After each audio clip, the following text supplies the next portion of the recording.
Ladies and gentlemen, please welcome member of the Board of Trustees of the Ronald Reagan Presidential Foundation and Institute, Mr. Michael Castine.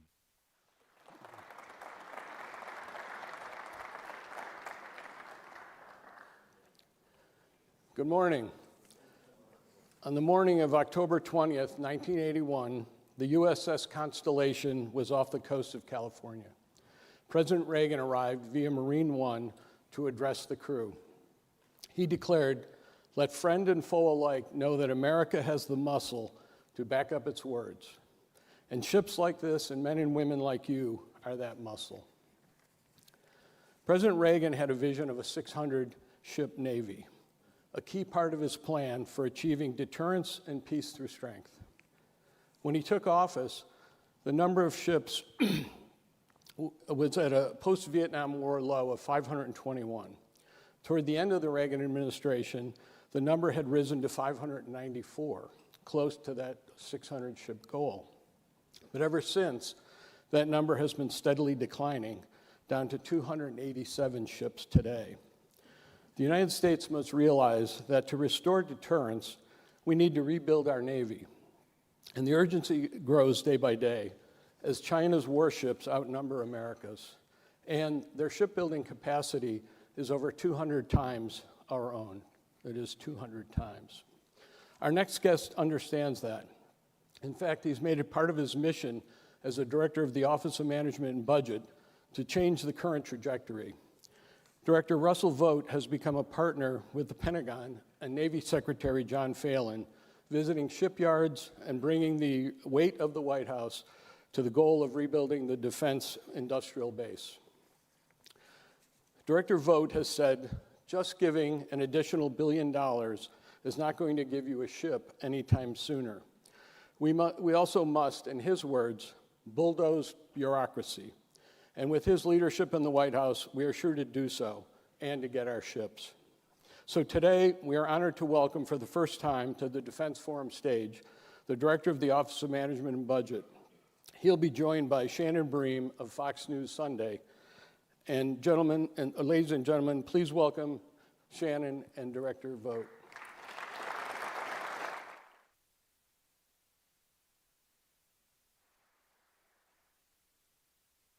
Good morning. Welcome, Director. Thank you. Thanks. Okay, we're going to get to the ships, very important part of this conversation, but let's start with defense spending more broadly. The Reagan National Defense Forum does a series of survey questions, and folks were asked, how large do you think the U.S. military should be? The number one answer by far was large enough to win separate wars against China and Russia at the same time. Folks were also asked about the Golden Dome, overwhelming support for that as well. Those both come with very big price tags. So where does the money come from? Well, my view is that the capabilities is the right question to ask, and making sure that we can actually put the amount of resources that's necessary to actually get things built. The extent to which all of these capabilities are things that the president supports, that is something that is a given. And so, I think one of the things I'm excited about being here, and I'm grateful for this to be my first time, is to send that clear message that from a resource perspective, the resources will be there. Okay, so the president put out his national security strategy this week, so I want to read from a little bit of that. They say a strong, capable military cannot exist without a strong, capable defense industrial base. America requires a national mobilization to innovate powerful defenses at low cost, to produce the most capable and modern systems and munitions at scale, and to reshore our defense industrial supply chain. So what are some of the practical things this administration can do to meet those goals? Well, let me give you an example that may not have gotten as much news, but we're very excited about. Shipbuilding is something that we do defense shipbuilding, but commercial shipbuilding we have not done much of recently. And we want to bring things that we don't do well here to this United States. So in the area of icebreakers. So we reached an agreement with Finland with combination of two Finnish companies and United States companies to make investments where for 11 icebreakers that could be built, because this is what they do, they would do 11 and 4 of them would be in Finland and then the other 7 would be here in the United States, in Tampa and in Texas. And the companies themselves are investing in the infrastructure. One of them, Davies, is putting $1 billion into Texas, into this new manufacturing facility. So that's the kind of direct foreign investment that we're very excited about.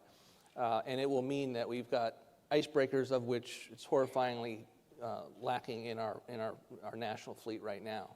So in the Navy context, obviously South Korea has about $150 billion that they're going to end up spending. We want to make sure that that is flowing to the right places to come along and help us build capacity and work with our industries and get it built here eventually, even while we may be borrowing or asking other countries for their expertise along the way. When we think about munitions, weapons, things that over the last few years there's been a lot of concern that our reserves of those have run dangerously low. We'll talk to people in Taiwan that will say they've got billions in orders that have not been filled by the U.S. because we haven't had the capacity to keep up with a number of conflicts that we're helping with around the globe.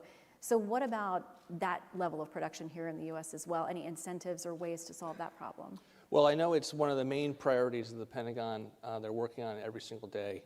The President's very concerned about making sure that we can fill our stores with enough munitions, and I think one part is figuring out how to give certainty to the marketplace to ramp up, and the other part is trying to investigate low-cost munitions so that what we do need is available for a high-end fight, and the extent to which we can use lower-cost munitions for things that we certainly need, but it doesn't have to be as exquisite. So I think those are the ways that we're looking at it right now. The one thing I would add, and I do think this is something I want to get across, is the extent to which it's not just market demand signals.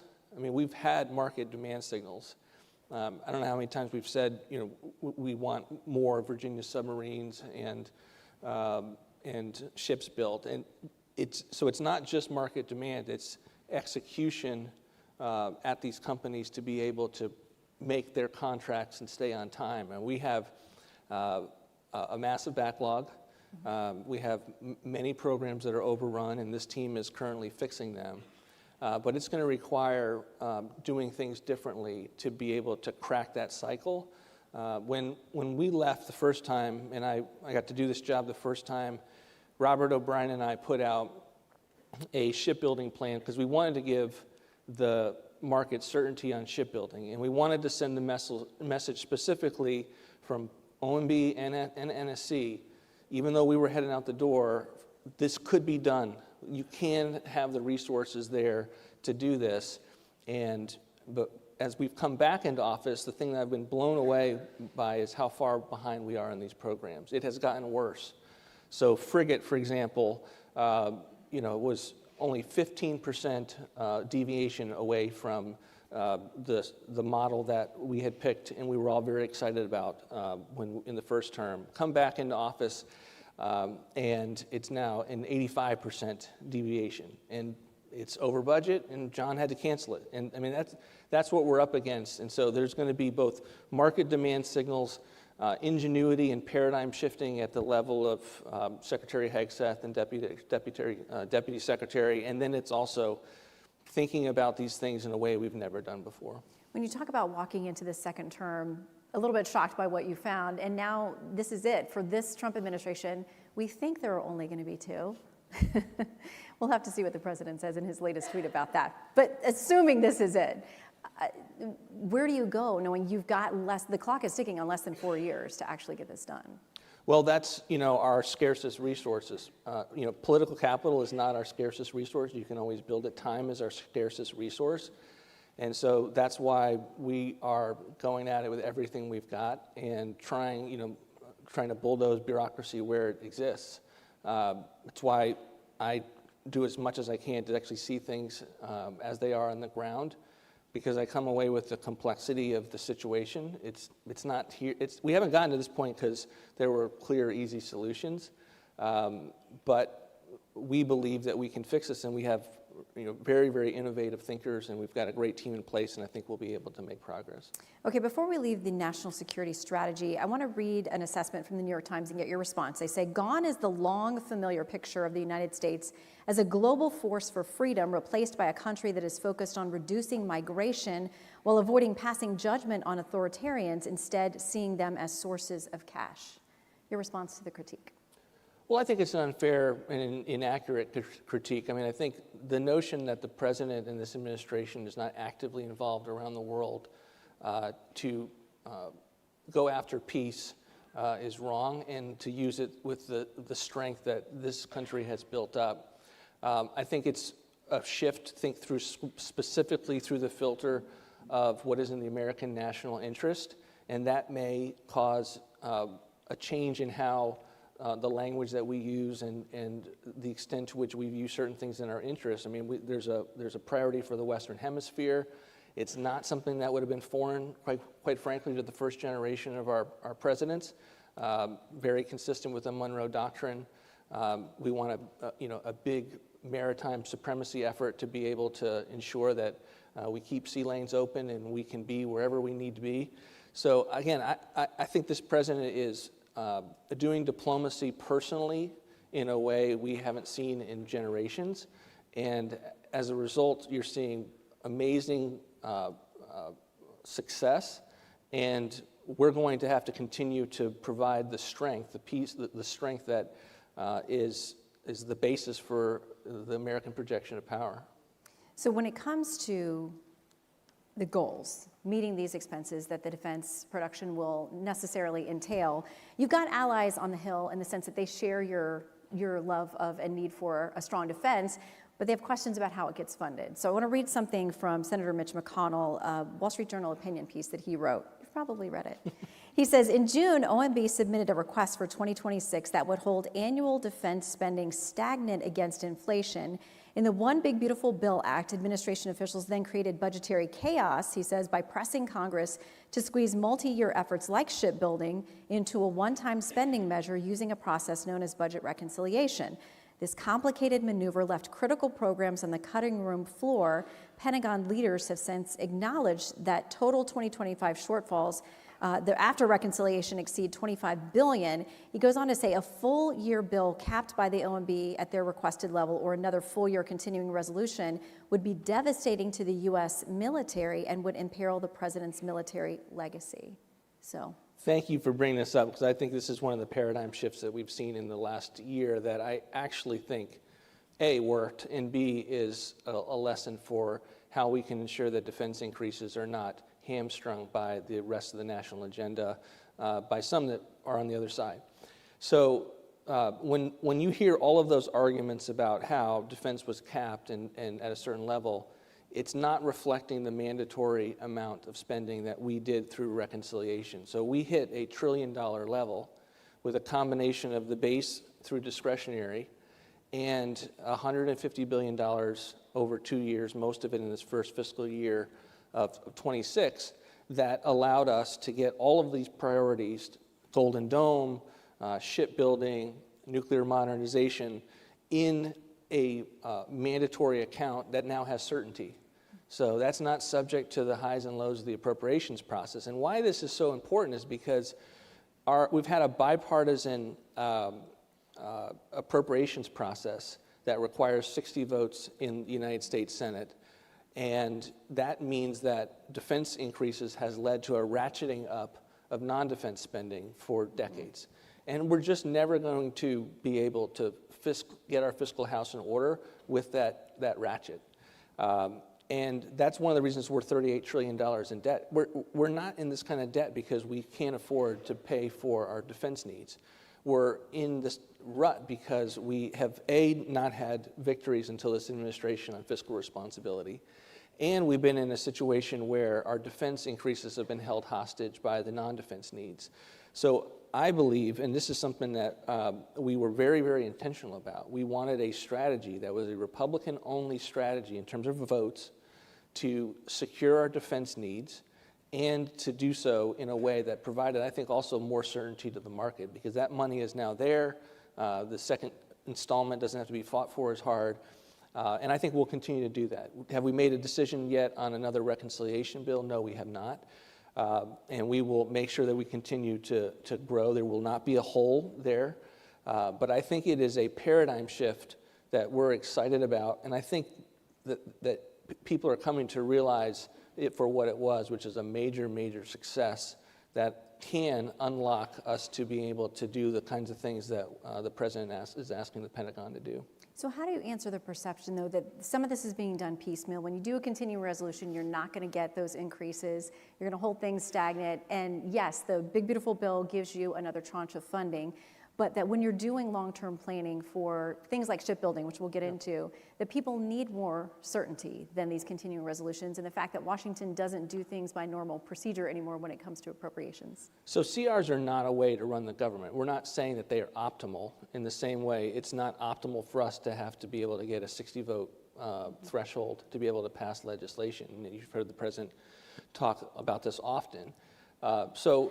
You know, when this CR, we asked the Pentagon, we said, look, we want as many anomalies as you need, kind of exceptions to the CR. And we put as many anomalies as we possibly could. And we've, I think, been able to make this less damaging of a CR than a prior CR. But it's not the way to do it. But our hope is that as we maneuver, we make these strategic moves, reconciliation, and to kind of break the connection with the vote requirements in the United States Senate, it will over time heal the appropriations process, and we will be able to pass appropriations bills. I think we're in the middle of it right now. I mean, the Senate is right now working on a number of these appropriations bills before January 30th, 4 or 5 of them, one of them being defense, and we're hoping to get those done. So I think there's light at the end of the tunnel. And because you don't always have optimal solutions along the way, doesn't mean we would be in this rut that we've been in for the last 30 or 40 years. So, you know, there's a lot of skepticism about getting this done by January 30th. I've talked to the speaker many times. That's his birthday. He does not want another shutdown for his birthday gift. But there are a lot of people who wonder if that's where we're careening. Well, I'm optimistic. I don't think that we are. No one in the administration wants a shutdown. We didn't want the last one. We thought it was very irresponsible, the Democrats. But we're making everything we possibly can do to prevent that, trying to get these appropriations bills done, giving flexibility to positions that we've had to try to get something done by that deadline. And I don't think it was a particularly successful political set of weeks and ultimately a month for the Democrats, and I'm hoping they come back and work with us. Okay, so let's drill down on this shipbuilding conversation, because you've been a leader in having this conversation in the past about the importance of this, the fact that these investments have to happen. There has to be some long-term stability on that. There was a shipbuilding enterprise that was housed within NSC. It's now at OMB. You guys have real estate. So explain to us how that works. Well, you know, all of government execution is one of the things that you don't often think about at OMB. You think of budgets and regulations, but also kind of the management, all of government. So it's really not particularly newsworthy that it's OMB, other than we are implementers. And so we want to make sure that there's a all of government view as to where the shipbuilding capacity is done. So obviously most of it is in the Navy. And but there is contracts to be had in Department of Transportation, the Coast Guard. We literally just recapitalized the entire Coast Guard fleet. No one knows that because everyone's focused on the bigger aspects of the of OB3, but in terms of the Coast Guard, I mean, it was generational. So where are those contracts going? Does it make sense to be able to then spread it out around the nation so we become a maritime country again? And so that's what our team at OMB is doing. And then also to find things that are hurting within the bureaucracy. Many of my conversations this week has been to think through, we're asking you to perform on these contracts. What are you up against, and where do our attentions need to be able to pile drive something through and give the agency heads more force? So when the president started to put more of an emphasis on the shipbuilding issue earlier this year, this stat surprised me. Folks in this room probably know it. I didn't know. But according to the White House, just 0.2% of all new shipbuilding happens with a U.S. connection. China accounts for 74%. So this gets me to another question from the Reagan Defense Forum survey. They say Navy analysts calculate China can provide more than 200 ships for every one ship the U.S. can produce. Knowing this, do you think the U.S. needs more manufacturing capacity? Not surprising, overwhelmingly 62% said we need more capacity. How do we get it? Well, we need new yards. We need a lot of capital investment. We need companies coming online that are a part of this building of a national fleet. We hope to do that with a maritime action plan that will come out later. But it's trying to send using government resources where we need to build things, and encouraging this endeavor as much as we possibly can. Where we need to provide investments, we provide infrastructure investments, a host of areas. It's not clear to me why we can't do it in the area of shipbuilding. So we're dedicated to being able to turn this corner. But again, it also requires new thinking that's not just resources. Again, currently today we could add a lot more money to, or put whatever number you want in the budget for purposes of a particular ship. But that doesn't mean the Pentagon is going to get delivery of a ship anytime soon. And so that's really, I think, the tension that we're going to have to face and wrestle with in very short order is how do you send the major market demand signals that are necessary? How do you provide the resources that the president wants to do? And at the same time, how do you ensure that the trade-offs are being made and the ingenuity to think through this system is broken in many ways, and we've got to fix that. A couple of skeptics who are not sure that the administration has figured that out yet. A couple of members of the House, including the ranking member of the Select Committee on China, wrote you a letter with concerns about this whole issue. They say that the entity moving from NSC to OMB resulted in it being dismantled or relegated. So I want to get your response to this. They say burying this important office several layers down within an executive branch agency risks undermining the expertise and authority that are essential for coordinating whole-of-government efforts to revitalize U.S. shipbuilding.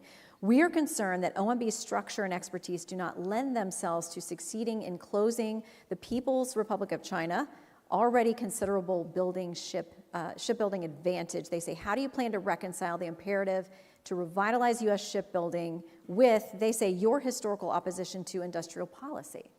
I don't think they understand the way the White House works, in the sense that there's a little too much news about a move to OMB.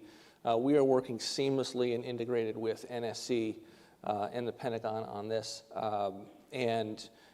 At best, a White House works when all of these offices are working together. We are, in fact, at the White House.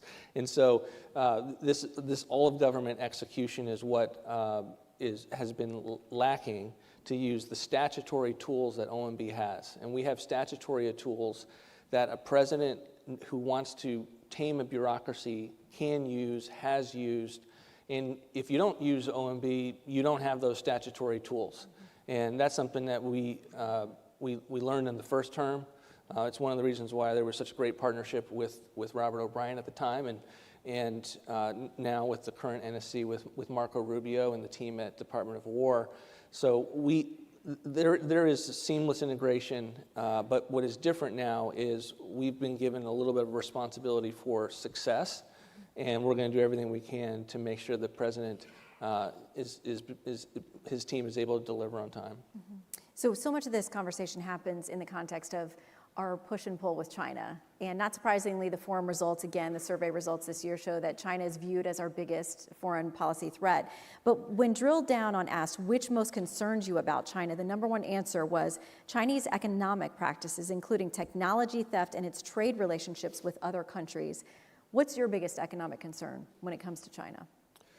Well, again, we want to be able to ensure that we can get out of the hole that we have been in vis-a their performance with shipbuilding, their ability to produce. We want to make sure that our system is not at a loss as a result. So I'll let the national security team comment with regard to China. But in terms of what capabilities that they do versus what do we do, and how those capabilities are resourced, that's really where my head is at. And long term, I want to make sure that we have an affordable, fiscally responsible way to both deal with our debt and to have a strong economy. By the way, the strong economy is the foundation for dealing with your debt. It's the foundation for your defense needs. But we can do all of this, but we're not going to be able to do it if we just do it the way it has been done before. And some of the criticism from Congress, and we have great relationships with Congress, but some of the criticism, I think, comes from just like, well, we've done it this way. We've done it this way. It looks different. Why are you? That's not going to work. And that's really one of the best things about working for President Trump is that he really rejects the notion of like, this is just the way you do it and this is how you respond.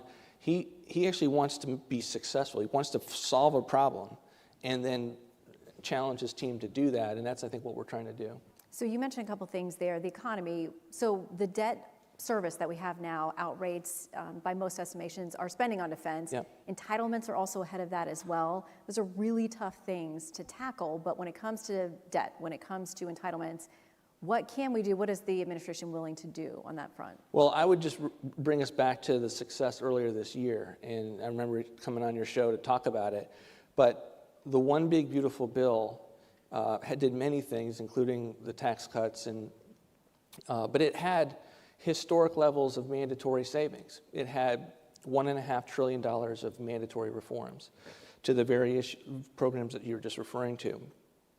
And it netted out $500 billion in deficit reduction, which was up there with historic levels. It had welfare reform in it. So again, my view has been, it's not that someone couldn't come up with a plan on how to balance the budget and do all of these things. I mean, you could do that in a long weekend, right? The issue is that we didn't have success. So every fiscal hawk that's been around for 20 or 30 years has had literally no success. This administration has come in and said we've had the largest reconciliation package, the largest numbers of savings, the first rescissions bill since the 1990s. So for the first time, you've had fiscal successes that you can build a longer-term strategy about. They're not just theses. There's enough data there to make them foundational strategies to turn the corner and to make it so it's not just a bunch of spreadsheet warriors putting ideas on a piece of paper, but that you actually have Congress passing and turning the corner and success. And now you go to the American people and just say, look, it's going to take a while. $38 trillion is not going to be done overnight, but we're going to get a ton from the foundational economic successes. We now have $4 trillion in tariffs over 10 years that are a part of our fiscal picture. So these are all part of things that we would not have been able to argue as much in the first term because we were proposing things, but we didn't have that success on the Hill. What's the plan if the Supreme Court takes away a big chunk of those tariffs? Well, we have. It would be a harmful decision, but the team is certainly looking through options. I'm not going to preview them here, but between Jameson and Howard and the president's own ingenuity, we're always going to be looking for things that the law allows us to do. You talked about how it takes time. I mean, you can't turn the U.S. economy on a dime, but there's new polling out this week from Politico. They say 46% of the people they surveyed believe the current cost of living crisis is, quote, the worst they can remember. So, yes, it takes time. When will they start to see relief? Well, I think they're already seeing relief, and I think that has been evident, the extent to which, we had a 9% inflation for the first time in 40 years. The president has gotten inflation under control. Gas prices are down. And we are hard at work trying to make housing cheaper. I think you'll see ideas from our administration later on a host of fronts. But again, it's a little bit like gaslighting for the other side to have caused an affordability problem and then attack the people that are dealing with it day by day.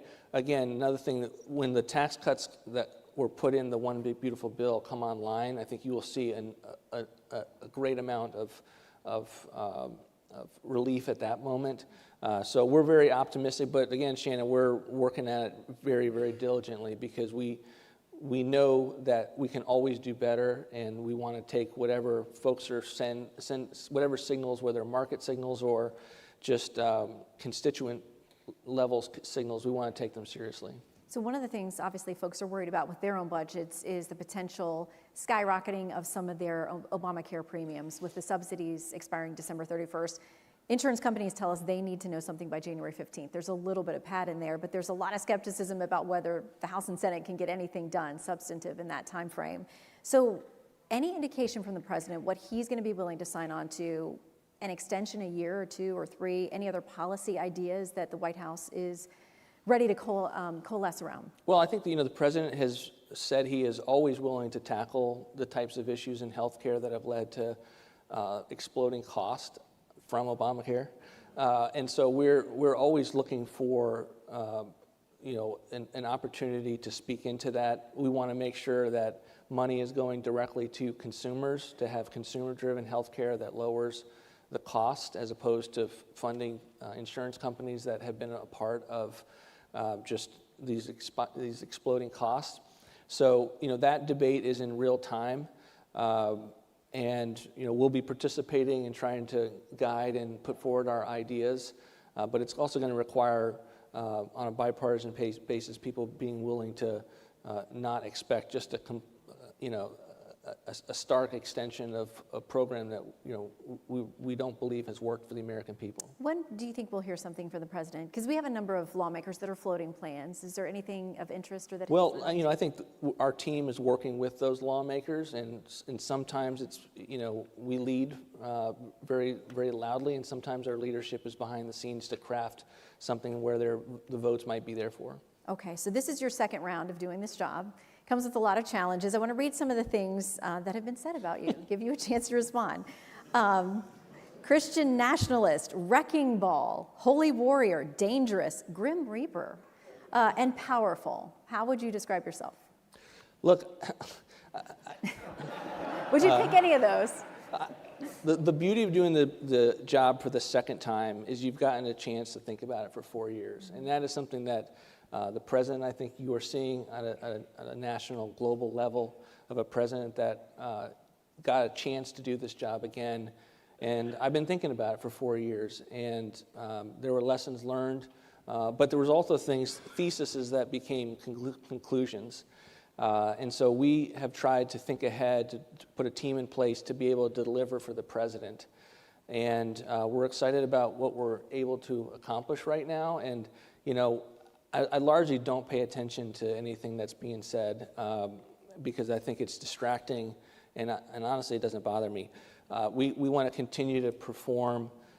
You don't get this chance often to be able to be given a moment to be accountable and responsible to history, to serve for a president like this that has given his team, he's not shy away from controversy or conflict, but he does demand good ideas. He does demand success, and he will always have your back. And so when you're given that opportunity, you just have all of the momentum in the world to be able to deliver. And so I'm excited about it, and the rest of it is just stuff I'll go off my back. Well, we know you have a lot of challenges ahead, so we thank you for making time for us. OMB Director Russ Vought. Thank you, Shannon. Thank you. Thank you. This concludes our fireside chat. Please remain in your seats for Panel 2 or proceed to the Air Force One Pavilion for Panel 3.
Ladies and gentlemen, please take your seats.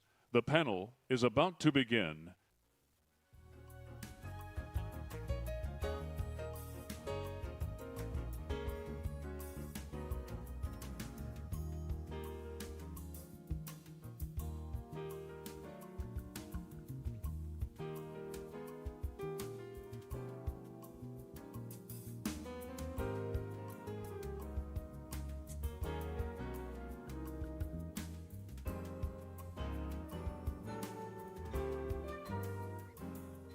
Ladies and gentlemen, please take your seats. The panel is about to begin.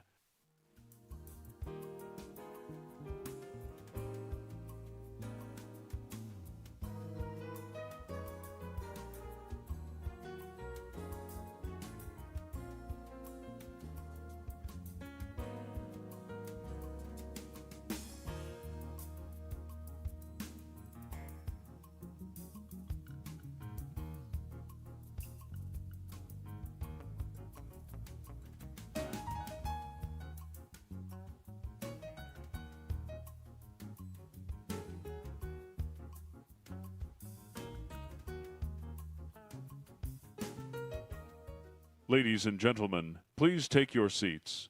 The panel is about to begin.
Ladies and gentlemen, please take your seats.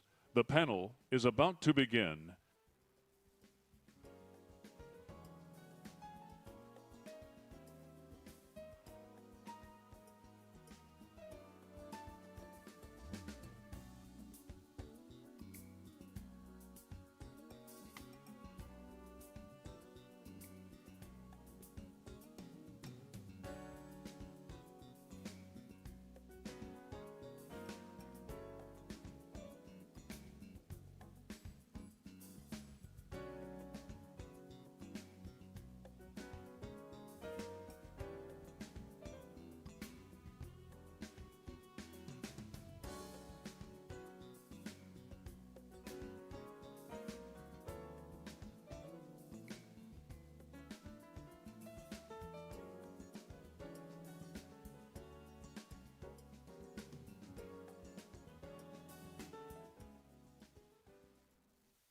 Ladies and gentlemen, welcome to Panel 2, Deterrence by Design, Advancing AI for Competitive Advantage over China. Please welcome to the stage Mr. Gordon Lubold of NBC and our distinguished panelists.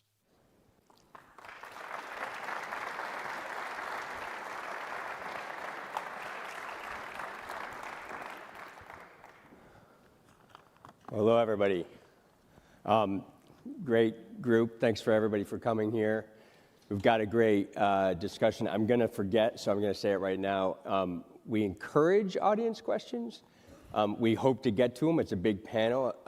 There's no shrinking violets on stage, so There'll be plenty to talk about, but if you would like to submit a question, I'm going to try to get to it a little bit later, so please feel free to do that. So we've got a great panel.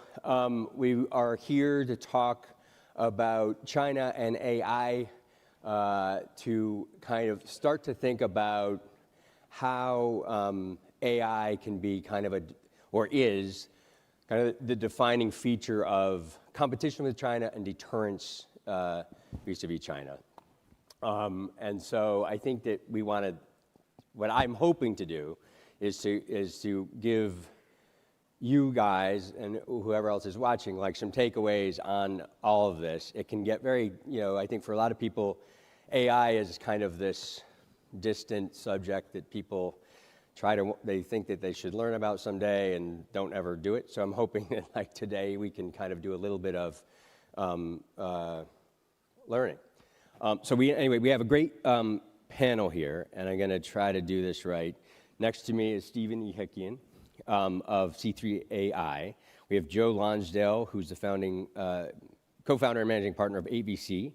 Then Emil Michael from the Pentagon, the Undersecretary for Research and Engineering. Certainly Admiral Paparo from Indo-PACOM, and then we have Horacio Rozansky from Buzan.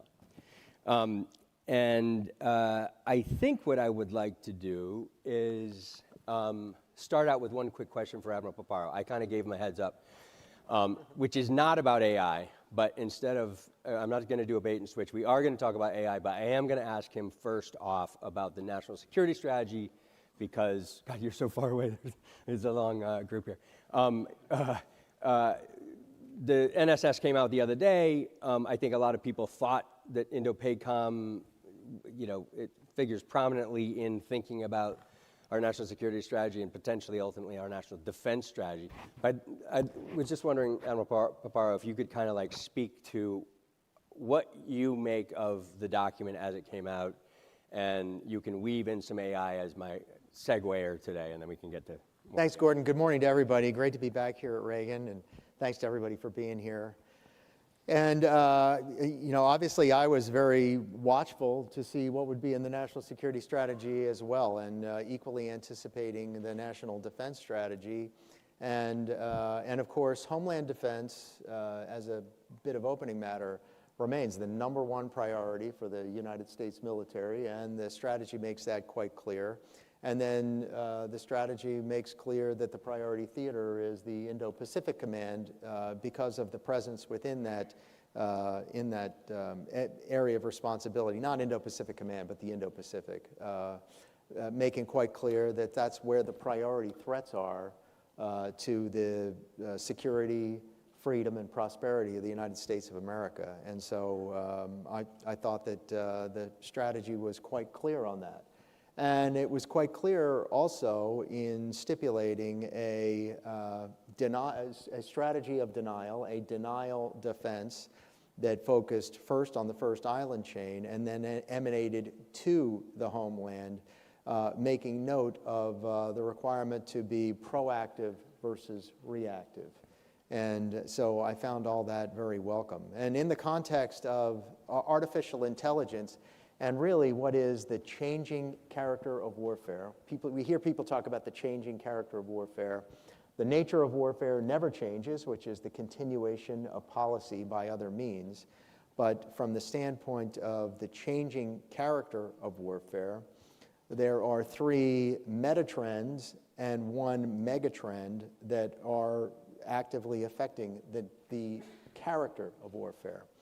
And I think the first is in the information realm, and that's information and cyber, and this is the power of information operations, cognitive operations, cyber operations to be a tool for affecting political outcomes. And that's metatrend #1. And so it's a time of tremendous change as the printing press led to the Reformation, led to the 30 Years' War, led to the reordering of the international system. We're living in such an epoch in information and cyber. I think metatrend #2 is that the commoditization of drone warfare has made assault warfare, one force takes another's geography and subjugates it and its people, more costly. And so who competes best in this meta-domain is who is going to have an advantage. It mostly favors the defense. Drone warfare can be a vanguard for assault, but all other things being equal, if both sides have it, then our traditional ratios of 3-to-1 to assault look like 20-to-1, 100-to-1, and it becomes more costly. It doesn't deny an actor's desire to do it, but who masters that is who's going to prevail. And then the third is that penetrating strike, and how that penetrating strike can be done with drones. It can be done cheaply. It can be done with electronic warfare with low observability, but discerning, precise, penetrating strike against key vulnerabilities, against key pain points, has become a more salient instrument of affecting political outcomes. And the megatrend that surrounds this is really the topic of the panel.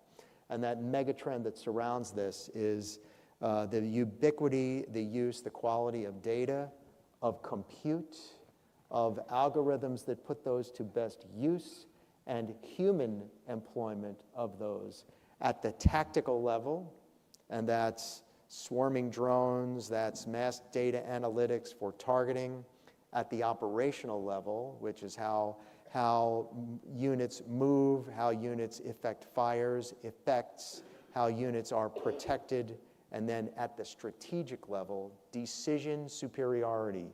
Who understands best what the nature of the conflict is, who is making the best decision, who is best able to see, understand, decide, and act, learn, and assess. That is the overarching factor that dominates all three of the factors: information, cyber, cognitive operations, counter-assault, and then precision, penetrating, survivable, discerning strike. And the headquarters and the force that's using this to the best, in the best way, data, compute, algorithms, and human usage of it, is who's going to achieve the nonlinearity and the best effects. And it will be our intention at U.S. Indo-Pacific Command to put that to the best use in order to prevail on the battlefield.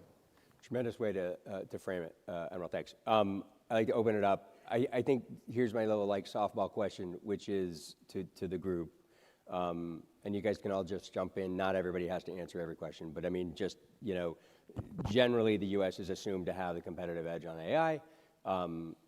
Do you agree or disagree? And what's the concern in terms of that edge being, decreasing?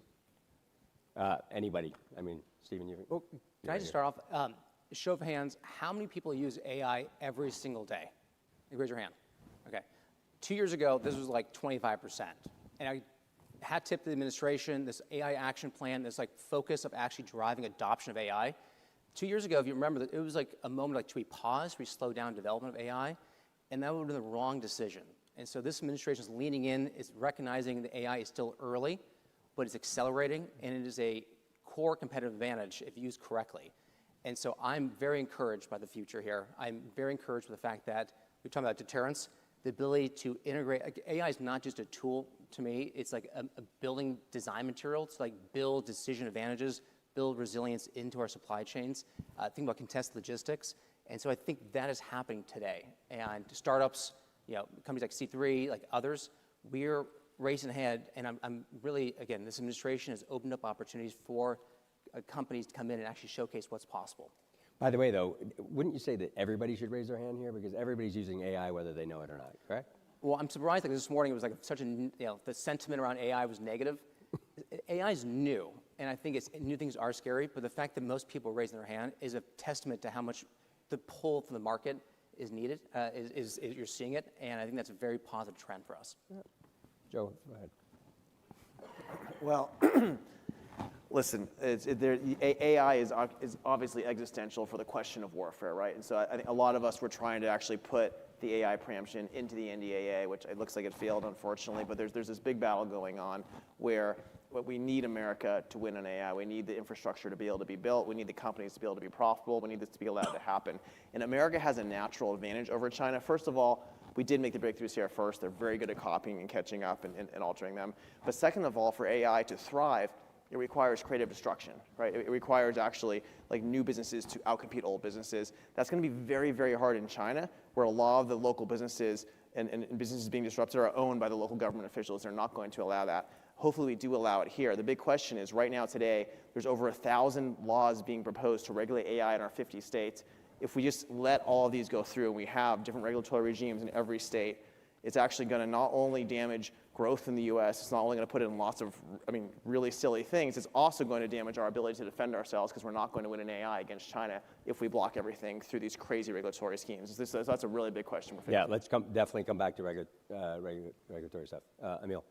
Yeah, I'd say we're headed in AI for a lot of reasons. Number one, if you just look at the 4 premier companies, they're all American companies that have the big research labs that are inventing and progressing AI. And the Chinese have some of the open source models which they've distilled based on our models. So I think we have the sort of most innovative companies, bar none, of anyone in the world by a long shot.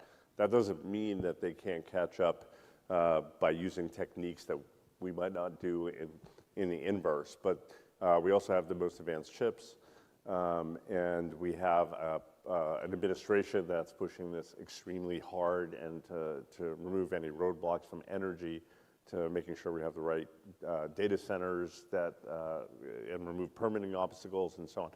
Where the Chinese, I do worry about them, is when they make something a national priority, they can dictate top down, and that could cause a lot of action. They could connect their data sets together in ways that we can't do as fast. And they're going to be developing their own indigenous chipsets with Huawei, and hopefully that doesn't catch up too quickly to the latest NVIDIA chips.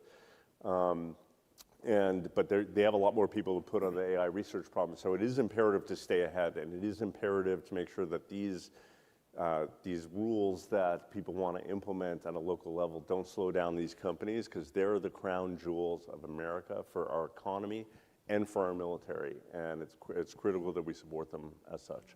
Good. It definitely the subtext here is regulations. We want to come back to it. Horacio, please. First of all, it's great to be back at Reagan, and this is an amazing panel, and to go last kind of sucks. But I'll say the following. I think the race with China has 3 components in my mind. The first component is who has the best tech stack. The second component is who gets the most adoption around the world, and the third component is who uses this most effectively for national security. On the first one, I agree with what my colleagues on the panel are saying. The U.S. is ahead. In chips and lithography, for sure. They have an advantage on energy cost. We have an advantage in models and an economy that actually will accelerate that, an investment model that is more innovative. But they're moving fast, and they are making it a national priority, so we need to continue to accelerate. We cannot slow down. Their model, and they demonstrated this in telecom with Huawei and other places, is less around building the best models and more around adopting. And on adoption, China is going all in. So one statistic from the last month is that Alibaba's Qwen model now has the most derivatives models built on it of any model in the world, including there's a number of companies in Silicon Valley that are now using Qwen derivatives instead of American models, not because it's better, but because it's cheaper, which has really been the Chinese playbook since they reopened their economy. So this is an area we need to focus on, and the AI action plan is very focused on that, which is, I think, is really important and brilliant. And then the third one, the one that we really are here to talk about today, is who's going to apply it most effectively to national security. China has the ability to be much more unbridled in what they do, how they do it. On cyber, they don't mind getting caught. On some of the applications of technology, they're more reckless than we are, and so that's our issue. But clearly, especially with the push from the administration, AI is penetrating every facet of national security, as the Admiral described, in ways that are, in my view, very encouraging.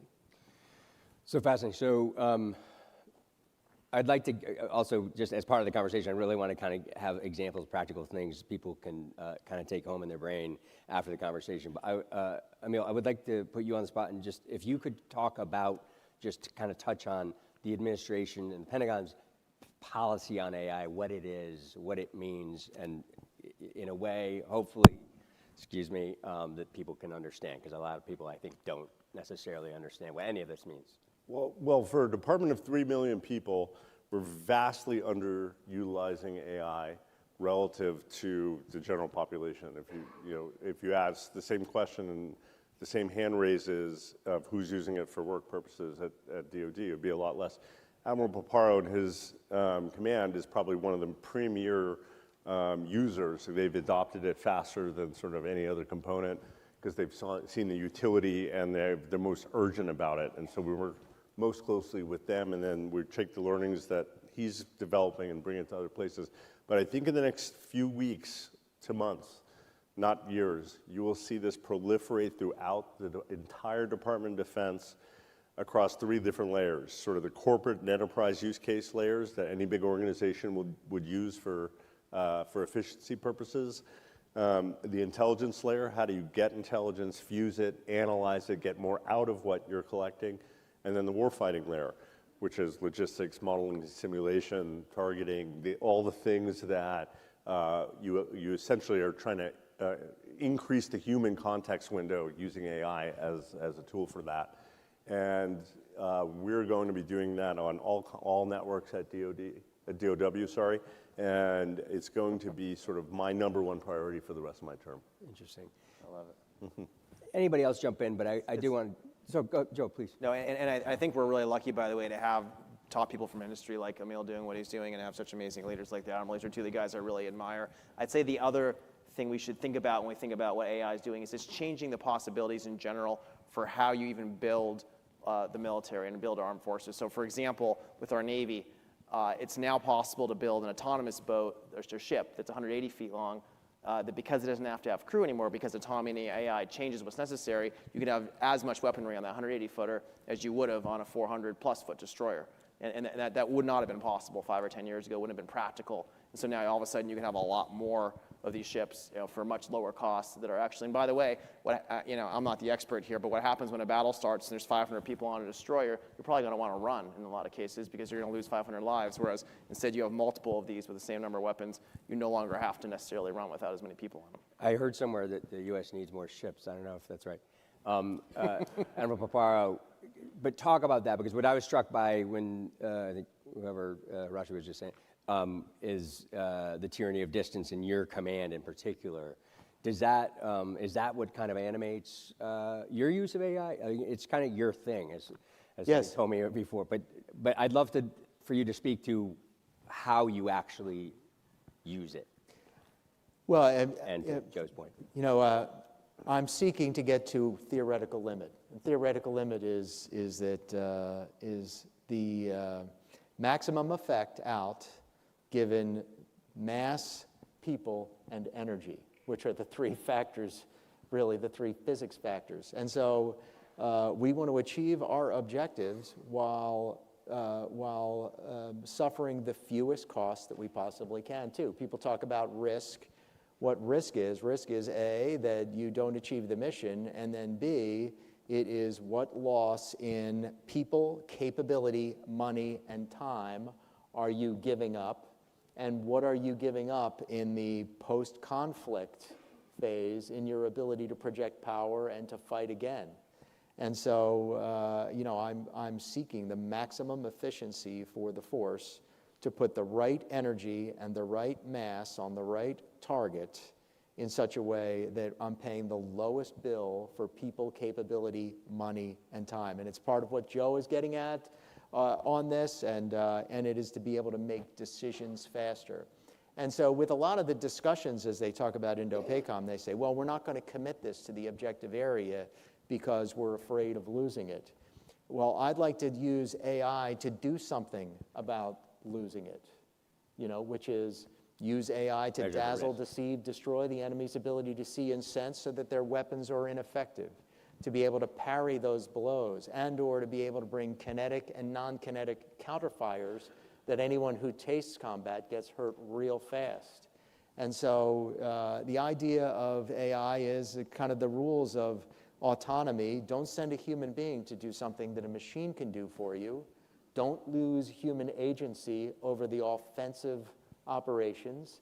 The more defensive you are, the more you should rely on machines in order to parry blows. And then make sure that you've got the networks on which that you can do that. But it's the responsibility of every commander to achieve the objective at the lowest cost they can, both for the conflict itself and for the conditions that succeed the conflict for where you are. We're seeking information and decision superiority at the tactical, operational, and at the strategic level. But are you, and I'm going to ask our industry folks kind of the same question, but are you getting what you need, and what are the obstacles to getting what you need? I hear sometimes that you would like to get more of these ships, for example, and you can't get them. And then to the industry folks, I'm going to ask, when you knock on the Pentagon's door, do they answer it? Sounds like yeah. they're on the first question, on the AI tools itself too, is that in our speed of adoption, we're working through some policy elements right now on the AI tools, but between the smart systems that we're employing and the AI agentic, or the LLMs that we're employing, and the agentic computational game theory agents that we seek in the future, we're satisfied with where we are, and we're working very hard on adoption, is to get everybody at the zenith of adoption of these tools. From the standpoint of force on force, is that no, I don't. I'm dissatisfied with where we are too. I'm confident in our ability to prevail in a conflict, but I'm concerned about the bill that we could potentially pay, and I want to drive that bill down by making sure we continue to invest in the things that are timeless that we need given the changing character of war, and then investing in taking advantage of new opportunities, in investing in the timeful things that can give us key advantages, and that's the difference. Stephen, you want to jump in? Yeah, so I think one example of how AI is being put to use, one of the administration's priorities is to accelerate the delivery of the Columbia-class nuclear submarine, which is, I think, a decade behind. And if you've ever been to a shipyard, and I love the creative destruction from Joe, there's startups coming in, but there's also shipyards that are building submarines to actually get people to the contested regions. You still need that. And how do you accelerate the delivery of these submarines? If you actually analyze a shipyard, I mean, it's incredible, the complexity, but they're all disparate machine shops manufacturing very discrete parts, not high volume. And it's all being managed manually and out of spreadsheets. So example, we're working with like Newport News and Huntington Ingalls. You go to that machine shop, you have people who care, they're passionate, but the sequence of production scheduling is literally out of hundreds of spreadsheets. You have thousands of people managing this.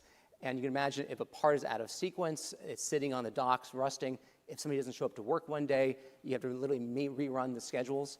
And so what we're working with Huntington Ingalls on is literally how do you digitize and create a digital twin of that shipyard to actually anticipate, one, predict the sequence of events, which parts should be built in what order, and if somebody can't show up to work one day, how do you get the right people in?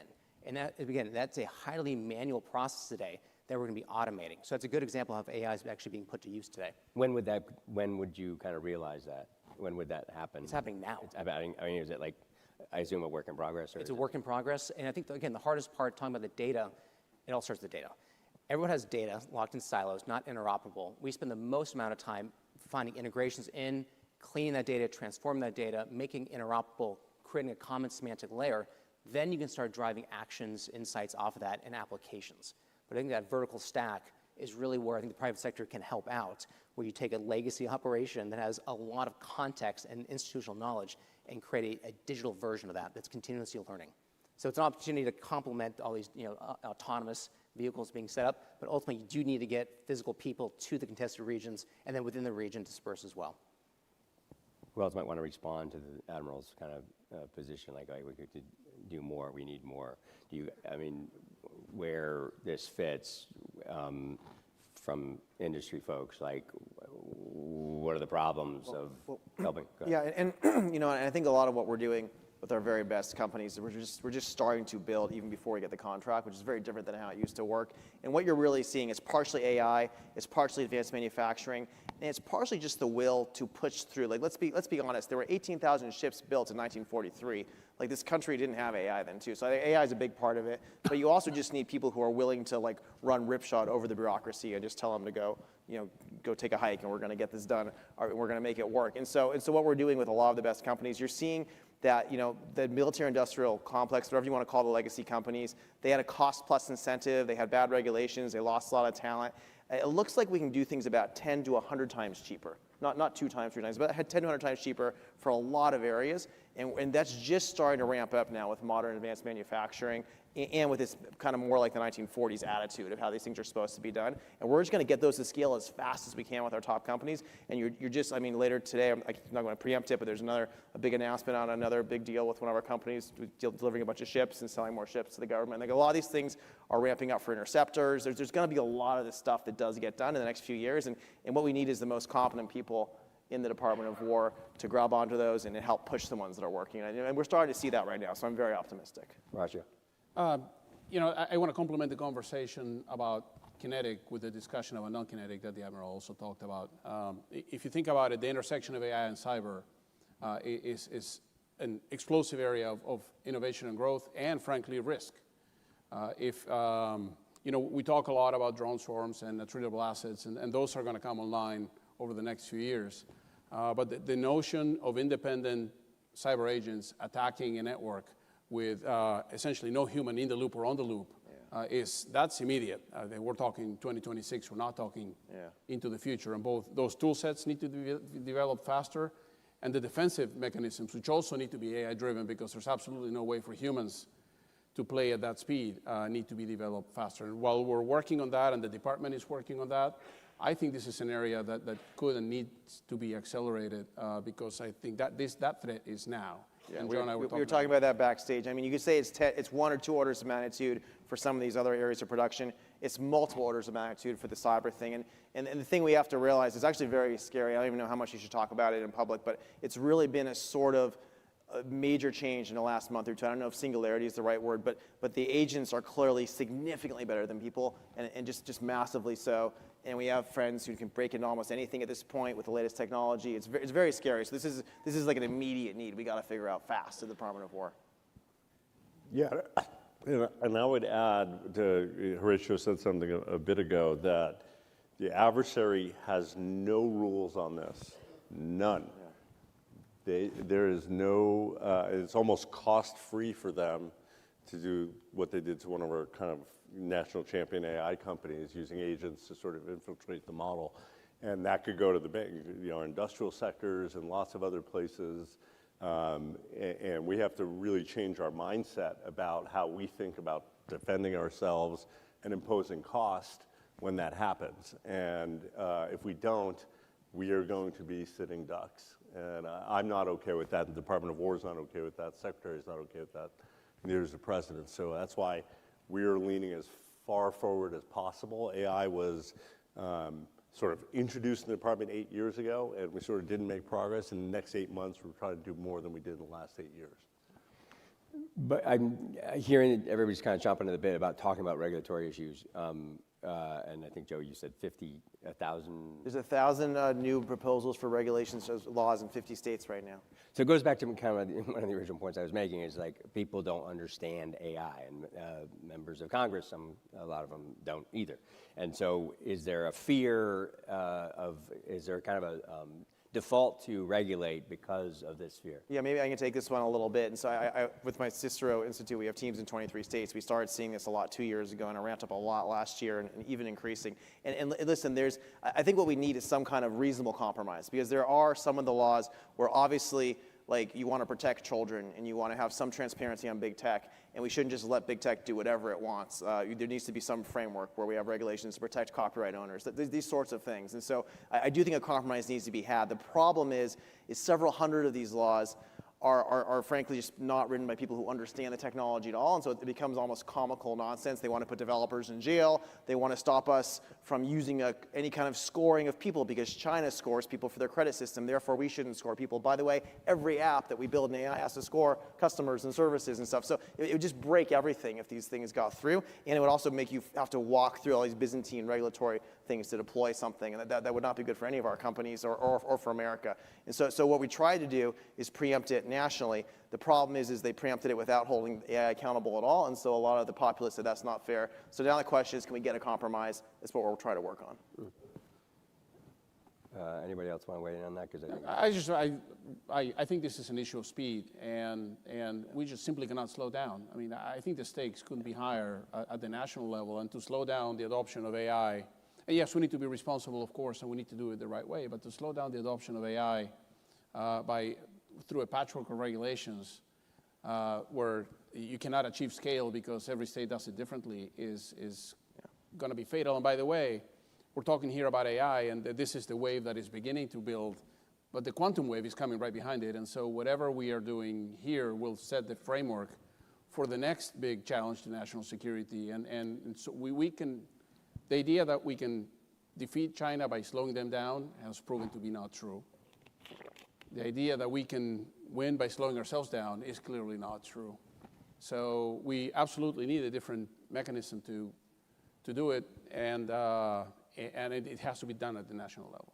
Admiral, do you want to just expand a little bit on it's not regulation that's kind of necessarily slowing your vision down necessarily, it's maybe just Pentagon bureaucracy, and then of course we have Emil right here who can kind of speak to that. But do you want to expand a little bit on where you'd like to be if we have the same conversation in a year or 2 years from now, and why it will be difficult to get there?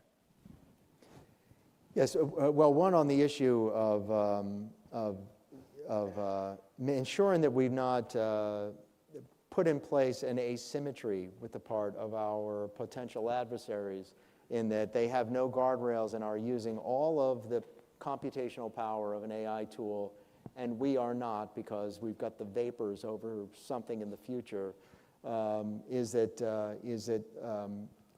ensuring that we've got some human accountability on AI's usage in order to ensure that we can use all of its computational power is how we're going to achieve information superiority and decision superiority. On the bureaucracy, on the sclerosis that is within our defense acquisition system, which rests on everybody. You know, everybody's got a piece of this sclerosis. You know, I applaud the legislative steps that we've made thus far, and I also applaud the steps that have been made by leadership on breaking down these barriers to acquiring the right capability and the right time. And so there's a policy element for it about how we are putting our own cyber and information tools to work enabled by AI, and there is tremendous power in how we are trying to take, say, 21st century capability that's being produced via 19th century processes and matching up everything that we're doing too.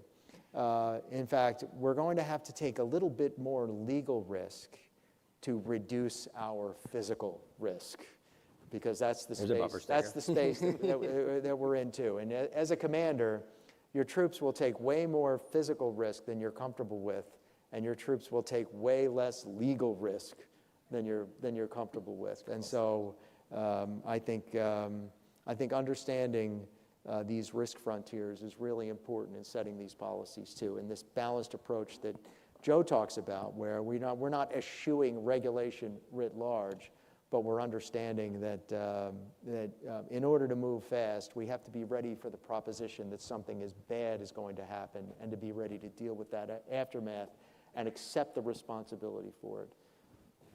That's interesting. Just to add on to this, I think two things I want to compliment this administration on is speed is a competitive advantage. And I think the one is increasing the talent density in government. And Emil, you're doing a lot of things around bringing great technologists in. Because I think historically you've had non-technologists making decisions around technology. And on top of that, they've been trying to build everything in-house with like government-produced bespoke solutions. So getting the right people in place who understand the technology, that can comment on cybersecurity as an example, to complement the policymakers that are kind of drafting this. I think we need policy, but we also need practitioners helping draft this to understand the tech. Second is the push towards like COTS, like buying commercial off-the-shelf technologies that enables more startups and commercial products that are literally do this job, which is produce software and hardware. And that's not what the government does. So I would say the two areas of like talent density and buying more commercial off the shelf is a huge accelerant to the industry. Yeah, a point on that too, and just make a quick point, is that you've heard that for so many years, people said that it was defense that led innovation in America, and this is the adoption of email, which began as a DARPA project, among many other innovations. And we frequently lament that military isn't leading innovation anymore and that the commercial world is leading innovation. I think that's a great thing. I think it's great that the commercial world is leading innovation. And I think that it's perfectly well ordered that military innovation follows commercial innovation, and that we accept that model, that it's not that our military research has fallen behind. It's that the engine of American innovation has taken off such that commercial innovation has surpassed that. And so this is why I embrace the employment of commercial off-the-shelf technology to find those military applications from it. I don't negate having to continue. Some research is inherently military research, but there's so much that goes on in the commercial space that have immediate applications that we could put together at speed. We could go into a whole thing about scaling and all that, but let's maybe put a pin in that one. I don't fully understand this. I'm going to leave it to you guys to help us all understand better. But like the elephant in the room seems to be a potential bubble, or a bubble, and a potential burst of the AI bubble, for lack of a more artistic way of describing it. Do you agree or disagree? What are the perils there? And if there is a burst, how deep is the correction? So and what does it look like, also, so people can understand? Yeah, so I personally am not as worried about that. And the context I'll give you is that you have hundreds of these companies that are working in the real economy right now. So it'd be one thing if you're making a lot of money selling data to OpenAI, because that could be part of a bubble, because OpenAI gets lots of money and you make lots of money selling data, and then what if it loses its money? So that's a very reasonable thing to question. The thing I wouldn't question as much is that in America, you have about $5 trillion of wages in our services economy, and over 2 trillion of those, over 40% of those, are in areas where we've already shown you can double the productivity, in many cases triple or quadruple the productivity. And so you have hundreds of companies growing very, very quickly that are basically providing services that are apps in the economy, whether you're in construction, whether you're in the back end of logistics and financial back ends. And so what this means is you're actually creating very quickly, already probably hundreds of billions and very soon trillions of dollars of value in these areas. That's real. That's not a fake thing. So even though the amount of money going into the core models may ebb and flow, you're just going to see, I think, monotonically upwards in those areas that are creating real value, which is enough. The only way we're going to have this whole thing implode and damage our national defense would be that if we stop all of these companies creating productivity from scaling, then we couldn't invest any more in the infrastructure at all, because these things would have been stopped, and then it would fall. But it's not going to fall because it's a bubble. It's only going to fall because we screw up the regulation. Interesting. Okay. I feel like there are other views. Anybody jump in?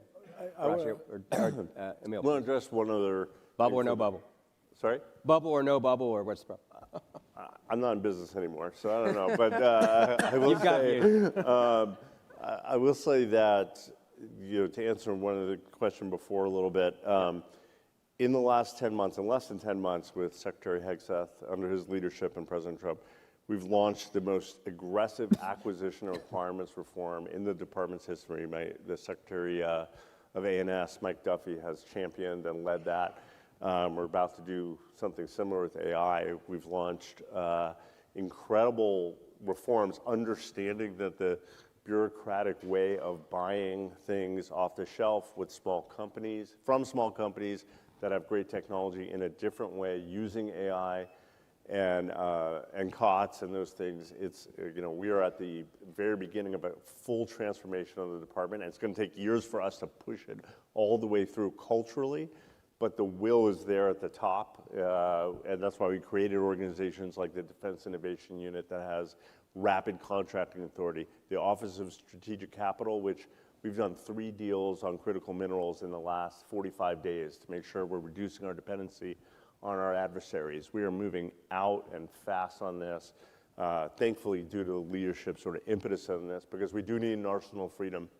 It is that moment, again, to reindustrialize these things, and AI is going to be a big part of that. And I'm proud of what we've done so far and excited about where we're going. Anybody else want to weigh in on the bubble thing? Or? I'll go in.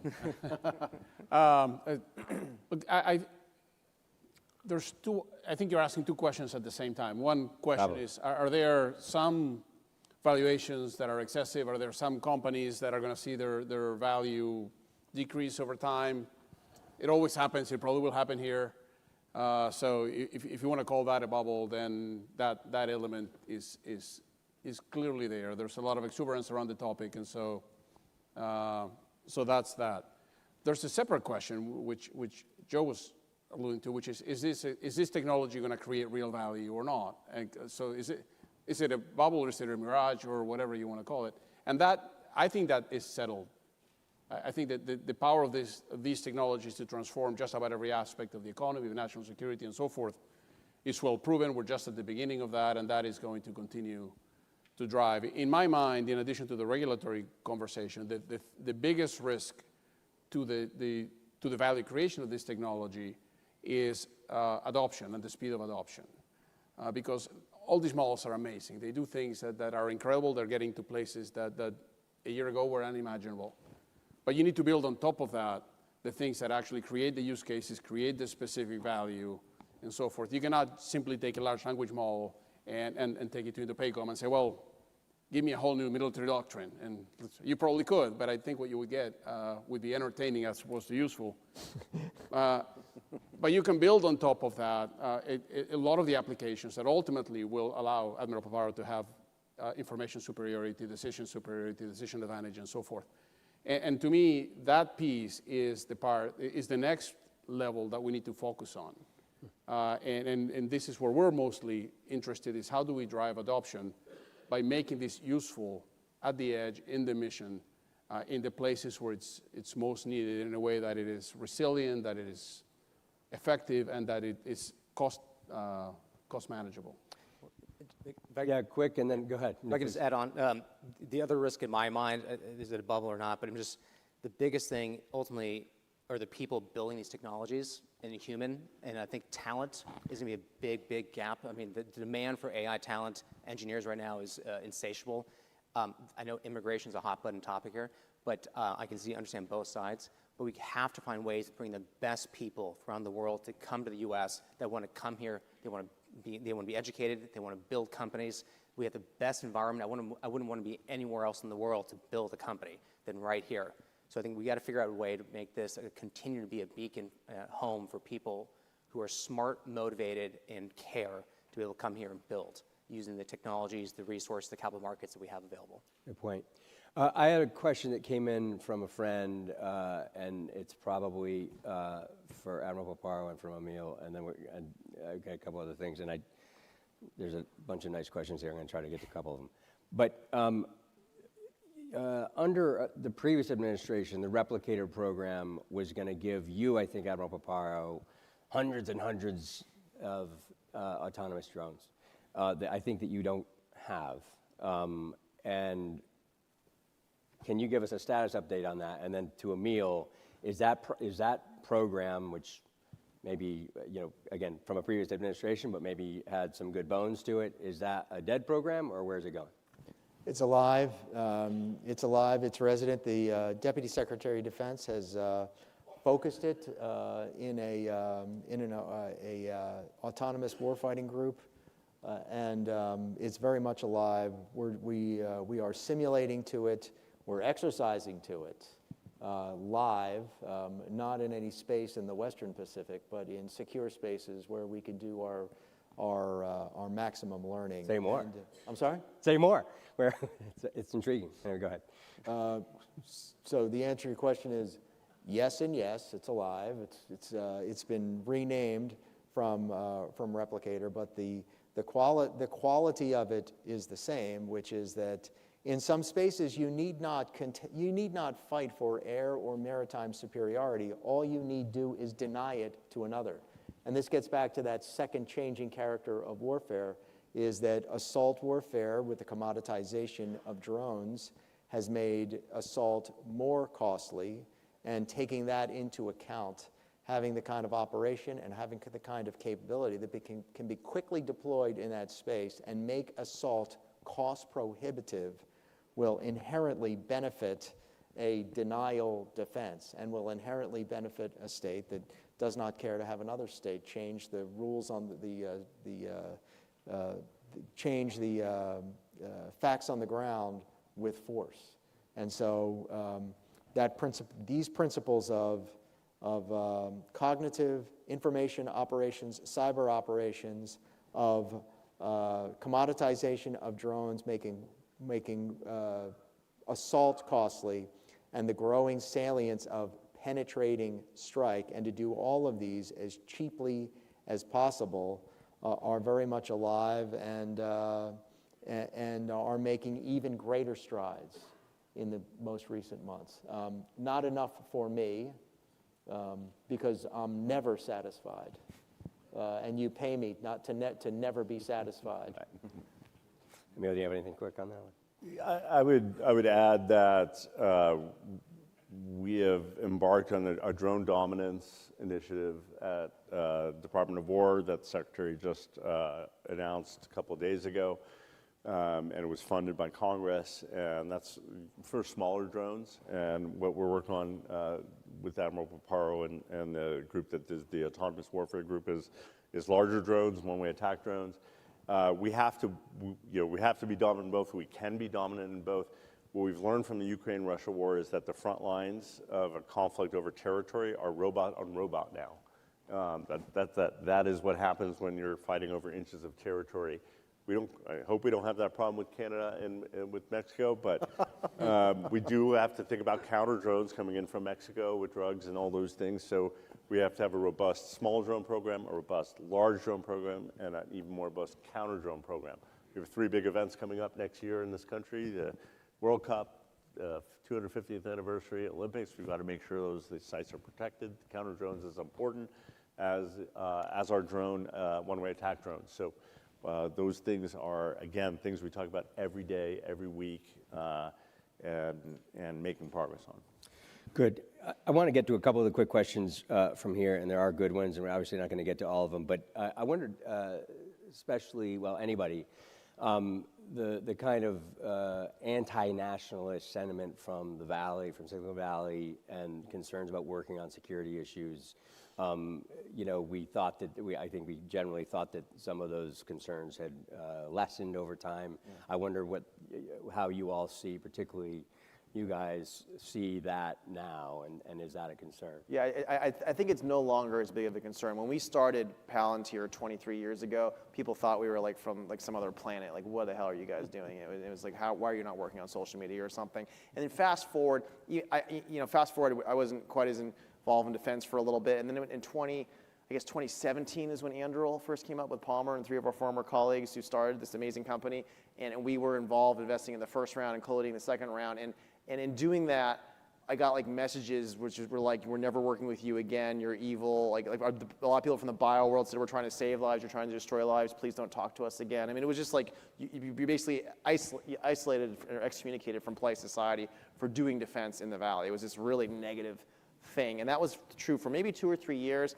And I think what happened with Ukraine, and then the kind of shifting energy there, and then also just maybe people realizing with China what's going on, but it really just shifted more towards it was okay, and all of a sudden it was even popular for a lot of people to work on. So I haven't seen it being a problem now like it was, and I think partially because the Anduril and Palantir and other companies became so successful too, it became this cool pro-America thing. And so fortunately, I think we're in a good spot, but I'm open to other views. Horacio, Stephen, do you guys agree? Yeah, completely. I mean, we have 10,000 veterans in our workforce, so it's relatively easy for us to have a conversation about the importance of national security, securing America, and making America stronger. But also, frankly, a big part of our value proposition is we don't have the economic power of some of the private capital companies to pay people what they're getting paid. We don't have billion-dollar comp packages for AI professionals like they've been advertised in other places. But our people stay with us because of the mission.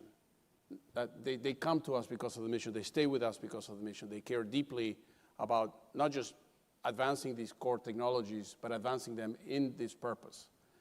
So I think that there's tremendous opportunities. A lot of young people in America that want to be part of this, that want to contribute, and we just need to have the open doors to attract them. Just to add on to that, I'm in Silicon Valley near Palo Alto, and I'd say focusing on defense and core industries and real-world use cases of AI is a competitive advantage right now. I think a lot of engineers they're attracted by the mission, working on the hardest problems at the largest scale, and defending this country, powering industries like energy, healthcare, manufacturing is very, very attractive right now. So there's a sense of mission, and I think it's a positive thing. All right, interesting.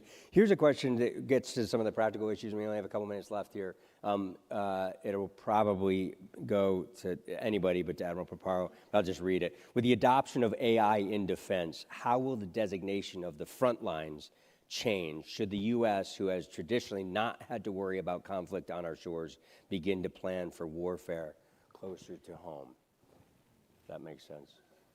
Yes, well, I'll tell you, our potential adversaries are building and designing a force that just goes beyond all island chains. And so the United States is blessed with a particularly defensible geography, but not an impenetrable geography, and a geography from which costs can be imposed. And so as I've discussed about the changing character of warfare, and the changing character of warfare is changing in such a ways that are very non-traditional and very penetrating, very long range. You see the commoditization in space. Space is becoming a crowded space. You see the forces that our potential adversaries are designing. And this gets back to the very first statement I made as we referenced the national security strategy, which is that everybody in the military's first responsibility is homeland defense. And I don't think that we should take for granted that, at first I think that I'm strongly in support of Golden Dome. I'm strongly in support of our own homeland defense, and then the ability to build a defense in depth that spans from wherever our potential adversaries are, over every inch of air, sea, and sky, and through every bit of cyberspace that places America's defense first and foremost. And our AI tools to achieve decision superiority, to be able to see, understand, decide, act, to be able to sense these threats ahead of time, to thwart them, and to potentially impose costs, and to ensure that our adversaries know that the cost of aggression far outweighs any benefit of aggression, is our first responsibility. And AI is going to be the non-linear tool that's going to be able to enable us as a country to do that. Nice closer. I had this great question I was going to end with, but I think we are out of time. I hope everybody could join me in thanking our panel. Thanks so much.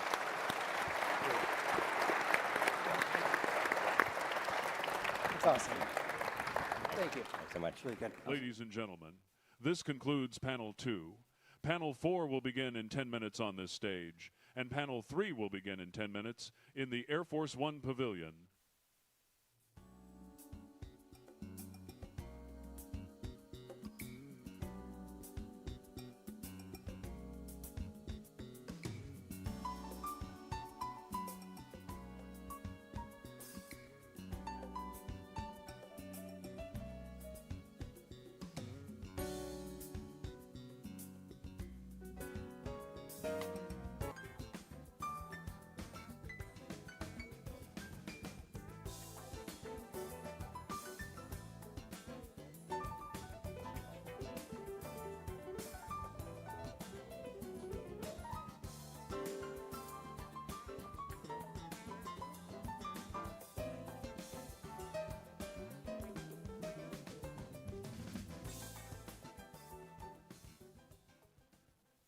ladies and gentlemen, welcome to Panel 4, Partners in Production, Investing and Building for National Defense.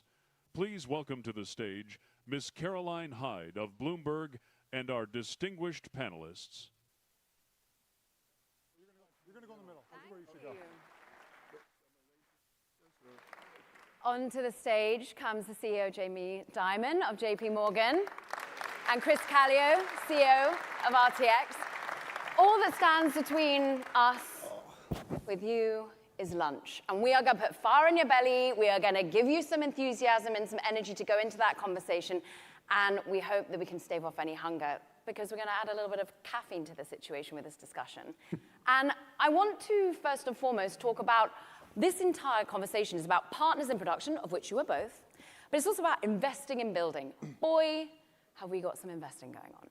I mean, we just look, there was record amounts of venture capital going into the defense tech sector. Last thing I just saw is that SpaceX is potentially worth $800 billion. And then there's a small amount of $1.5 trillion, I think, that you've got as this enormous initiative to focus in on defense and on really resiliency and strategy here in America. Why, Jamie? Why that amount, and what is it focused on? Yeah, so first of all, welcome everybody. Thrilled to be here. I'm happy this is taking place. I'm happy that a lot of this venture capital money is going into things we really need, not things like social media, for example. Look, it's been obvious for a while when Ukraine got invaded by the Russian armies 4 years ago. It should have shattered any illusion that people have that we're safe. And somehow we missed a lot of stuff. And I don't like crying over spilled milk. And we missed. And you hear about rare earths and the speed of change and all the things like that. And all of our medical ingredients come from, or 85% come from China. And we've written about it. We've talked about it. We're quite a patriotic company. And then we just started asking, what more can we do? We hire veterans. We do a lot of things. And we did a deep analysis on what we already do. And this is where it's security related. So it's not, if we do something for Boeing, it's not their commercial aircraft, but it might be their military aircraft. We did analysis. We said we do so much, and we want to do at least 50% more over the next 10 years. So that's the 1.5 trillion. And then the 10 billion of investing, which can easily be more than that, is to do special financing for, think of the vendor supply chains that someone like Chris might have, where if he wants to double, triple production of his missiles, he's got to get some of them to double, triple their production. They may not have the money, or they may need a little bit of advice or help or build a new plant. And then around it, I think very importantly, when I was listening to the conversation just now with the folks up here, also to do research, like what is the shipbuilding ecosystem that needs to be fixed, and then policy. What can we do to do faster, better, quicker? As you all know, you've heard it many times, there's not that much time. And so we better get our act together, and regulatory-wise, policy-wise, obviously the experts actually building stuff, and we're just a part of that. Well, a big part of that, Jamie, and you and I talked about this a little bit, and you heard all the discussion out there about the need to replenish our munitions, ramp our munitions to high level, for all the reasons you just outlined, Jamie. Half of our supply chain is what you'd call a medium or small business.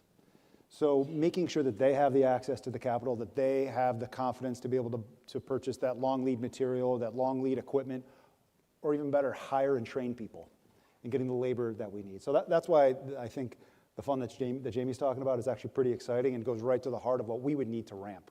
Security, resiliency, it's a now an initiative, but it feels that there is fire in both of your bellies because time is short, and yet what has happened in the past, I don't want to beautify the problem here. I don't want to dwell too much on history, even though we are in a presidential library. But Chris, what from you is the learning of the mistake that we made in the last 20, 30, it's a post-Cold War that got us to this situation?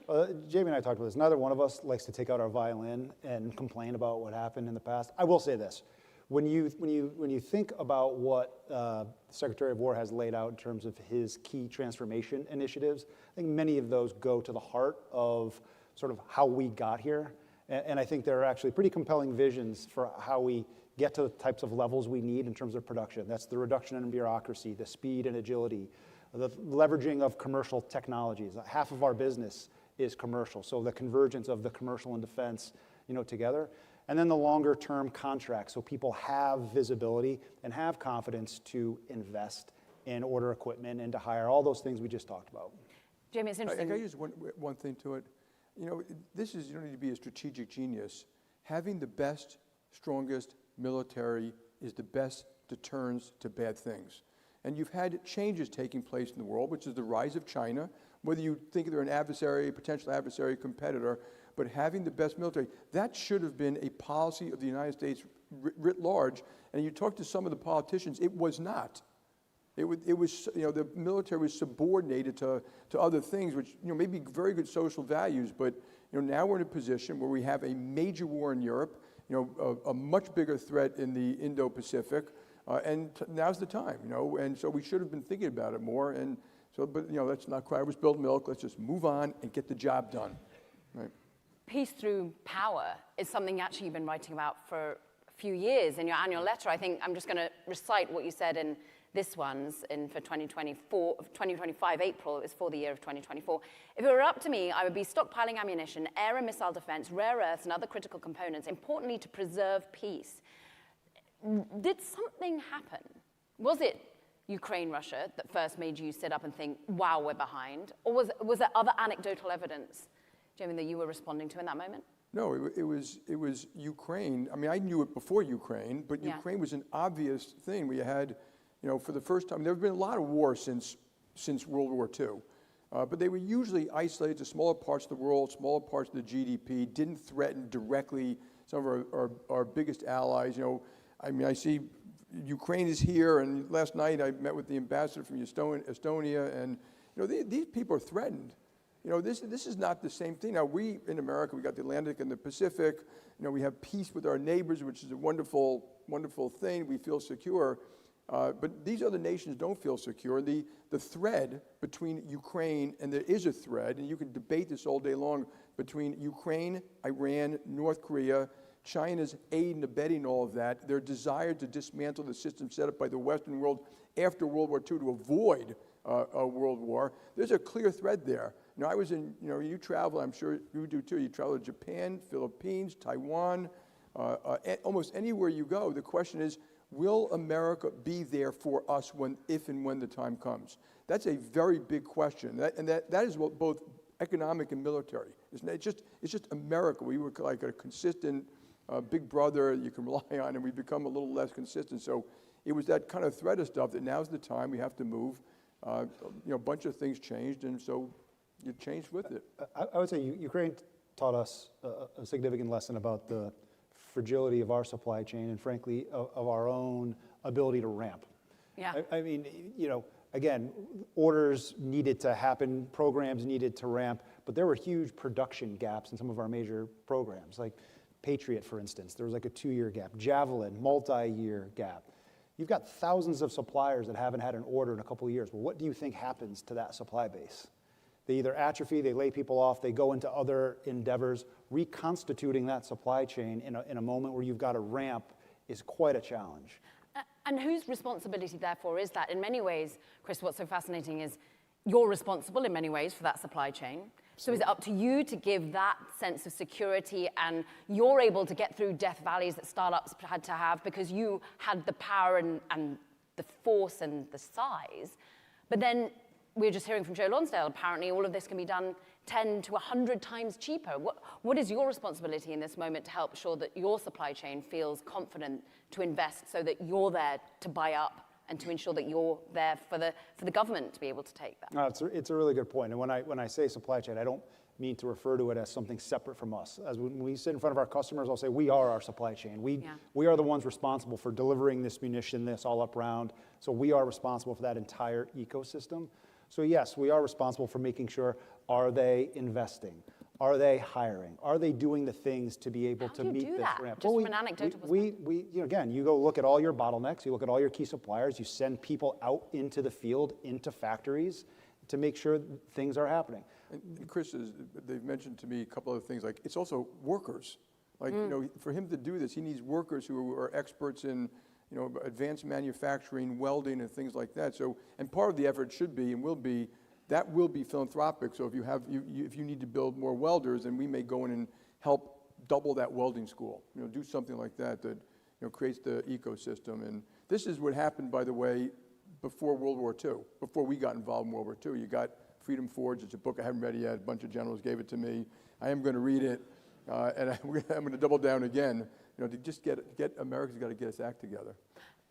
Well, Tim Cook would say he doesn't have the labor force to make an iPhone in the US, and I know you don't want investment going into like social media, but what is it therefore that gets the labor market into the place we need it to? Because boy, do we not have the engineers that we need in defense tech. We don't have the manufacturing skills to put into what we want to scale up from a footprint perspective.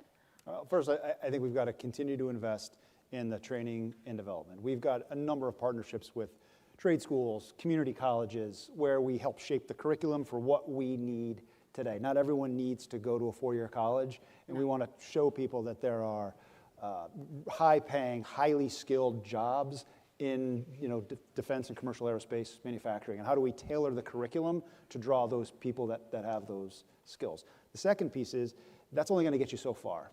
And so when we talk about innovation and investment in technology, underreported is the advanced manufacturing that we've got to invest in. There are a number of defense tech companies here that are in advanced manufacturing, many of which we've invested in, and they are actually in our supply base. How do we continue to leverage the advancements they are making in advanced manufacturing and digital technologies to help us relieve bottlenecks and just, again, ramp production faster to make up for that shortfall in labor? The labor is only going to get you so far. You're going to need technology in our shops as well.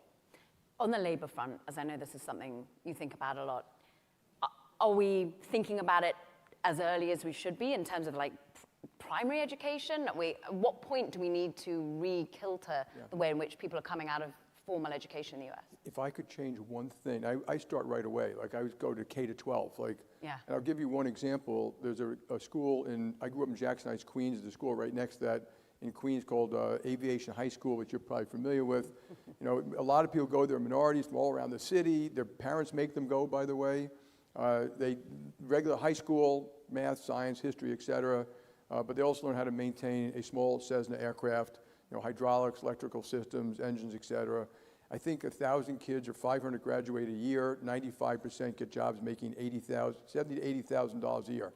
That is what we should be doing. It's different types of schools, different training, but every school should be looking at the output of what jobs are these kids getting, and then work with local business, collaborate, because we know collaboration works better than anything, as opposed to keep the education system separate from the employment system and what jobs. And once you start asking a principal, did your kids graduate? Did they get jobs? How much do those jobs pay?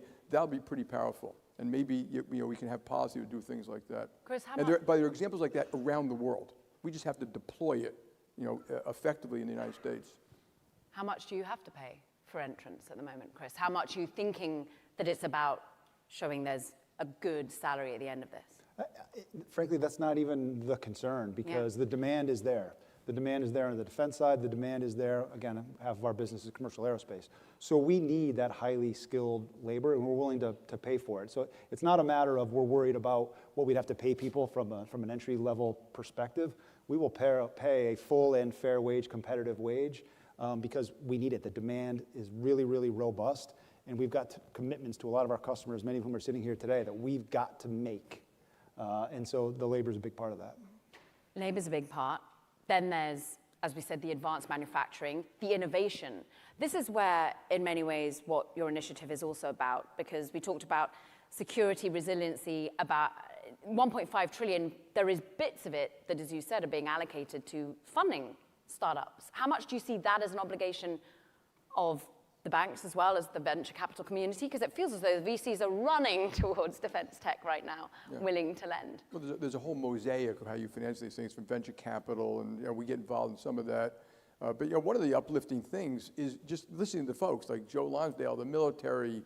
I've met a bunch of companies that are here. It's staggering how good they are, how smart they are, how they're fixing stuff, how they want to do the right thing. So it's already working. It's just we got to get it continue to work. And we'll be in that whole continuum of financing, education, policy, research that can help drive it. We're just part of that system. I mean, there's hopefully a lot of people going to be doing the same stuff. We'll have partners with a lot of people. We'll partner with other banks if we have to. No, we will. Frenemies, they're everywhere. They're everywhere. What about, as you said, many startups you've financed with RTX? Would you beef up? Would you buy? How are you looking at the competition that's coming, but also what could be a nice little acquisition? I think Jamie would tell me and advise me that the valuations are too high for us to do that. But really, we kind of look at it in a couple ways, because you're absolutely right. The defense tech space is booming. There's many people that are bringing commercial innovation to the defense area.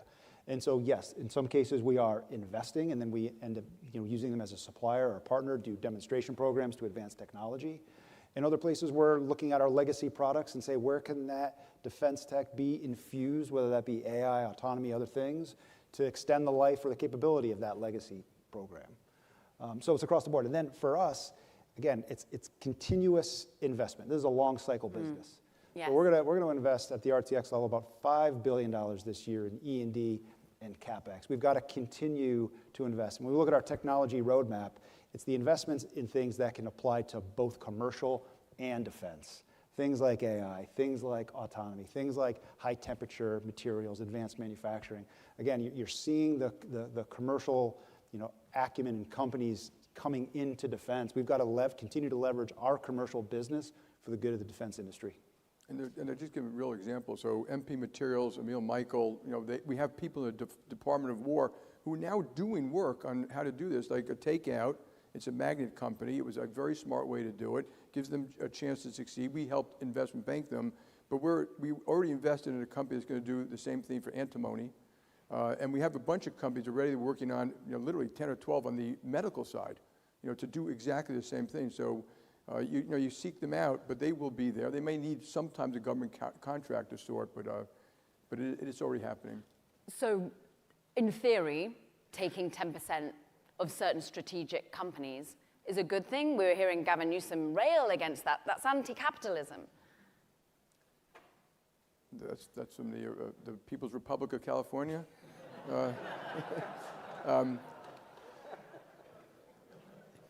We need to do certain industrial policy, and we should do it right. And done right, and I think done right is you give benefits out there. Like, I wasn't against a CHIPS Act. I think what we should have done is made, given supply contracts, free land, double the R&D deduction, double the wage deduction, let the market decide who gets the money. That when the government decides who gets the money, it usually becomes a problem. So you can go through each of those deals. There should be rational policy that we need to get through the valley of death for whatever it is we're doing, and I think that is doable. So, some of those I would probably criticize. I don't know all the details of them, though. There may be things that I just don't understand, so it's hard for me to have a definitive opinion. Does the valley of death still exist, do you think, for startups from RTX's perspective? Because with capital now going to startups, is that the issue? Or where else are we seeing that transition where we can actually get to a real end point where there is a POR for these companies? I'm going to let him answer that, but before, just so you know, there's a valley of death for big companies, too. Yeah? Okay. Well, You go by the wayside. Well, Jensen Huang, usually driven by complacency, arrogance, bureaucracy, which is partially the reason we got here in the first place. So. Good points there, Yes. Jamie. That's something that, as a large company, we're always guarding against. And frankly, the infusion of investment into defense tech has helped us there too. Like, it's not our divine right to be able to continue the positions we have. We've got to go out and compete and earn that every single day, which is why I'm saying we've got to continue to invest each and every year to make sure that we're continuing to stay up on technology, on advanced manufacturing, all the things that we're going to need to continue to serve our customer. I will say this. It is one thing to design and innovate. It's another thing to build a prototype, and then it's an entirely different ballgame to then scale manufacturing to the levels that is needed. And that's one area where we spend a lot of time. We're not perfect. Our customers in this room would tell you today that we're not perfect. We've got to continue to ramp to meet our commitments. But to take the levels that we need, you're going to need some real focus and expertise in how to scale manufacturing. Focus, expertise, and also running roughshod through bureaucracy is what I heard on the previous panel. Is that what's needed from your perspective, as someone who's waiting for government contracts as your business model? Yep. Are we starting to see the walk as well as the talk? I personally feel that when in my engagements with the customer, with the Pentagon. I've had a number of engagements recently where we have follow-up meetings in 24 hours, 36 hours. Where are we on this? Where are we on that? How do we remove impediments? How do we make it easier for you to increase your output or to fix this issue. The pace of play is high. And I just sort of feel that when I'm there and in the building, and hopefully it continues. Jamie, there is no question that this administration is trying to bring an axe to some of the bureaucracy that held back America. Yeah. That is a good thing. And we can do it and still keep the world safe, for safe food and safe banks and all stuff like that. But it is astounding when you go around and read it. And this is what crippled Europe. And so we have to be very careful. But I'll just make a slightly broader point. We talk about, raising taxes and raising on people and cutting expenses. That's all true. We need to do that. We have a huge deficit. That's a huge problem. But good policy can drive growth, and it's free. And with that, we don't do a good job at. And that could be education, immigration, skills, all these things we can do, and it's free. And we're making a huge mistake as a society to think there's always a debate between cutting expenses, raising taxes, and regulation be one of them. And you all know about it. A lot of you, if you've taken out a mortgage or built a home or anything like that, it is staggering we have to go through now. And we've become a litigious society. And part of the reason, in my view, is because a lot of people in power, and that could be politicians, regulators, agencies, they've never had a job. And I hate to tell you, that the real world is not the same thing as the theoretical world. And there's that great quote, I forgot who said it, in theory and practice are the same. In practice, they're not. So if we're going to go back to your penning, as you might be doing soon, your 2026, as in two letters, it's a reflection on 2025, and you do the same, if it were up to me, if it were up to you, what would you do right now for the Pentagon, for example? For who? For the Pentagon, or for what would you run roughshod through in terms of bureaucracy? What advice would you give? Well, I think you've heard a lot already in this, these successes I've heard, which is just, they need to move. They can't do multi-year budgeting, so that kills you. That they can't give certain contracts on. They can't make things. And some people in the military told me the lack of ability to do that could cost them $50, $100 billion a year. So, you can go on and on and on. Congress has to change certain rules and requirements that allow them to make decisions faster, do multi-year contracts, do something that allows you to have a second plant sitting idle, so if the country goes to war, you can make more Patriot missiles. And we don't have that. The game thing, there's public stuff. The military says if we have a real war in the Indo-Pacific, we run out of missiles in 7 days. Is that how we're going to run our system? And you can leave a plant sitting empty, not sitting empty. You can leave a plant that has what it needs to build new missiles, but it's being used for another purpose, another commercial purpose. If you need it for war, you empty that out and you put in what you need for the missiles. And so we just need good policy, good thoughtful stuff, and people have really thought this stuff through.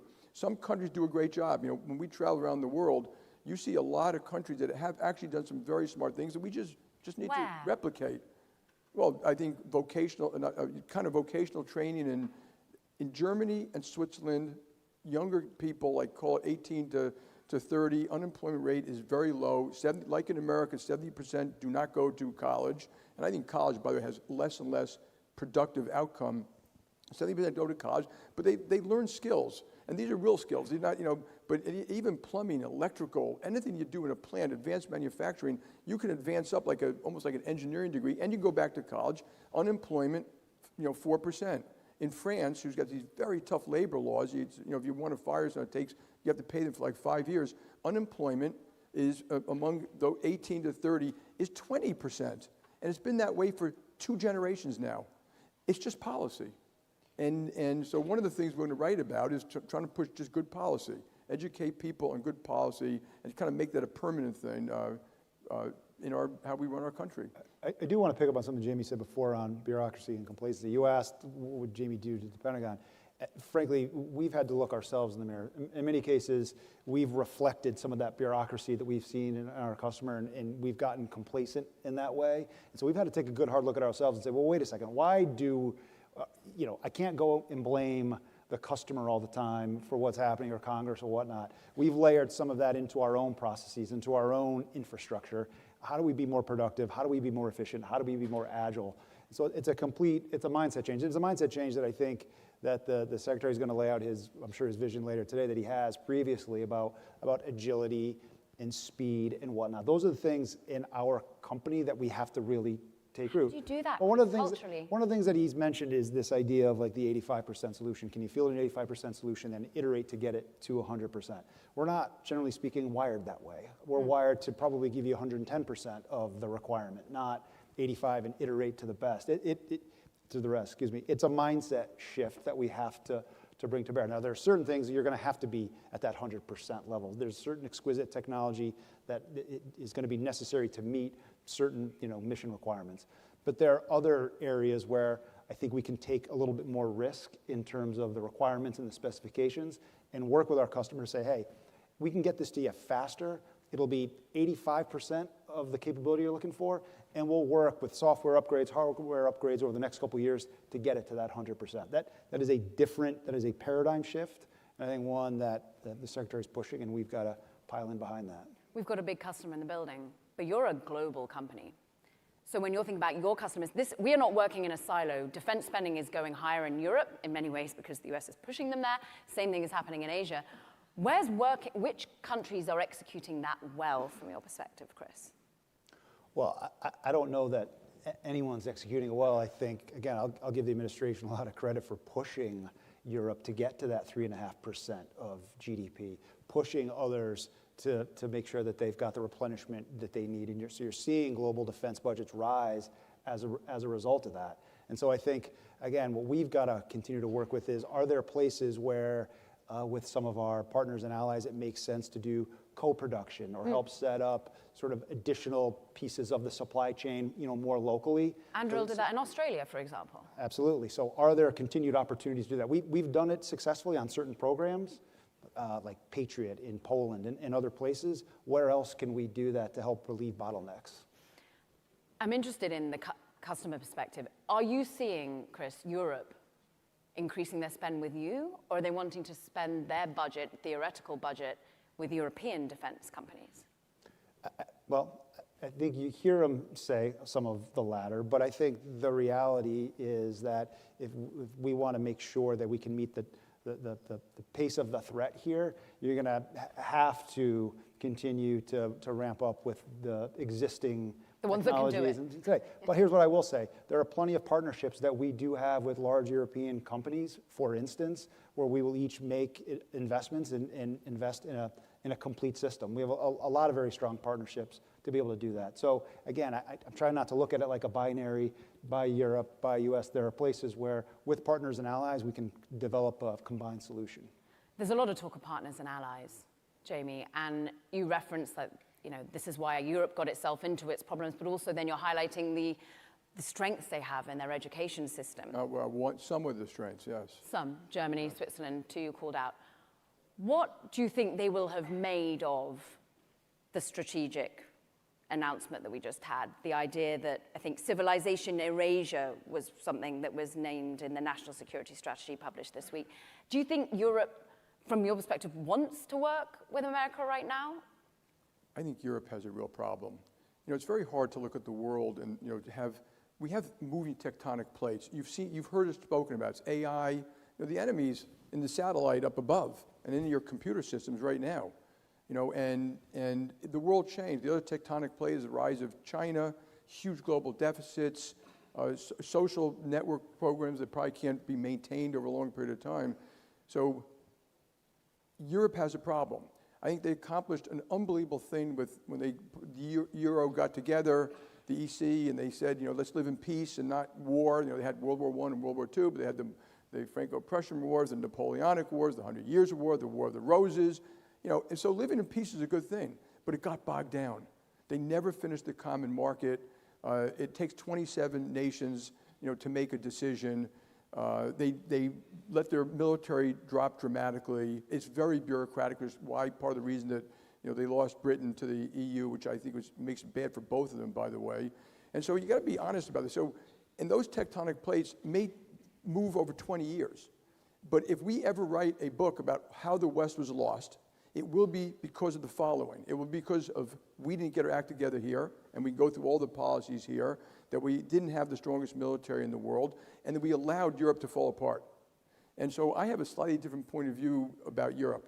They have some wonderful things, but they've gone from 90% of the GDP of America to 65. That's not because America did anything bad to them. It's their own bureaucracy, their own costs, they do some wonderful things on their safety nets, but they've driven business out, they've driven investment out, they've driven innovation out. It's kind of coming back. I think the leadership, Merz, Macron, Maloney, Starmer, I think they know. I just think politics is really, really hard. Therefore, the fragmentation of Europe, if they fragment, that's exactly what some of our adversaries want. They want to go back to a world like that, and then you kind of have a world that was like it was before World War I, everybody out for themselves. Everyone's got different national security interests, whether it's food or energy or water, and China's a huge country who wants to do bilateral negotiations with every country. If they fragment, then you can say that that America first will not be around anymore. It will hurt us more than anybody else because they are a major ally in every single way, including common values, which are really important. So therefore, I think we should be using our American capability, strength, coercion, democracy, trade, investment to urge them to do what's in their own self-interest, which is military and economic, and the economic is equally important. If they go to 60% of our GDP, then 55, then 50, they won't be able to afford the military. They'll have more polarization. They won't be able to afford their safety nets, et cetera. So I think we need a long-term strategy to help them become strong. A weak Europe is bad for us. It's bad for the civilized world. It's bad for the free and democratic world. You are that trade with RTX, and you have significant presence in the UK. And you have, I see the deals that are just being announced with you, it's one in Canada or one in Australia. You are still, in this day and age, a globalized company. So, Chris, are you optimistic that we won't see that fragmentation in Europe? That you can increase, you will see Prime winning out from the Western world wanting to increase their budgets? I just think that, and we'll start with Europe, I just think there is benefit in all of us working off of the same set of equipment in terms of interoperability and cooperation. Jamie's right, we travel around, we talk to folks in these countries. I see a real willingness to want to ramp up, to want to replenish, to want to get to the NATO commitments. And again, there's a lot of things that we all know about that they have not aligned around in terms of Ukraine and support of Ukraine and funding and the like, but I do see a general consensus around the need to take defense up and to make that a reality. And they have some amazing startups. I think of Helsing that's happening in Germany. Where is the puck moving from your perspective in terms of innovation now, Chris? Where is it that you think the rest of the room needs to really start thinking about allocating or really be going that extra 15% that isn't quite built yet? Well, look, on the technology side, and I'm sure there are people up on the stage before who talked about this, but in terms of defense, clearly AI and autonomy. How do you get decision-making in the field and at the edge at a pace and an acceleration that it needs? How can you have some of our systems do its own discrimination, its own rerouting? So AI and autonomy, I think, are going to be two huge pieces for defense. And again, I'll go back to the advanced manufacturing. I know it's not as sexy as some of the other things that we're talking about here. Advanced manufacturing is very sexy. If you want to be able to scale, as Jamie said, like having stockpiles, that is deterrence. If you really want to get there, then we've got to find different ways to scale the type of manufacturing that we need in this country, and frankly, with our partners and allies as well. How much time do we have, Jamie? Oh, you mean time to not, you hear it? No, I'm seeing 2 minutes. How much time do we have to get this right? If we're sat here next year, 2026, will we have needed to execute on a lot of what you're already saying? Do we have until 2030? My view is we have 5 years. And so I'm not, it's not today, but when you say 5 years, it means you got to start doing the right thing today. So I'd say 5 years. Would you feel that similar time frame, Chris? Do you feel that sense of urgency that 5 years and to really ensure that we've got the strength, the military might that we? I'm thinking like now, like where we sit with our backlog and we're in the commitments that we've made to our customers. Like our head is down, ramping now. You got to start now. There's an important. No one has a divine right to success. So I don't care if you're a city or a business or a country. You got to always say the world's changing, and if you want to be successful, you got to change with it. And we can all want the world we want, but we got the world we got. And it's a complicated, tough place, so it's now. it's now, one optimistic. I mean, we still have a major war in Europe. Yeah. I mean, this is, and I consider that is freedom being fought for us right now. And I think we have to take that very seriously, because some wars last for 10 or 15 or 20 years. And you're talking about nuclear power and nuclear threats. This is very different than we've dealt with in the past, and I would take it extremely seriously in the here and now. And if we're all going to move, what we want is people to move away and feel that they've got a sense of urgency, something that they can do. Is there one piece of advice or thought that you want people to exit this room with? Do what you can. I mean, the whole effort we're doing was because you said, instead of complaining about what can we do about it? Yeah. And so, we try to do that in a lot of things. And a lot of people, it's amazing to me, who've called up and said they want to be part of these efforts. So people want it. People want to save the world and work for something important and help the United States military. The military gets, you saw those panels this morning, get a tremendous amount of support. They just need a little bit more help from our Congress and policy at this point. More security and resiliency initiatives? I want to see some from you, Chris? I would just say I'm always amazed by the innovation in this country and the capacity for technology development. I think that's something that we should all be incredibly excited about. A lot of times we focus on the negatives in this country. We've got an amazing set of capabilities that if we harness, we can get to this place in 5 years that Jamie's talking about. We have not got much time, and we are now currently out of time on this panel. It has been a joy to sit down with both Jamie Dimon and Chris Callio. Thank you very much, both, for a great discussion. Thank you. Well done. Thank you. Ladies and gentlemen, this concludes Panel 4. Please make your way to the first floor of the Air Force One Pavilion for our keynote luncheon.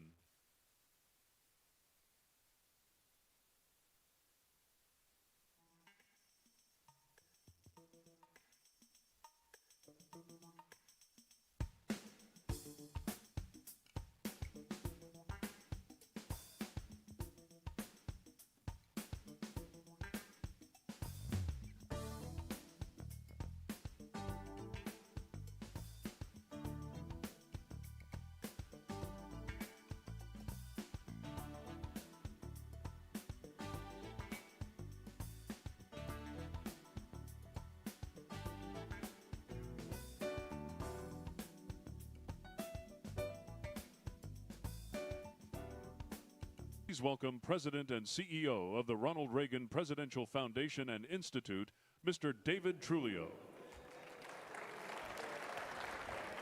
Good afternoon. Welcome. Today marks the 4th time the Reagan National Defense Forum has hosted the sitting chairman of the Joint Chiefs of Staff.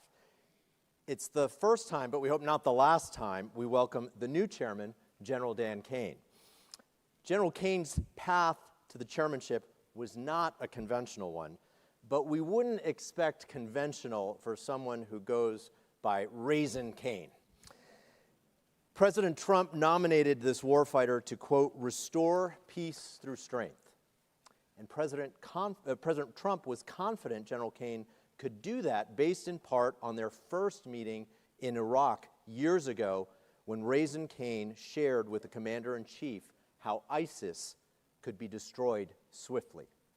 When President Trump tapped Chairman Kane for his current role, he was a retired lieutenant general, having served most recently as the Associate Director of Military Affairs at the Central Intelligence Agency.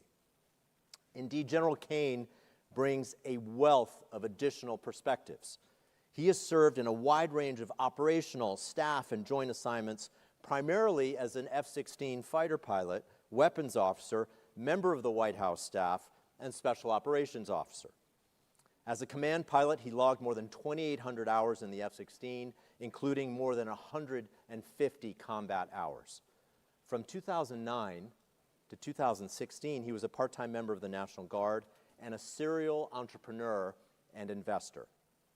A career like that is filled with challenging and consequential moments that test and make a leader, including the approximately 8 hours he spent in the air on 9/11.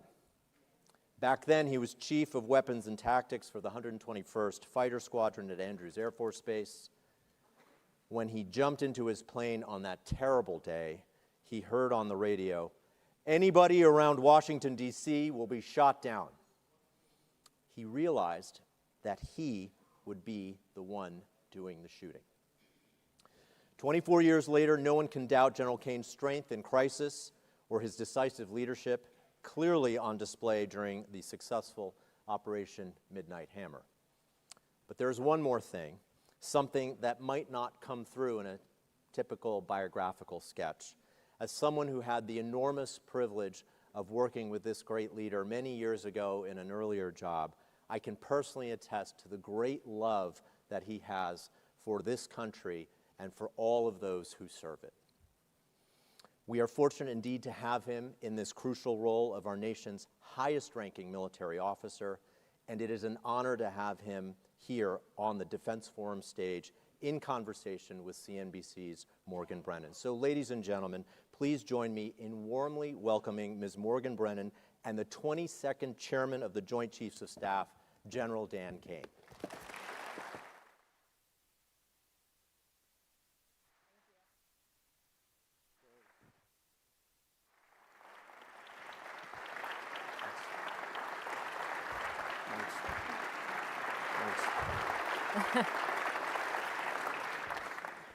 Thanks, but you know, before you start, I have to say that my boss was a guy named Dave Trulio, and there is no finer leader that I know.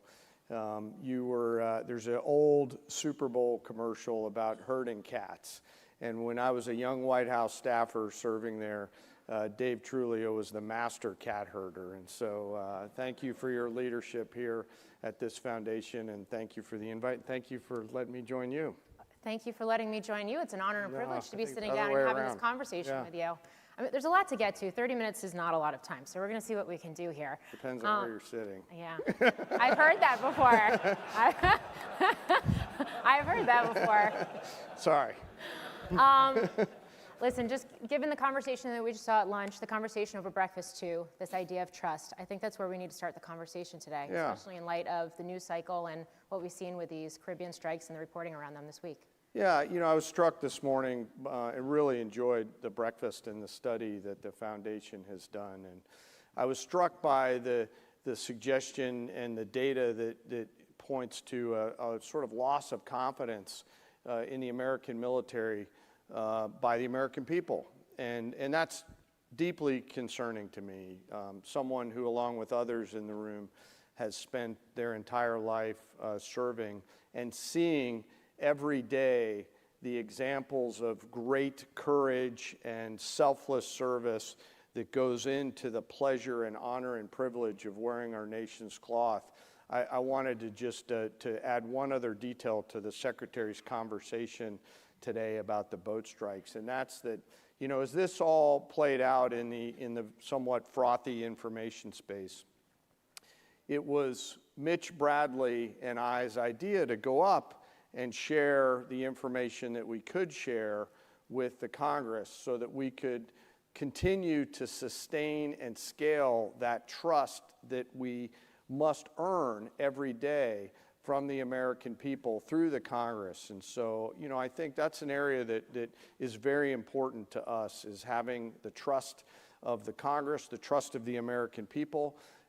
It is an incredible gift for us to serve our country.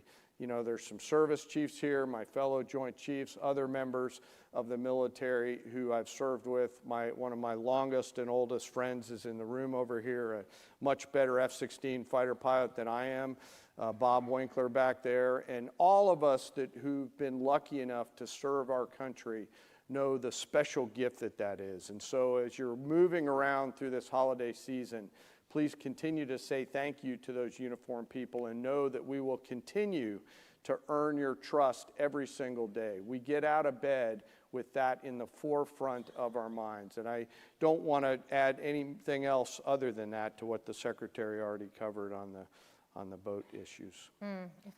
If I just go a little further then on that. Great.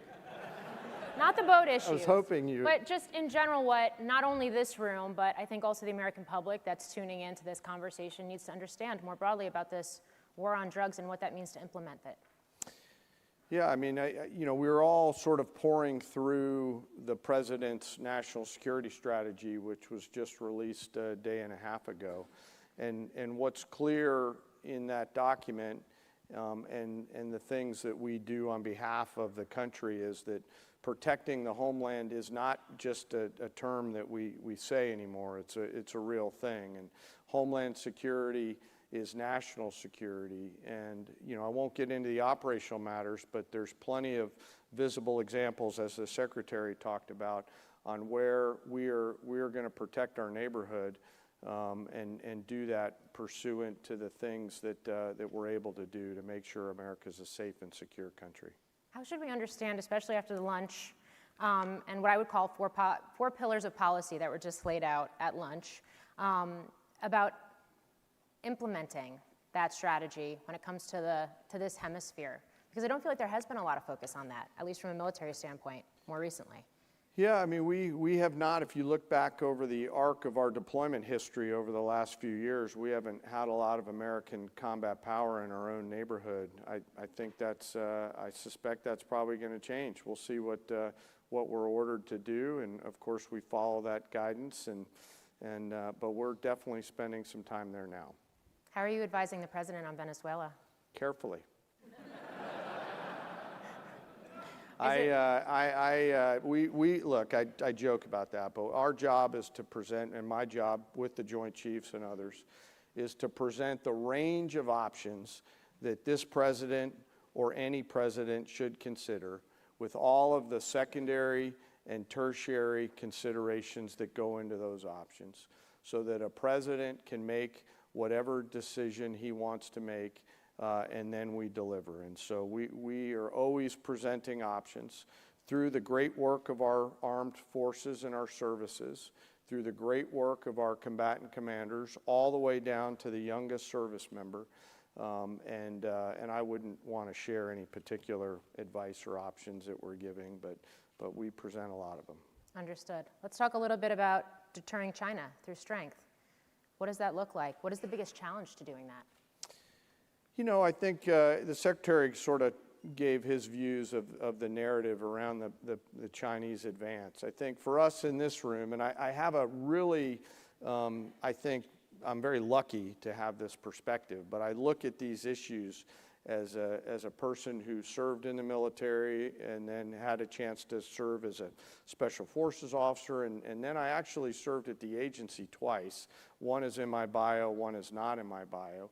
But then my time in the private sector really helped me see the importance of creating deterrence through integrated capabilities at scale. And so when we look at the rise of the Chinese military, what our goal in the Joint Force is to create multiple simultaneous dilemmas for all of the adversaries around the world, so that they are very cautious and concerned about doing something that would bring any sense of threat to the American people. So as we think about China, I think about the importance of moving from the place of strength that we're at now, and we are the strongest military in the world. You should not walk away with anything else other than that. And we're going to move from that position of strength to being even stronger.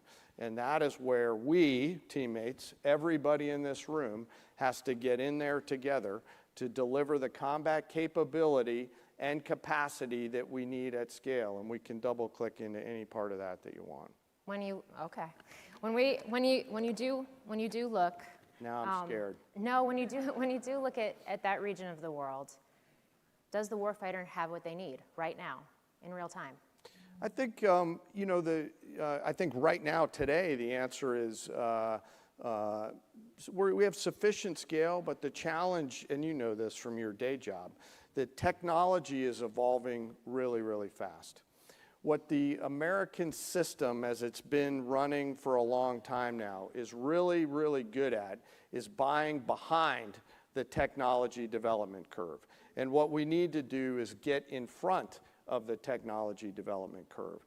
And that's going to require the best of the military, the best of the Congress, the best of the private sector, and the best of not just the defense industrial base, but the national industrial base.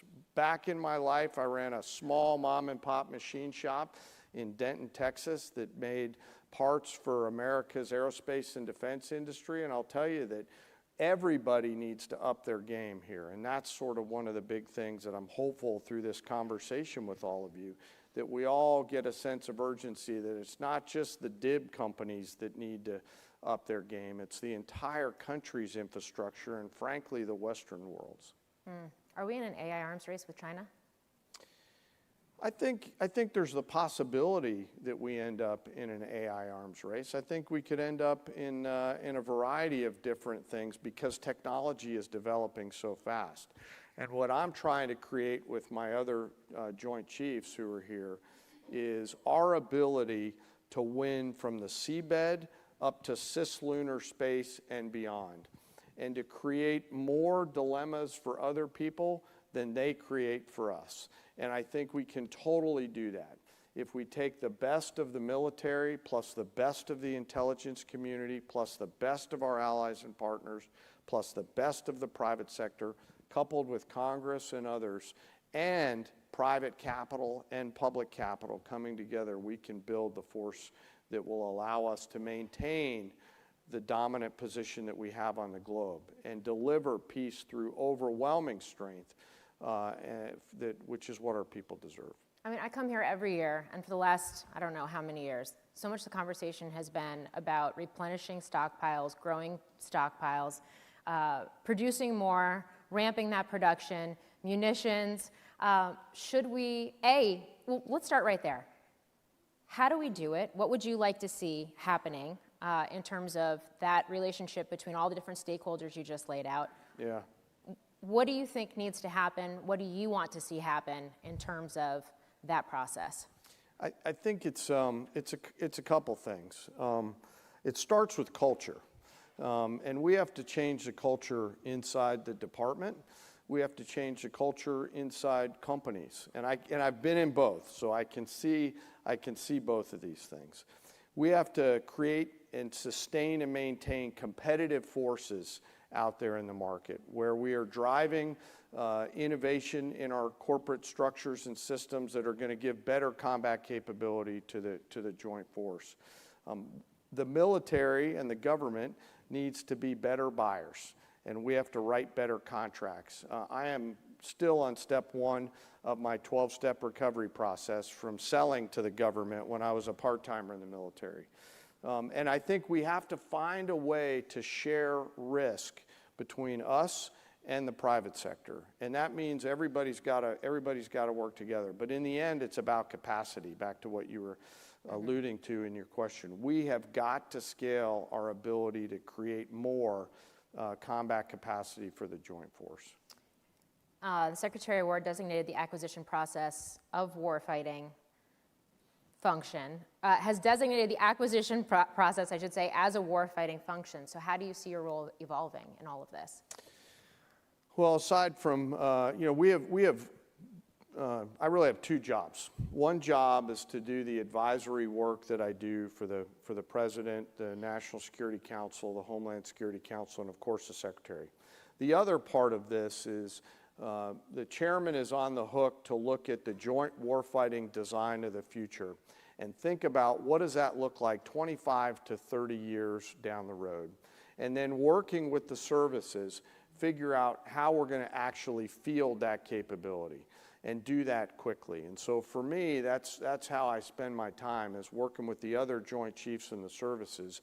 And as the Secretary alluded to, the Deputy Secretary of War, who is the hardest working person in Washington and does not need to be there, but is there because he loves our nation so much, in order to actually get at it. But what we need to do, teammates, is we got to execute.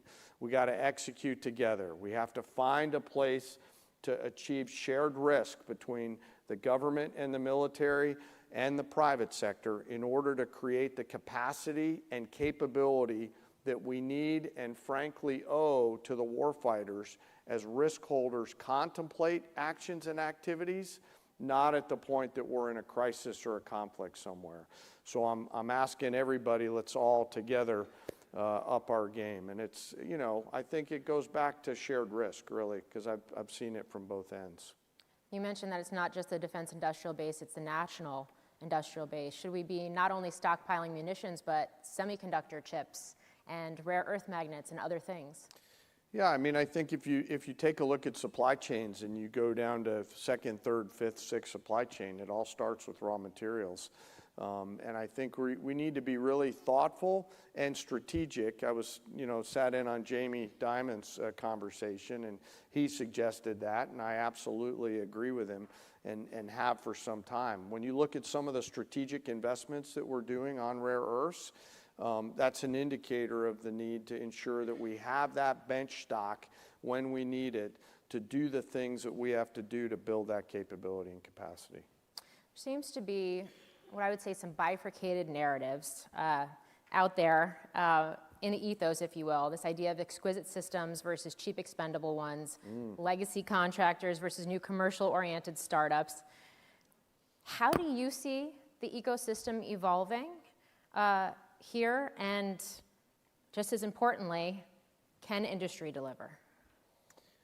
I mean, I believe industry can deliver, but as I've said a few times here, we have to up our game. We have to be ruthlessly focused on operational execution.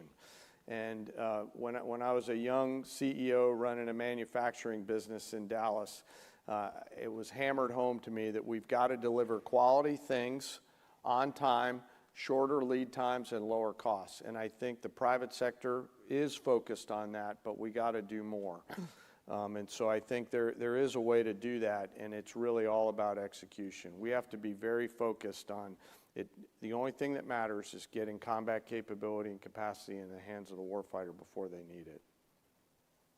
So what does the mix look like? Oh yeah, thanks. Especially when you're looking out 20 years, 30 years. Yeah, I mean, I think if you look at warfighting in the future, we want to take the appropriate lessons from the fights of the past and apply them to the future. One of the lessons out of Ukraine is going to be mass, and there's a lot of exchanges going on. And when I think about warfighting in the future, I see a set of exchanges both in the kinetic and non-kinetic space that is probably unprecedented. So we're going to need a high-low mix that we've not seen before. We will continue to need some of the bespoke capabilities, but we are also going to need significantly more attritable things that can create multiple simultaneous dilemmas for the commanders on another side of a fight than for us. And we started this piece of the conversation talking about deterring China. So I do want to get your analysis of what we are seeing in that region right now, especially as tensions flare between Japan and China, for example. There's been some pretty strong rhetoric around Taiwan, where China is concerned as well. What is your assessment of what we're seeing? Well, I think China's competing on the global scale. I know that from the U.S. perspective, we've got an economic relationship now that is looking positive and trending fine. We see China still creating a lot of combat capability and capacity at scale.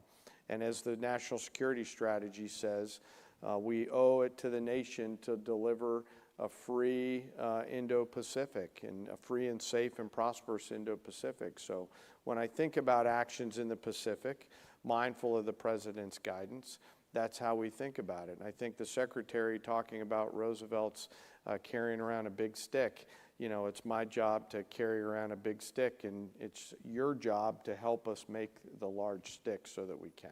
So if we continue to travel around the world right now, you've got active peace talks in Ukraine.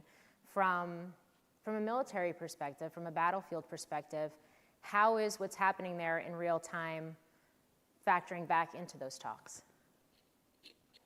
You know, I want to be pretty cautious about commenting on Ukraine because of the ongoing negotiations.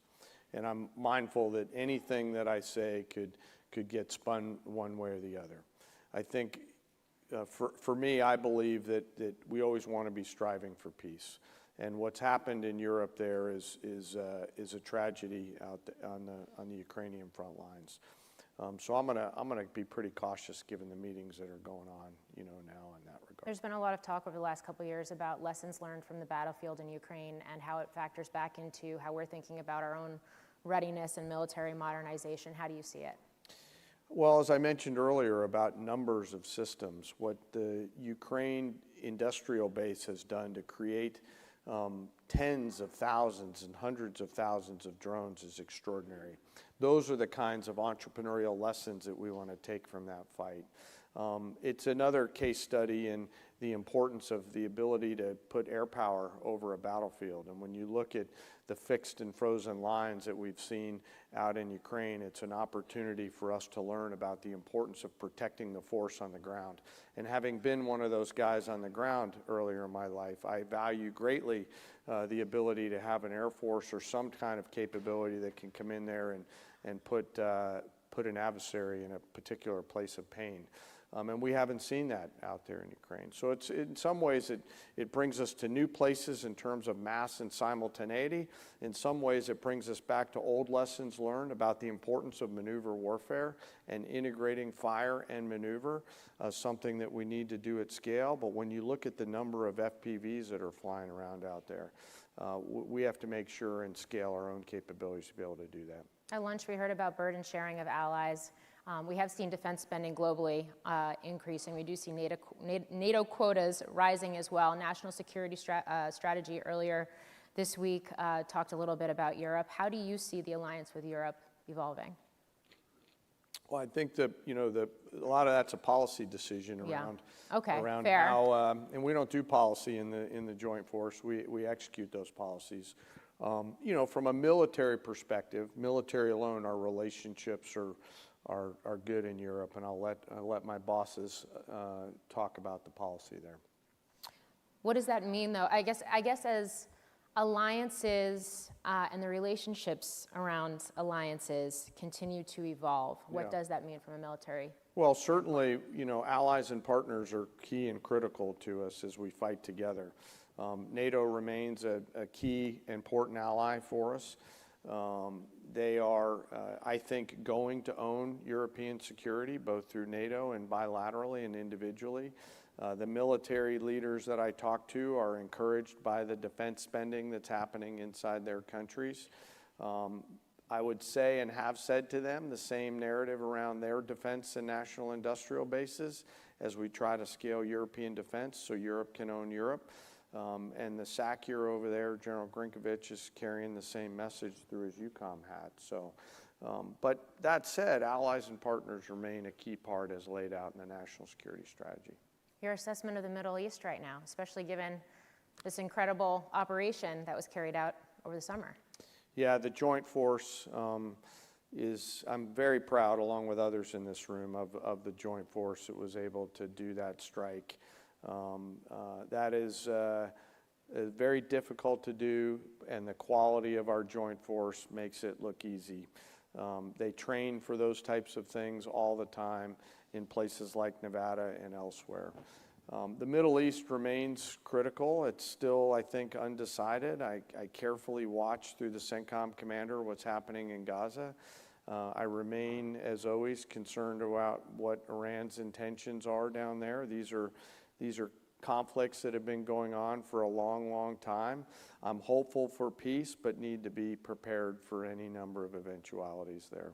As we do talk about restoring and reshaping deterrence and this idea of peace through strength, and I'm not going to get into the policy piece of this with you. Thank you. With the administration looking to potentially sell F-35s to Saudi Arabia, but how does a possible sale of a weapon system like that speak to how deterrence in the region is evolving? I thought you just said you weren't going to ask me about that. Well, it was not the policy piece of it, the military piece of it, the capability piece of it. Look, what weapons are sold to our allies and partners, that is absolutely a policy decision.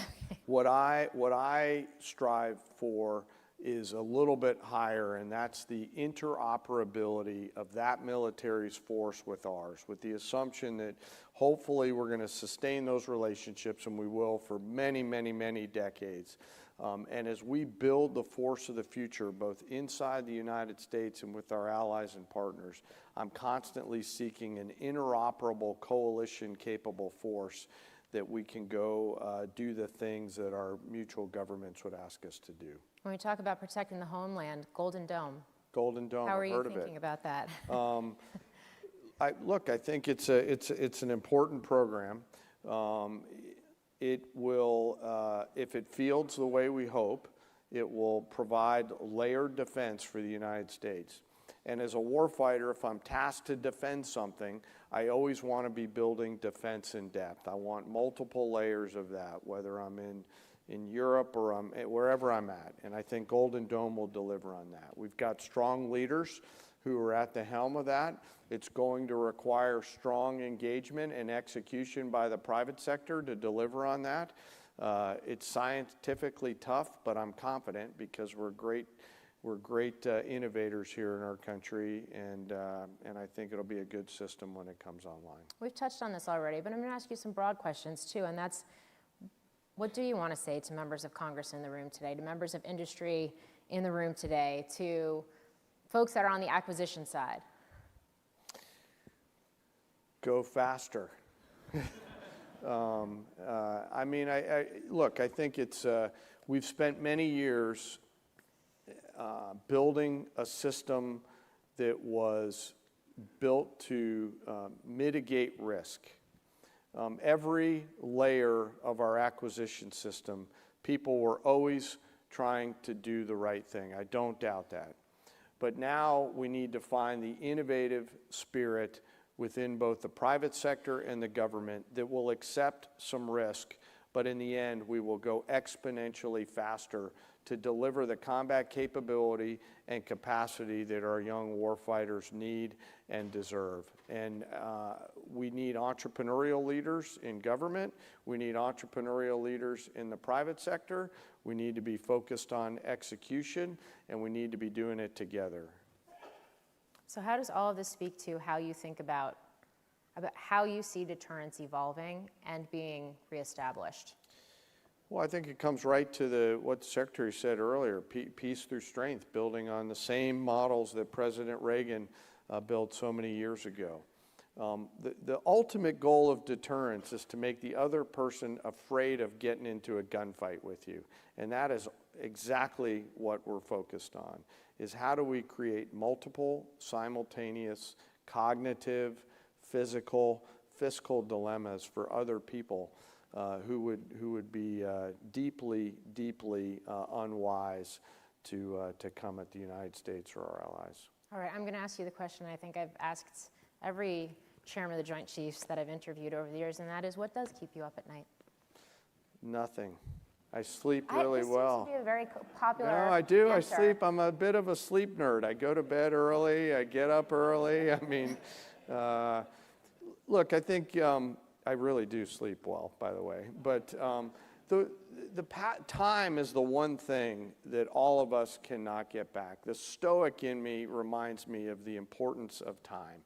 And I think as I look at the set of problems that we have around the world and the opportunities that we have, what I don't want us to do is to miss a single day to advance the things that we must do to keep our nation safe. We should never miss a single day as we move in these complicated, dynamic, and complex times. And I am extraordinarily confident and proud of the joint force and the private sector. And I know that if we work together at scale with the same sense of urgency, we can absolutely deliver the mix, high-low mix that you were asking about, in order to keep the country safe. And that's really, I think, what the President has told us to do through delivering peace through strength, is to create that deterrent effect in those that would consider an unwise decision. We started with the topic of trust, and now we've circled back to end with the topic of trust. Trust in the military, and now trust in the military's might. Is there anything else that you would want to say to this room or to the public that's tuning in right now? Thank you for the support that you give us. It is an honor and privilege for us to serve this great country. And as I think about this time of the year, I would ask those that are in the room and those that are on TV here to remember those men and women in the Joint Force that are deployed right now around the world, undersea, on the sea, in the air, and in space, doing our nation's business away from their families. And ask you to remember all of them. And equally, and if not more importantly, always, always please remember our fallen and their families who continue on and show us what real grit and determination look like. And lastly, thank you. And thank you to David Trulio and the rest of the Reagan Foundation for having me here. It's been an honor to be with you.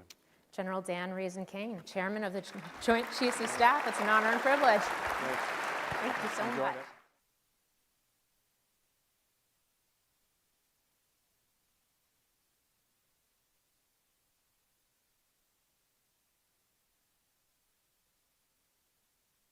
This concludes our fireside chat. Please remain in your seats for Panel 6 or proceed to the Air Force One Pavilion for Panel 7.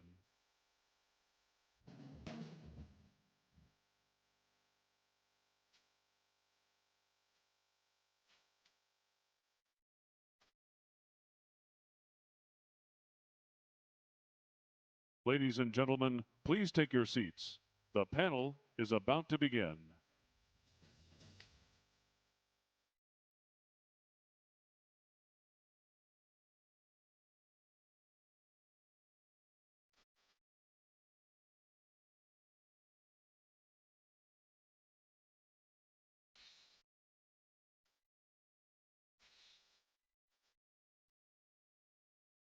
Ladies and gentlemen, please take your seats. The panel is about to begin.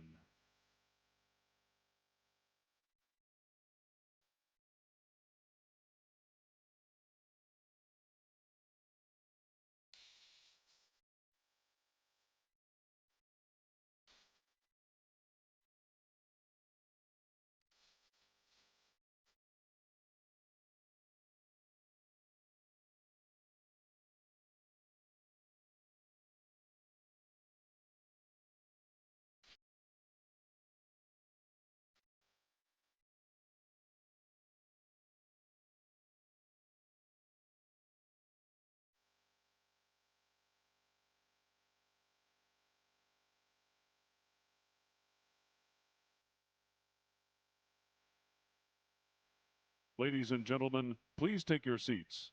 The panel is about to begin.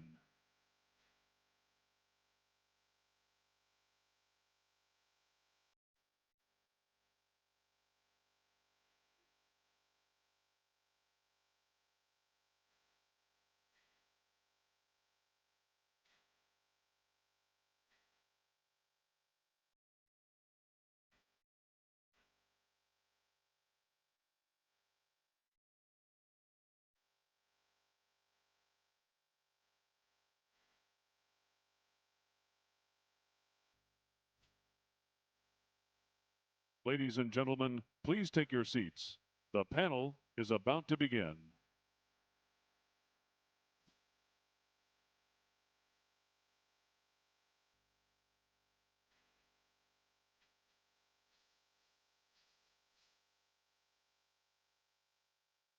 Ladies and gentlemen, welcome to Panel 6, 5% for Freedom, NATO, and the Future of Ukraine.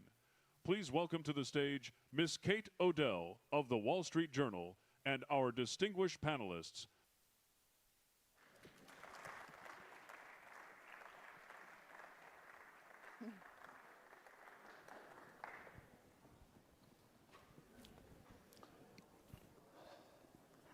Good afternoon, everyone. Thanks so much for joining us for this panel on 5% for Freedom, Ukraine, and the future of NATO. We've got a tight time frame today, so we're going to dive right in. I'd like to introduce my distinguished guests here. Next to me, I have Chris Coons, the senator from Delaware. In the middle, Antti Hakkanen, the defense minister of Finland. And then on the end, we have Lieutenant General Keith Kellogg, Trump's envoy and active in the discussions over new Ukraine. So with that, there's been plenty in the news about Ukraine, and everybody here, I think, is briefed up on it. And so I want to open our time together by asking General Kellogg, what does a good deal in Ukraine look like? How will you know if it's a good deal that NATO can live with in Ukraine? Yeah, great question. Thank you for the panel. One, happy Independence Day to your nation. It's really great, your 4th of July. So I think that's really good. And I also have to say to people in the audience that I was a great interview with our Secretary of War by Lucas Tomlinson. I do disagree with him tremendously on the last question he had. So with everybody clutching their pearls here, the fact is I'm an Army guy, so it's beat Navy next week. So we'll go with that. You know, I think when he talks with Ukraine, where we're at today compared to where we're at a year or 2 years ago, if you're a military guy, especially you're at ground, Marine Corps or infantry, that you realize the last 10 meters to objective is always your hardest. That's where the friction of war really sets in. And I think we're at the last 10 meters of trying to end this conflict where it's at. I think we're really down to a couple of issues, and the issues that are one are on terrain, which is primarily Donetsk, which is the second oblast. You have Luhansk, Donetsk, and you call Zaporizhia and Kherson, and the Zaporizhia nuclear power plant, which is currently is in cold storage right now, but that is a huge nuclear power plant. If we get those two issues settled, I think the rest of the things will work out fairly well. It's been hard. It's been hard to work through the issues with everybody. But, you know, I'd like to remind everybody in the room, you know, the scale of that war is unprecedented when it comes to regional conflict. The Soviet Union left Afghanistan after losing 18,000. We left Vietnam after losing 58,000. Russia and Ukraine combined have lost over 2 million. Think about that. That is horrific numbers out there. And so we need to get the conflict to an end. President Trump has seen that. President Trump has gone out of his way to talk to people, which is great. He's talked to Putin, to Zelensky, and anybody else he needs to talk to. So I think we're almost there. I won't speak for the negotiators or how it's working right now, but it's a full team effort, and the Ukrainians have been very good about who they have sent to the negotiations with Umarov out there, and we'll just have to, you know, wait and see how it goes. But we're really, really close. Senator Coons, I want to ask you a form of the same question. I mean, zeroing in on a security guarantee for Ukraine and a promise for them that this won't just happen again in a few years. What does a credible security guarantee look like that Putin might even be remotely willing to accept? Well, that's the core challenge, and that's why I think we're not close to seeing the end of this war, is that Putin has repeatedly rejected any reasonable proposal that would leave Ukraine capable of defending itself, secure from renewed rearmament and aggression by Putin, which we can expect with certainty, and that makes sense of the enormous sacrifice of the Ukrainians. Let's be clear, Putin is the aggressor here. Russia invaded Ukraine. This is not, there's great people on both sides of this conflict, not even close. Fred Ryan began this morning by quoting President Reagan, and I'm paraphrasing, but I think it was, peace is not just the absence of war, but the presence of justice. A just end to this war would not mean our coercing a democracy to concede ground that Russia has not been able to take, and conceding a cap on their military, and conceding a cap on their potential joining NATO at all. What would a security guarantee look like? European troops on the ground, American Air Force patrolling the skies, unlimited access to and a guarantee of U.S. intelligence and armament availability, preferably paid for by the Ukrainians and the Europeans. But if it's not that, if it's just some nice pledge that, you know, Putin will discover his inner child and not try and invade them again, I think that is an obscenity to coerce Ukraine into accepting that. Putin is a thug and a gangster, and he will only stop when we stop him, and we've had unity. NATO has stepped forward and taken on a dramatically greater role in this, our European partners and allies. We should let them keep doing that, and we should not step back until Putin agrees to a security guarantee and a cessation of hostilities along the current lines and with a guarantee that allows Ukraine to arm itself and defend itself. I've also been delinquent in reminding you folks that you can submit your own questions, and I will review them up here and would love to include them in our conversation.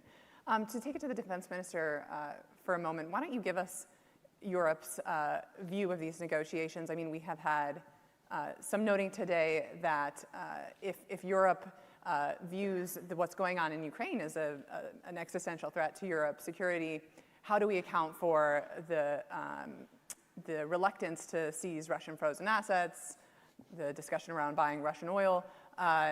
How does Europe view those? What accounts for that reticence in Europe? Well, thank you. First of all, I think that when we are talking about this peace agreement or arrangement, we have to understand first that what is the Russian main strategic objectives in a global scale. So they want to restore the Russian power politics in global. They want to restore Soviet Union's sphere of influence, and this is a part of that game. And the lessons learned from last 2 decades in Europe was that we tried to do energy trade business with Russia. We thought that that will bring peace for Russia in Europe. No. They used all the money from Russian side to do a new military buildup and attack to Ukraine. So let's not think that Russia has changed somehow. And the second lesson learned is that when Russia attacked to Georgia 2008, West didn't do nothing. When Russia attacked to Crimea 2014, West didn't do nothing. And now is the case that what is our reaction? Because we have seen from last 2 decades that the weakness provokes Russia to continue. So that's why this kind of general perspective about these arrangements has to be peace through strength. So when all these kind of pillars what we are now making has to handle Ukraine, their dignity, just peace, but also Russia. If we are rewarding Russia to attacking to neighbor, that will even encourage Russia in future to continue that kind of behavior. Senator, is Ukraine losing the war? That narrative has started to be paramount in Washington, that Ukraine needs to get a deal now because the next deal may be worse. Do you agree? Is Ukraine losing the war? Not at all. There is a risk that Ukraine is losing support. The national security strategy must give, just released, must give some encouragement to Putin that the administration is losing its focus and its interest. But what we saw in the survey is that an overwhelming majority of the American people support continuing with the effort to defend Ukraine's freedom. I don't think Ukraine is at risk of a collapse on the front lines, but I obviously am not a military man. They've taken more and more aggressive and capable strikes deep inside Russia at their energy infrastructure. They carried out a spectacular strike on very distant air targets a number of months ago. They've just struck a number of the Shadow Fleet. There are structural challenges, obviously, to Ukraine in terms of generating quality trained troops. But they have managed to fight with incredible durability, bravery, innovation. Their innovations in drone and electronic warfare have been world-class in recent years. I think as long as we send a clear and firm signal from the United States and the dozens of countries that have provided, at this point, more support than we have, that Putin will recognize, whether through sanctions, through the passage of a bipartisan bill in the Senate designating Russia a state sponsor of terrorism for kidnapping tens of thousands of children, or by imposing other costs on their economy and military, that he will then begin to calculate he can't lose the war. But if Putin gets the message that by just grinding away, we will lose interest, we will lose focus and attention, and he can win, then he will. He will not give an inch that he doesn't have to. I wanted to put up a question from the survey that the Reagan Foundation did for us here about public opinion on Ukraine.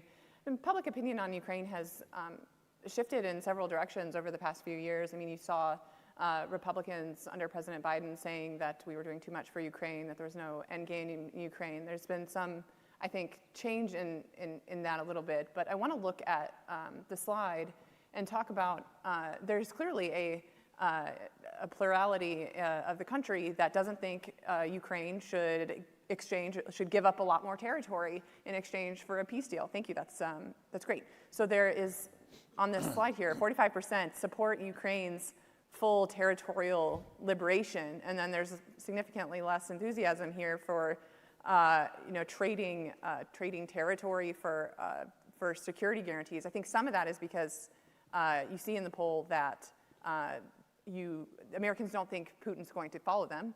And Americans also seem to express that they want Ukraine to win, that they favor Ukraine prevailing. So General Kellogg, I say all that because I want you to help us think about how the president sees this conflict. He talks about it in humanitarian terms, the awful human cost of it. But he also does not talk as much about the U.S. interest or the ideological role in it. Is the United States a mediator in Ukraine? Well, one, I don't speak for the president. Nobody does. The president speaks for himself, and it's pretty clear when he speaks what he wants to do. And I will tell you from my viewpoint, and I've been in there, and the two things that the senator said is pretty good. Is one, Napoleon had a great saying, the maxim, the morale to the physical is 3:1, meaning you're fighting hard. And seeing with Ukrainians, they've got a fighting heart, which what you said. In their subway, when they get attacked by rockets at night in Kyiv, they went to the most dark thing I saw was during a recent conference there was in a populated subway during the middle of an attack, they sang their national anthem. They didn't sit there worried, rub their hands. It's almost like it probably was, and I wasn't alive then, but like the Blitz of 1940 with England and London. And I think where the president is coming from, and I believe this, is because I've seen him in action in the first term, was I made that comment earlier, the absolute enormous loss of life. And I've been fortunate to go to Irpin Military Hospital and other hospitals inside Ukraine. And the last time we went there, and when you see young men, and there was no one there at the hospital, and we met all of them, that they had lost limbs. One had lost 3 limbs and is blind. But you realize the human tragedy of war, and that's where President Trump is going for. Stop and we will rebuild that later. And I think that is a real consideration on the loss of war, and that's where he's really concerned. Let's just stop this war. We've got to figure it. And I really do get concerned a lot of time about what they call, the British still call, from World War I, the lost generation. And the generation was lost in World War I because of the casualties they took in France, and that whole generation of young men they lost there. And you get worried about the demographics and losing your generation. We'll rebuild.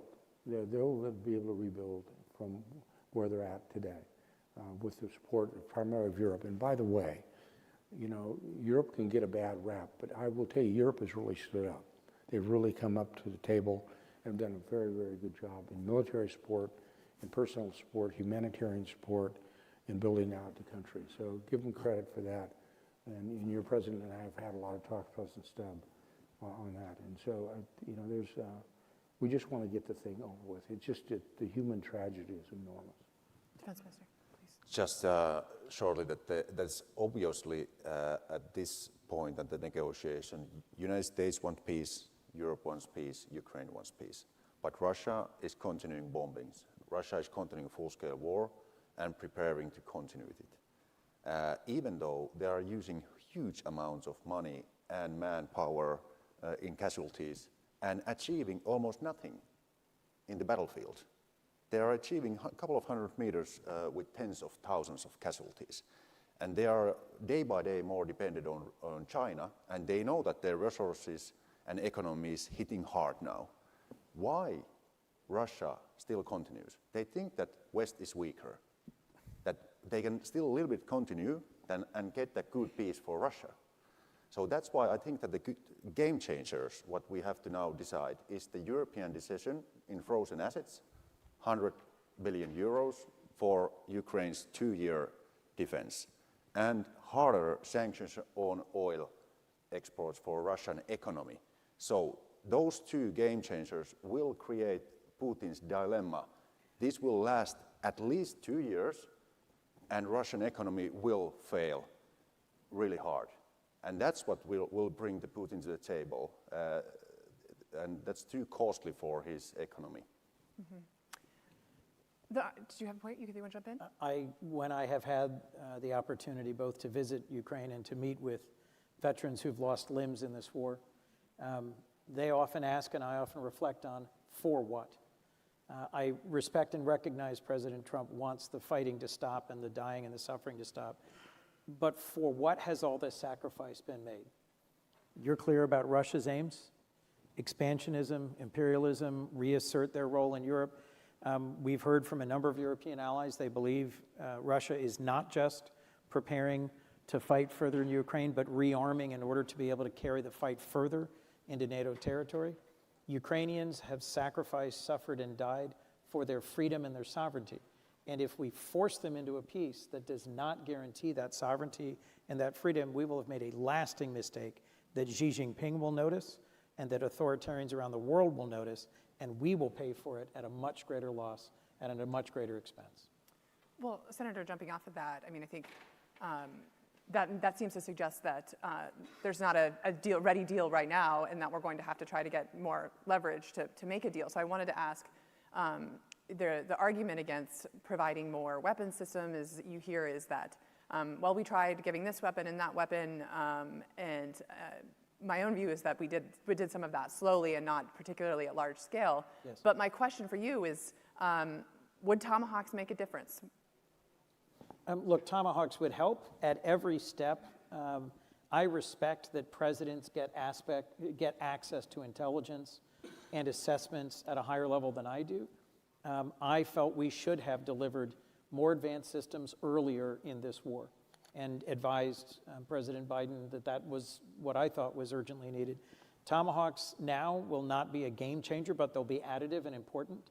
The Ukrainians are developing Flamingo, long range, capable with a larger warhead, but a very big profile, cruise missiles of their own. Two things, if I might. One, Ukraine is now at a place where they can be exporters of security. We can and should purchase from them significant quantities of world-class drones that are upgraded and updated according to the most current developments in electronic warfare and defense measures, and that's something that we need. Ukraine is also a very appealing long-term development partner for the United States. Europe is willing to buy from us robust quantities of some of our most advanced and expensive systems, and we should send a long-term demand signal to our defense industrial base that we're committed to that partnership, to arming and equipping Ukraine to defend itself. The alternative is the very real risk that Russia will occupy all of Ukraine and take its very capable and skilled military and its armaments base and turn it against our NATO allies.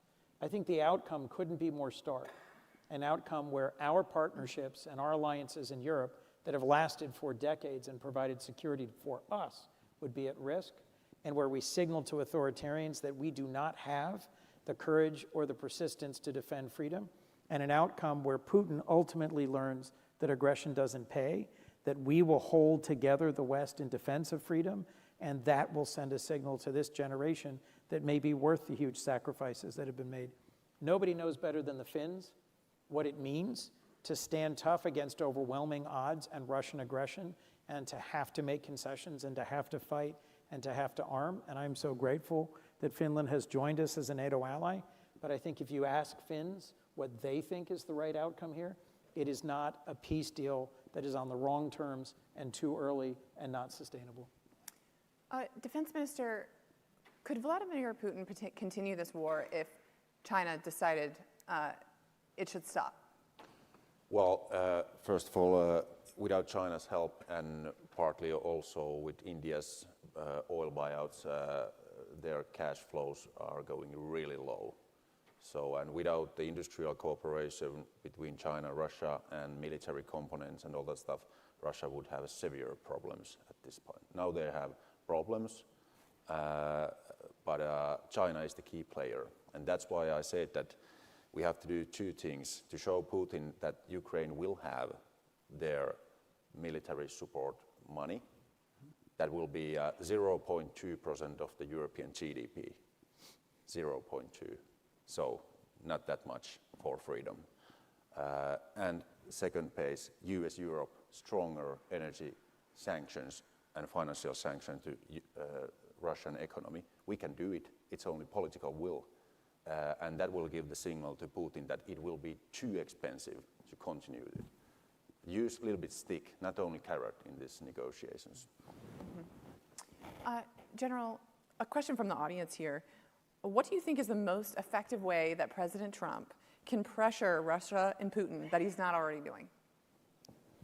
Well, I think it's a great question, and I think as a military guy, I will not speak for the president, but in a military situation, for those of you in uniform, the same as you raise your level of risk and risk tolerance. And I think what he has done and what the Senate has done, they've given the tools to be used. And I go back to what Winston Churchill said is in World War II when he said, after trying everything, America will finally get things right. Yes. And it's always usually the last resort. There's the instruments of power that are available are there. And the question is, we're not going to put boots on the ground. But I think the economic, what you brought up, the economic push, primarily is a petro state, and they're going against the shadow fleet. I think in the Black Sea, somebody sunk 2 vessels or had damaged 2 vessels. That was important. That goes back to what you said, Senator, about the technology they have with the drone fleets, and one off of Africa. So you apply an economic pressure. It's just not only a kinetic or military issue. It's an issue of economics. It's an issue of diplomacy. It's an issue of military as well.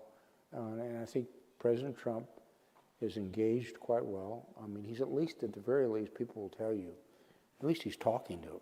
And that's always an important thing, to keep him talking and to get there. This is it's a very, very hard subject.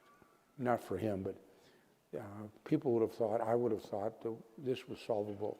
When you get rational people talking to each other, generally you can find an agreement where you want to go. It may not be an optimal. It may not be the best you're going to get.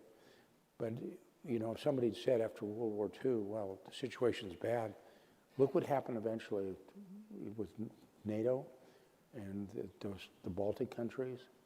When you have Lithuania, Estonia, and Latvia, eventually now they're free countries. So you got to be in it for the long game as well as the short game. And Chancellor Adenauer was the first chancellor of Germany. At the end of World War II, he wanted to unify Germany. He didn't have it right away. He didn't get it right away. But look where Germany is now, under Chancellor Merz. And eventually you play a long game to get a long-term result. Probably not the best answer you want to hear, but that's why President Trump was elected president, and I wasn't. I didn't get a single electoral college vote. You got one? Senator Coons, I want to ask you about Ukraine's future in NATO. Is taking Ukraine's membership into NATO or precluding that in a deal, is that an acceptable term? Or since we know that Putin is so insistent on that, how do you balance that Western security institution and Ukraine's prerogative to join it with the reality in Russia? So I think Putin is a thug and a criminal and a gangster. And the way you negotiate with a gangster is not to say, you've taken my thumb, would you like my hand? You've taken my hand, would you like my arm? You've taken my arm, would you like my wife and my farm? You say, you've taken my thumb, screw you, I'm taking off your hand. And then I'm taking your arm. And by saying up front, we will take cards out of Zelensky's hand. We will say, sure, we'll never let them into NATO. Sure, we'll force them to, by taking cards away from the Ukrainians and not letting them make decisions as a sovereign nation about what's in their best interest. I think we have unilaterally harmed Ukraine's ability to sit across the table from Putin and say, we have fought and fought and fought to a standstill. Now here's what we're willing to negotiate. If there is to be a choice that Putin wants a guarantee that Ukraine will not be a NATO member, and that is the most important thing to him, and the Ukrainians concede that that is what they're willing to give up to achieve peace, I think that's a Ukrainian decision. But I think it's wrong for an American leader to take that off the table before Putin. I mean, look, President Trump invited Putin to come to Anchorage and literally rolled out the red carpet for him. Talking to our adversaries can produce positive results, as President Reagan showed. But Putin's response was to double the number of attacks on civilians the next day. And he's doubled them and doubled them again. And so Putin's response to President Trump's overtures has been blindingly clear and murderous. He bombs more civilians all across Ukraine every single day. And so I think we have gone very far in extending ourselves and saying, what else would you like, Mr. Putin? That's not working. It's time to say, you know what? Maybe NATO membership ought to be on the table. Maybe Americans ought to be patrolling the skies over Ukraine, and then see what he says. We get up and worry about Putin escalating and Putin's next move every day. I wish he woke up and worried about our escalation and our next move, because at the end of the day, we know who Putin is and we know what he's going to do. He needs to be clear that we have the determination to push back against him. Because when I see Putin supported by the DPRK and Iran and the PRC, and the four of them coming closer and closer together, it concerns me if we send a signal of weakness to any of them. Mm-hmm. You know, Kate, if I may, just the Senator brought up a point about Alaska, but you know, what I really admired, and I wish Chairman Kane was out there, he could say it, was when he and Putin were walking towards the podium, you know, there was B-2s supported by fifth-generation fighters flew overhead, and then he drove them in a vehicle down through rows of fifth-generation fighters. You know, just using that one point, right now with the Russians and the Allies and the United States, they can field about 100 fifth-generation fighters. We can field in Europe 400. So this is you know, it's a warning to Russia that, you know, if you really want to dance with us, we'll dance, okay? And we have the military backing, the power, both the alliance and the United States, to do that. And it's only dependent on the decisions of the President of the United States. So I'm sure that he noticed that was deliberate. He understands, based on what you said as a former KGB officer, that he understands the optics of the moment. And the optics of the moment were pretty clear, that if you want to engage the United States, this is what we bring to the table. And then if you think about it with your generals, you know, this is what the alliance brings to the table as well. It's pretty powerful. 3 nuclear powers, all the aircraft, all the ground forces. And I happen to think, and we have some European friends in the audience, that, and I will say this candidly, I don't think Europe realizes how good they really are. You're really strong. You really have a capacity, and you've got a moral capacity, you've got a physical capacity that sometimes I think you need the umbrella, as the senator said, of 75 plus years of our umbrella. You really don't need it. You really don't. It's hard to say after 75 years, but your president has read a great article just published in Foreign Affairs, and it's a new way of looking at the world. And I think people, if you have a chance and you're interested in foreign affairs, you ought to get the magazine Foreign Affairs and read the article from President Stubb. It's really good. Yes, I want to jump off on that Foreign Affairs article. Let's look first at, though, the second slide that we have for today, which is about public opinion on NATO and what Americans think of NATO. And I think you can see that the favorability rate on NATO is trending upward and has jumped 6 points even from this summer. And I think one of the takeaways here is that the 5% defense spending pledge mattered. And when Americans see NATO taking European continental defense really seriously, they tend to approve of it and see the value of that institution. So I want to ask the defense minister here about that pledge, and if you could talk specifically about the ship deal that the OMB director mentioned this morning. You know, how quickly can that partnership be executed to get those ships in the water? But also, you know, just more broadly on, as the general was talking about, that foreign affairs piece by Stubb saying what happens in the next 5 years will determine the decades to come for European security. So talk to us about both of those things and how serious Europe is taking this pledge for 5%. Well, first of all, I think that everyone knows that Russia and China, their main strategic objective in global politics is to break the US-led world order. And the first pillar to break it is to break the alliances and the unity. That's why I think that this NATO 5% pledge was important, that now the Europe is really taking their own responsibility of the European security, and the US can focus a little bit more in the Indo-Pacific area. It has to be committed to NATO, and we are at the same level at the understanding how we are now arranging things. So, and Europe is now on right track. Last summer's decision to spend 5%, it will be at about a little bit over 900 billion euros yearly when it's in a full scale. And now countries have started to invest. There's a clear signs in every country, especially Germany. They will raise up their spending levels to really high numbers.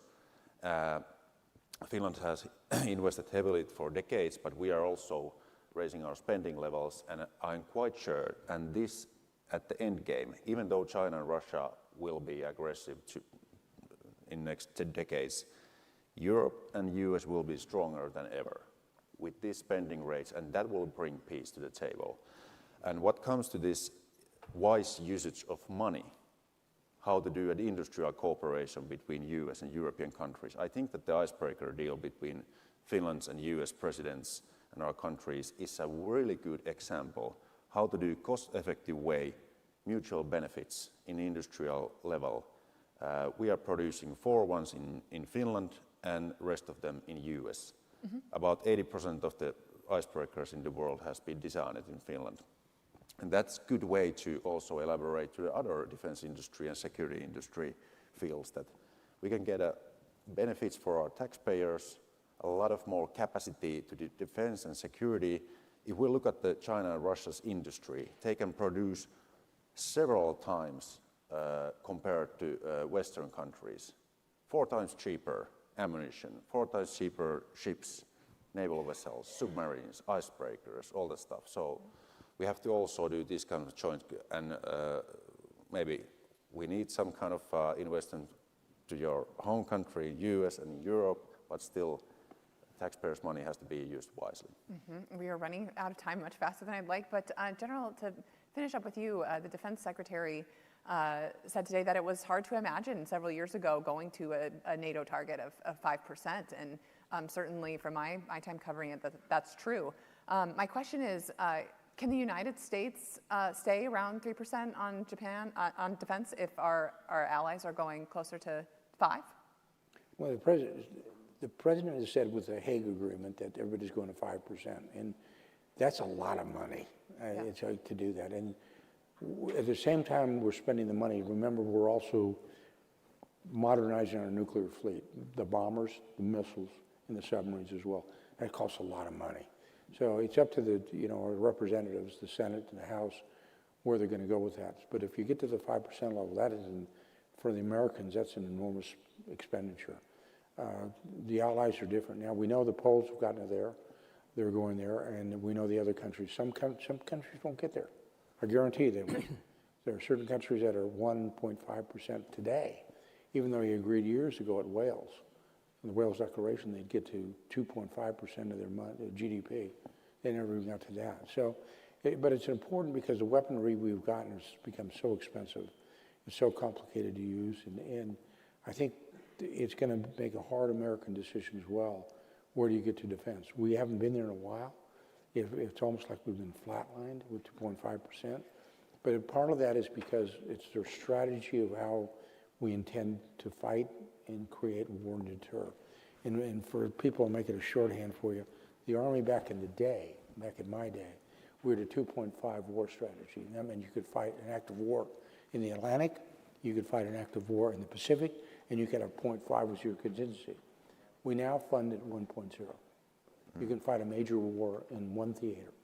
And our stockage levels, and when you look at what the Secretary of War and the Chairman are doing, the stockage levels, because we only have 5 defense primes, you cut down on the ability to backfill that. So I think there's a lot of things you have to consider. We need the support of Congress to get there.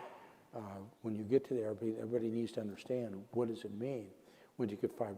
5% is easy to say, but the implementation is really, really hard. And it falls on the back of the American people. Well, we have to wrap up our discussion, but thank you so much for joining us at this panel. Thank you. Thank you, Ms. Thank you very much.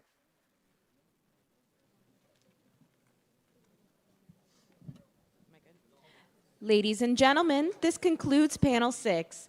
Please remain in your seats for Panel 8 or proceed to the Air Force One Pavilion for Panel 9.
Ladies and gentlemen, please take your seats.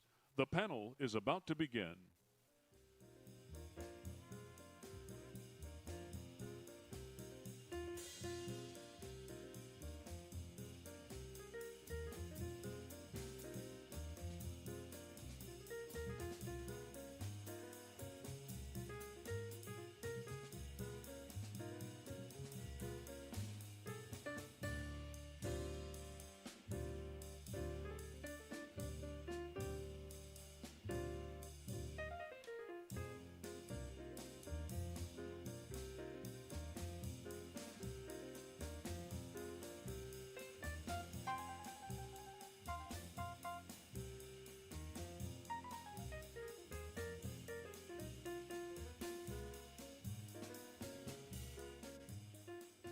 Ladies and gentlemen, please take your seats. The panel is about to begin.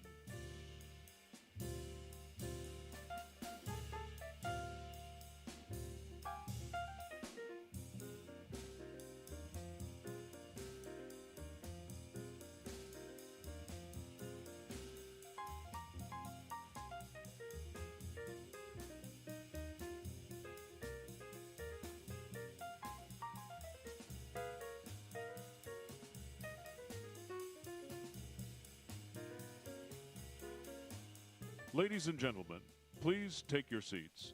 The panel is about to begin.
Ladies and gentlemen, please take your seats.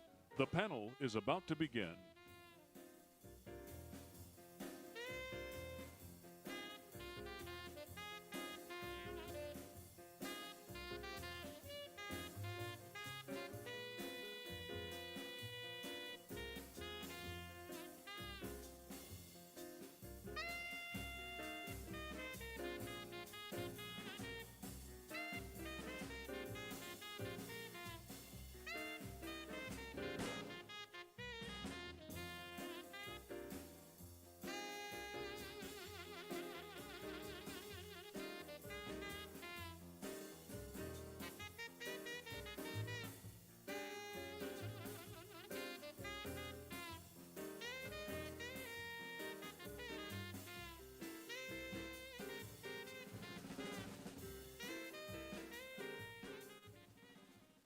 Ladies and gentlemen, welcome to Panel 8, Forging Ahead with Speed, Transitioning to New Technologies at the Pentagon. Please welcome to the stage Ms. Carla Babb of Newsmax and our distinguished panelists.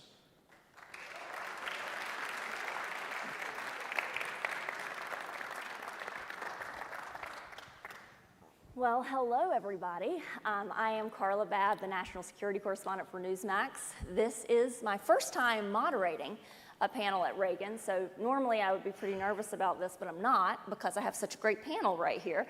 I have the Army Chief, General Randy George. I have Dan Jablonski, CEO of Ursa Major. I have Senator Rounds over there from South Dakota, and I have the CEO of Lockheed, Jim Takelett, my goodness, sorry. Guess I am a little nervous after all. But it's great to see you guys here.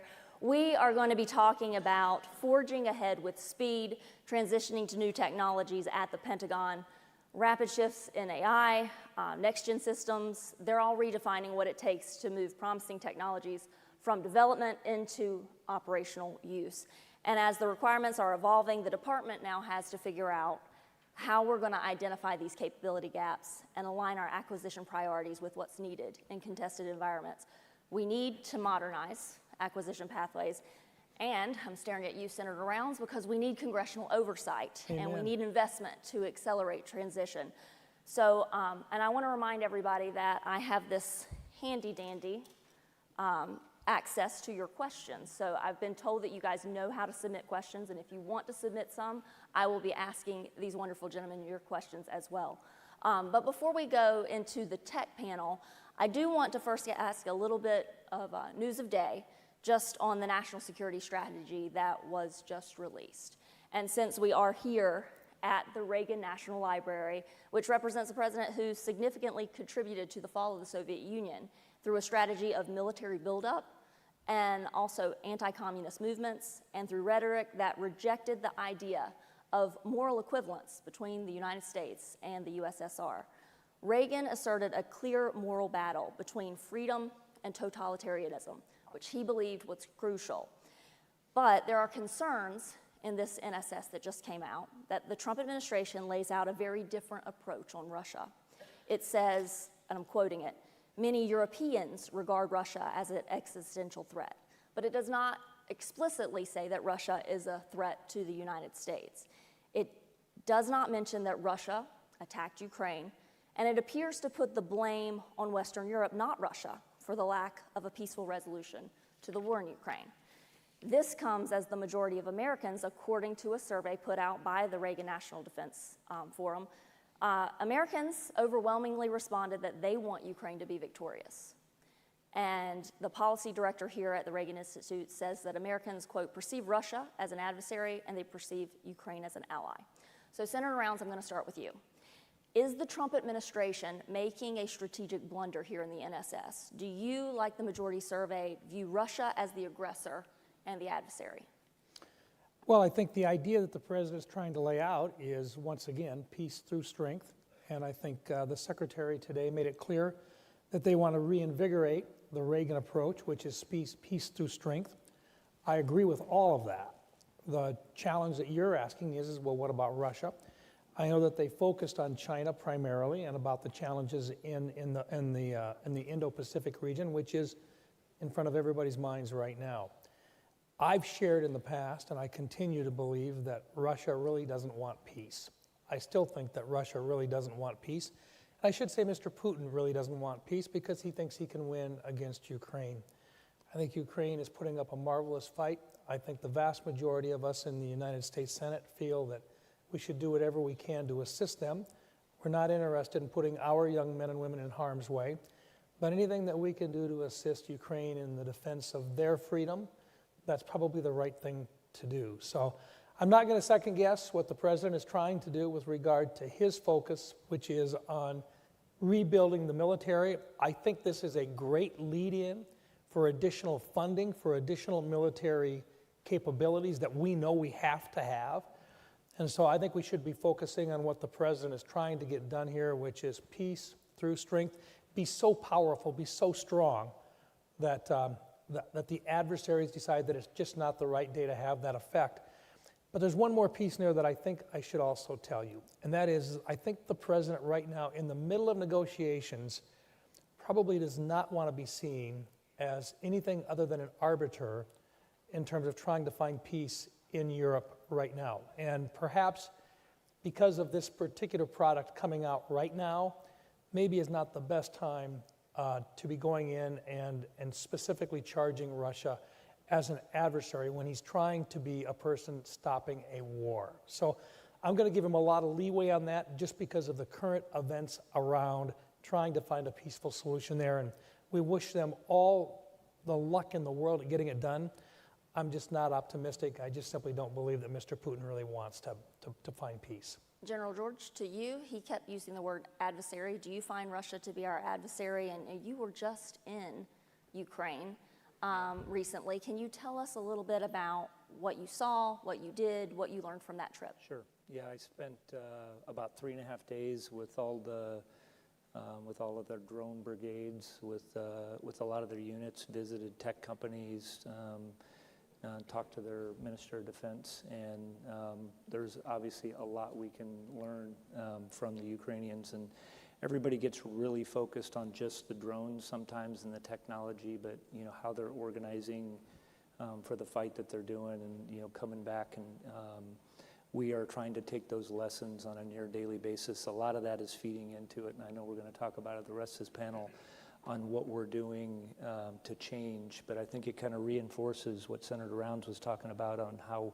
we have to, which is what I was encouraged about with the NSS, is that we are going to have to build up our industrial base. We're going to have to move at speed. We're going to have to cut through the bureaucracy to do that, and that's exactly what we're doing, and it's why we have done. Secretary Hegseth announced the acquisition reform, and we are already well on our pathway to do that. So let's talk a little bit about how we do that. The Army just put out their plans for sweeping acquisition transformations. Sure. It's considered, will you back this up? Is it the biggest shakeup to Army buy-in process in recent years? Well, I think it's much needed. I don't know if we've put an adjective in there, but basically what we're doing is traditionally you would have requirements, and we're trying to change first how we do requirements. There's a lot of things that industry knows how to solve better than we do, and so we've done this, for example, with our network, and just tried to describe what it is that we want, the network to be able to do, and we've gotten all their engineers involved in helping us do it. But typically that goes over, and then you give it to the acquisition, then it goes over to contracting, and it takes 5 to 7 years to go through this process, and then it takes that long to produce things. And what we really want to get is where all the trade space are. I think we've proven that with some systems.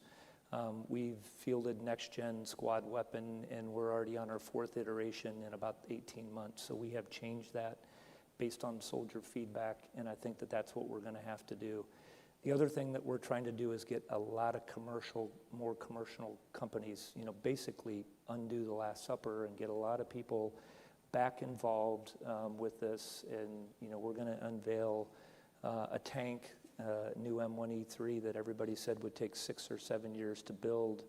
And it's going to, we already have one that's finished, and we're going to have a platoon that's out with formations next year. But besides General Dynamics, it's Caterpillar, SAP, Anduril's been involved. But I think we need to get commercial industry involved in this to move at pace. So reducing the consolidation that we started in the 90s after that I last think part of this is, reference. the biggest part of this is risk. I think that everybody, you know, the process is built to go through and, you know, every step of the way. The other thing we're doing is going directly, we've done this with Transforming in Contact, where we basically have engineers, companies inside of our formations, seeing the problems that we're trying to solve, and then making corrections to whatever the, you know, things that they're giving us, the drones or autonomous systems. Mm-hmm. Let's bring the CEOs in. What are your thoughts on that? Well, I think that the Chief is correct. We need transformational change in the way our military operates and the relationship between the Department of War and industry, and broadly speaking, industry. And so what I look at this through a lens of an engineering problem, right? So we have escalating threat or escalating demand for a typical business. You have technology moving at the fastest rate in human history, both digital and physical technology. And you have a relatively fixed resource to address this equation. And the only way to change the outcome, which is a diminishing outcome of effectiveness, is to change the system. It's unlikely that we will be able to materially change any three of these factors, and therefore systemic change is what's required. And so what we're doing at Lockheed Martin, and I spent 20 years building telecom and technology networks in the commercial world, started out in the Air Force, did some time in the aerospace industry, commercial side mainly, and then went into telecom and came back as chairman and CEO of Lockheed. We need to take all the lessons of the last 20 years that the commercial industries have developed and port them into this industry. And the way to do that, in my view, is to make the defense and aerospace industry as much like the tech sector as we can. And how do we do that? I think you start with the service approach to a business, a technology business like telecommunications, AI, cloud services. They are services. There are things that go into creating the service, hardware, firmware, and software. But the way that those industries have developed is they take a service, and just, I use an example of Google Maps. It was pretty rudimentary when it came out. But every 3 to 6 weeks, it got better by ingesting data, making corrections, sets that you could process the mapping faster and all the traffic issues and data. And so every 3 to 6 weeks, that system got better, and now it's pretty darn good. And we should look at our services, and I don't mean the military services as you know them, but the services we try to help the government provide are things like surface warfare on the sea, sinking ships, that's the service. Air superiority, shooting down airplanes, that's a service. And if we were able to reorient our industry to keep the best of the vertical kind of production system that we have, and then fuse that through the Z-axis, I call it, with a mission technology roadmap, then we would be able to insert, whether it's hardware, whether it's network, whether it's a software, an API, a new vendor, into that system at any point in time when the maturity of the technology is there to do it and aid that technology roadmap to fill in something you talked about earlier, which is a mission gap. So I'll give you one quick example and maybe let Dan give his examples. We built the HIMARS vehicle and the missiles that go on it predominantly. And it is designed originally to hit a stationary target. Well, we looked at it through a lens to say, we could make that system more effective to close long-range kill chains, not just for stationary targets like command posts, but for a moving target like a transporter erector launcher on a road that's moving. It's not a fixed target that you can just put a GPS coordinate and it'll hit it. So what we did was we took satellite data to identify moving targets of interest. We took an F-35 sensor system to aim it towards the target to get a weapons quality track. We sent that up back through the satellites, back into the HIMARS vehicle using a component that we invented and put on it, and a network that we created. And now the HIMARS can hit any moving target. The problem is there's no system in the acquisitions organization to be able to buy that service, to buy that improvement. And that's something that really has to change in the acquisition system. And we've got legislation, part of the NDAA, pointed directly at that. Mm-hmm. just to follow up on that, you know, you talked about the HIMARS, and you have stuff in Ukraine that has been used. And when we saw that initial problem with Ukraine in 2022, the problem was scaling up fast enough to get them what they needed. So how do you scale up in some of these systems and equipment? What do you need for the Army to do and for Congress to do to help you scale up faster? Right, and just to be clear, my systems are not in Ukraine yet. Well, the SRM. We're building things that will be able to be used there as well, and hypersonics as well. But I think, like Jim was saying, and that's a good example of where I think the thrust lies here, which is you need modularity. Which, if you have modular systems, you can mix and match depending on how that threat changes. You need flexibility because the battlescapes are changing very, very quickly. So you can't get locked into requirements that are 7 years old because some procurement officer said that's what you need. What you have to do is say, well, actually what China's doing today is this, and I know these things we wrote at some point, but you got to flip them. You got to flip them fast because you got to get there, and you need speed. You can't think about things in 3, 5, 7-year, 10-year cycles. I mean, yes, you'd need to do that in terms of capital allocation, but not in terms of how products come off the line. Those products have to get there, they have to get there fast, and they got to be in the hands of the warfighters or they're just not useful.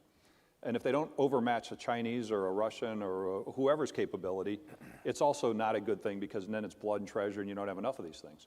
So the way we're thinking about this, and we're partnering across the ecosystem. We're partnering with the primes. They've got wonderful assets, and they've developed technologies that are phenomenal. Like the F-35 factory in Texas, if you haven't been to something like this, it is a national treasure, right? Like, I want something like that, right? But these factories, that's a great example. As we need them for munitions, as we need them for shipyards, as we need them for hypersonic capabilities, space capabilities, they have to be built on first principles now from, kind of 2025, 2030 manufacturing principles. So they should be agile, they should be additive, they should be flexible, and you should be able to build lots of stuff in them so you don't have to lay capital in the ground every time you want to change something, which means then that gives the military a lot more strategic advantages here and a better cost point as the ecosystem changes. Talk a little bit about the agile funding capabilities that you say that you want. Looking at getting capabilities from Congress instead of specific weapons. You talked about that. We're getting ready to do that with, and drones is a perfect example. I think it gets to a little of the conversation. I don't think you're going to have a program or record where you buy some drone and think you're going to have it for 20 years. Things are going to change more rapidly. I also think, even for missiles, I think cost is going to go down because of 3D printing and the things that we can do and how manufacturing is changing. So the problem is if we get locked into budget lines where we get told to buy this one particular item and buy it for the next 20 years, it doesn't matter if the requirements changed, you're locked into that. So I think that's the discussion we need to have. That's why I think we need to have more people involved in this space. And what we're trying to do is just say, hey, we want to spend this much money on drones, or we want to spend this much money, on long-range munitions, and just have a little bit more flexibility. So I think that has grown over time. I do think that there's a way. I'm looking down at Senator Rounds because I do think there's a way. What we do is actually, all of that stuff. I could bring it in here. I could probably have my guys bring up right now an iPad and show you. We can show you where everything is at, where we're spending it, where the program is at, because we want to have oversight. We need to have that on how we're spending that. And I just think with the digital tools nowadays, you can do that. But the concern for industry is the predictability. So how do you square that? How do you solve that problem to give the industry leaders the predictability? I think it depends on what we're doing. I'll use ISV as an example, which is our soldiers love that vehicle, infantry squad vehicle. It is, and we're buying that as it's basically just a small portion for General Motors because it's based on the vehicles that they're already, Chevy Colorado, that they're already producing. They upgraded the engine, they upgraded the transmission, they made changes to it by coming out with our soldiers, but they're still producing for the public. So I think that it depends on what the systems are. We'll probably have to be, it's a little more of a discussion when we start talking about long-range missiles and doing things like that, but we are looking at how do we have common platforms, and then maybe the things that are only changing are the missiles that are inside that. So You're nodding, Senator. Oh, absolutely. Look, acquisition reform is critical, but it's got to start. Congress has got to start doing its job again. I mean, we're still on a continuing resolution. How is the military supposed to be responding when we're doing something that is now over basically 2 years old in the way it was set up in the first place? Number one, we got to fix our appropriations process. I personally think we ought to be doing appropriations every 2 years on a budget that's set up for 2 years, and then take the midterm and actually do due diligence, find out what we've got to be modifying, and if you got to do a supplemental, do a supplemental, but give some kind of continuity here so that the forces can actually see what it is we're doing. And then along with that, a lot of the stuff that we're doing right now or that we're ordering right now, we ought to be, number one, listening to what they've got to say and then putting it in play, but giving them the flexibility so that as things change rapidly, that they can modify, just give us notice that they're making a modification to it, but utilize the funds for basically the same system, even if it's been upgraded or changed or a new capability's been added. And then the other piece on this is the attritable stuff that we've got right now. We should be looking at it just like a service, just like something that is, you buy it, you pay for it, and it's gone, and you're moving on to the next thing. But the drones that we're going to be buying, literally thousands and thousands of these things in certain situations. 1 million, according to the Army, in the next 2 to 3 years. But this is the kind of stuff that we have to have a purchasing system, an acquisition system that recognizes that over a period of years. The other piece is as these technologies change, you'll have a whole bunch of engineers that'll be working on a particular project, and then they get their work done. Now, what are you going to do with the engineers we've moved past that part of the project? How do you allow them to then come back up and say, there's another project down here that we really should start on? How does the department actually come back in and allow a company that has a system set up to move from one project to another and get the feedback about when these engineers might very well be terminated, and then you start all over again building them up? Those are the types of things that we have to have, things like this forum right here, where contractors and the folks who are utilizing their products can, number one, learn about what products are available on the market today that might be less expensive than if they were ordered specifically, and number two, where there are specific items that have to be done to where they can tell the industry, this is what I need. What are you going to do to try to find a path forward that can be done quickly, effectively, and get on the thing? And then how long, and then provide them with an extended period of time in which they can know that they'll have a line open. It's like 155 shells. We order so many of them, and then what are they supposed to do? Shut it down? Which they do. Mm-hmm. Well, that's crazy. Right. I mean, you've got to have an ongoing process. We are not set up to do that. We need to revise that. I think the biggest thing, and I think this goes hand in hand with that, is we've kind of, because we haven't been pacing against an adversarial threat like China, we've gotten used to being, for the larger systems, a requirements-based system, not a capabilities-based environment. And so if you're trying to follow, nobody's from Boeing here, but like Air Force One and all the requirements that go into that, every time you have to get exactly something, it just takes a lot longer. Any changes become very complicated and it's hard. But if you say generally, like, look, these are the capabilities, and you put that authority inside, hopefully now it's the PAE system. I think the Army just set it up with the fires and controls down in Huntsville. And you start to give people authorities and the ability to make reasoned, fast decisions with appropriate oversight, but reasoned, fast decisions, you're going to get a much better system built. And it's going to go faster because you can hold somebody accountable for those things rolling off the line. And I think one of the things that excites me about the pockets of the current environment is like Golden Dome. General Gutlein has authorities inside his purview with Golden Dome right now that are very similar to what Admiral Rickover had when the nuclear Navy got established. And if you think about that as a really good example of something that went really fast, that was technically hard, that came in at price points that were really stomachable back in that time frame, and we were able to build that industrial base from something that didn't exist anymore, that was really exciting. And so that's a perfect example of doing something like this, and you can make the legislation and the authorities match into the outcome that you want.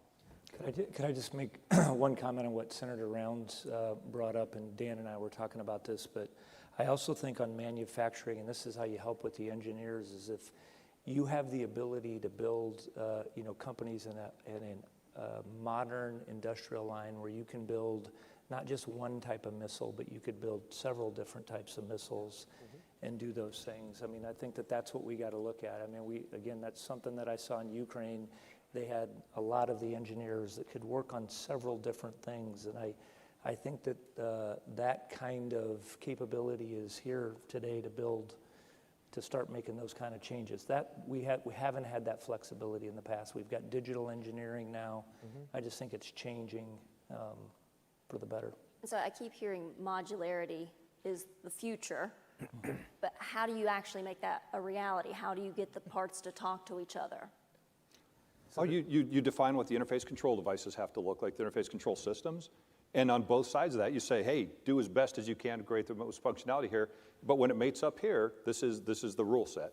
Yeah. And that means that, like, if they've got a front end for a system and they want to change it from a land base to a sea base to this kind of secret to that kind of secret to EW to high kinetic, but it needs a certain type of motor that's tunable, and you're like, hey, build a lot of those types of motors that are tunable, and then it can go on to lots of different kind of systems. Yeah, I mean, the term of art in the tech space for that is standard-based open architecture system, which is something we actually had to do for ourselves in Lockheed Martin first, because we have 4 divisions that do 4 very different things.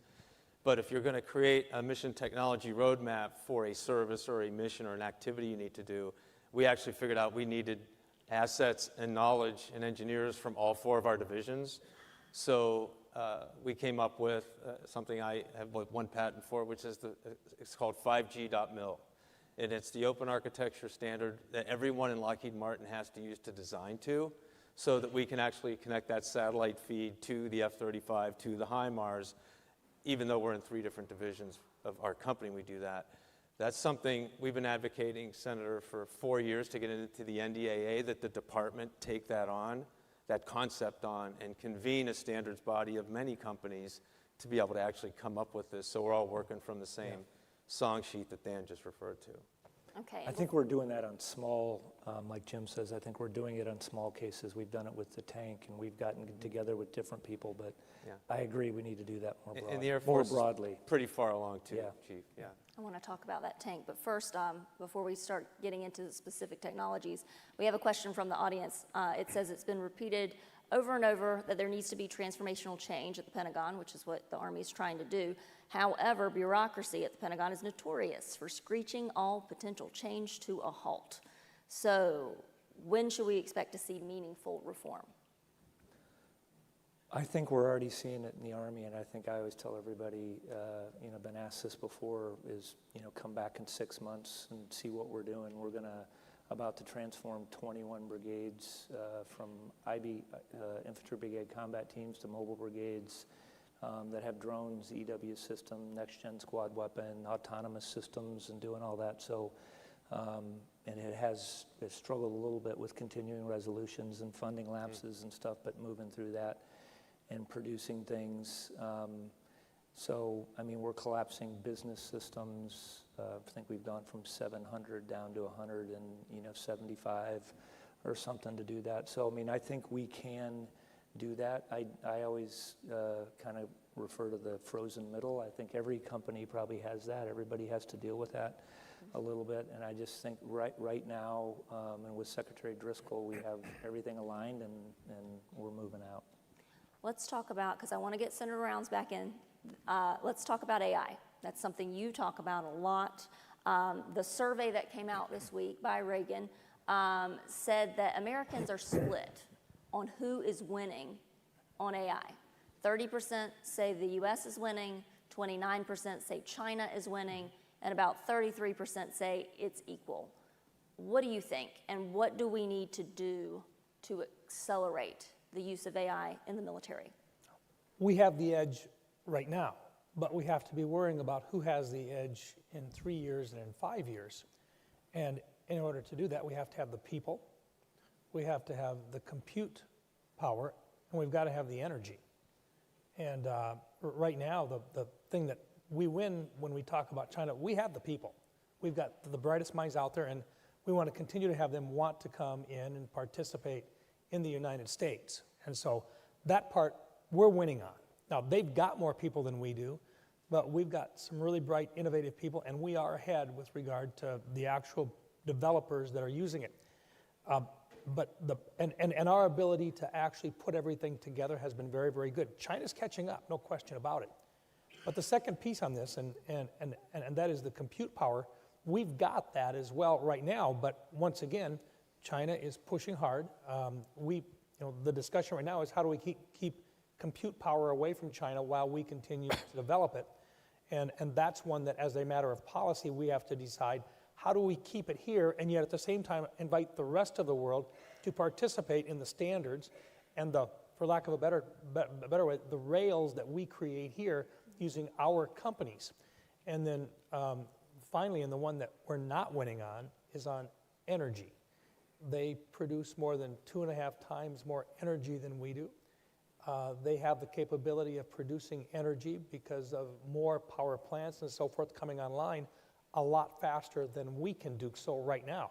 That's the area that we have to be working on, because if you want to win in the area of AI development, you absolutely have to have the power to do so. We're going to need a huge amount of additional power in the next 3 to 5 years, and we're not bringing it on as fast as we need to bring it on. We need all of the above on energy production, but we clearly, that's going to be the area that we're going to need the most help on is AI developing, but using developing enough energy in order to stay ahead of the adversaries, our competitors in China, with regard to the amount of power it takes to actually power those databases. Anybody else want to jump in? I just think when you talk about AI generally, like this is a huge topic, right? There's lots of components to it, and we should be thoughtful about which parts of AI we really do care about and which ones we want to move fast and which ones we don't. Like China's using AI for social control. I kind of don't want to advance in that area and say that'd be a really good thing. But the one place that I think we think about in industry is unstructured data sets. So not large language models that refine what's going to type next in your phone and those kinds of things, but unstructured data sets that take things like real world data, geospatial data, or real world feedback from mechanical systems, like everything, or mechanical, electromechanical systems, like everything moving on an F-35 and all the telemetry you get from that, and how we use AI to make those tools better, the factories better, the maintenance of those things better, the performance of them better. Like that's a great place to spend time and money. I'm not sure all AI is going into the same things, because I'm watching some of the same large language models try and solve the same problems sometimes. And when we talk about autonomy, we've been talking about drones, I feel like I have to point out that last month, Lockheed, we just saw a pilot in an F-22 that was piloting a drone from the jet's cockpit for the first time. Is that the future, and how quickly can we expect to see that on the battlefield, ready to go? So it's the future, and the future is now. So I'll just give you a couple examples. In the Red Sea, the U.S. Navy and commercial shipping was literally under attack from Houthi rebels. The Navy was considering withdrawing, or at least stepping back from where they normally would patrol, because the Houthis were firing not only ballistic missiles at the ships, which have an Aegis radar and combat control system, which we deliver. By the way, the first iterations of the Aegis were from like the 1960s, but it's been updated and iterated every couple of years, and it's quite effective. But it wasn't designed to deal with low-flying, slow-flying drones and cheap, low-flying cruise missiles, which were then a threat to the shipping and to the ships, the naval ships as well. And so the radar had a hard time discriminating the actual targets from anomalies in the atmosphere or the wave tops or other just non-targets. And we were getting from a point where of 40 readings that a radar operator was looking at, 2 of those would be real and 38 would be, not valid targets.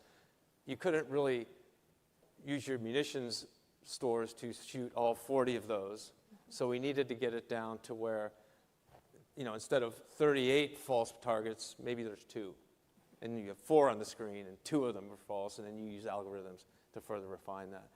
The way we got from point A to point B on that was we took in all the Aegis data from all the ships in the Red Sea and all the targeting information they had, fed it into a Starlink system that sent it over to New Jersey, where we have our AI engine for the Aegis system.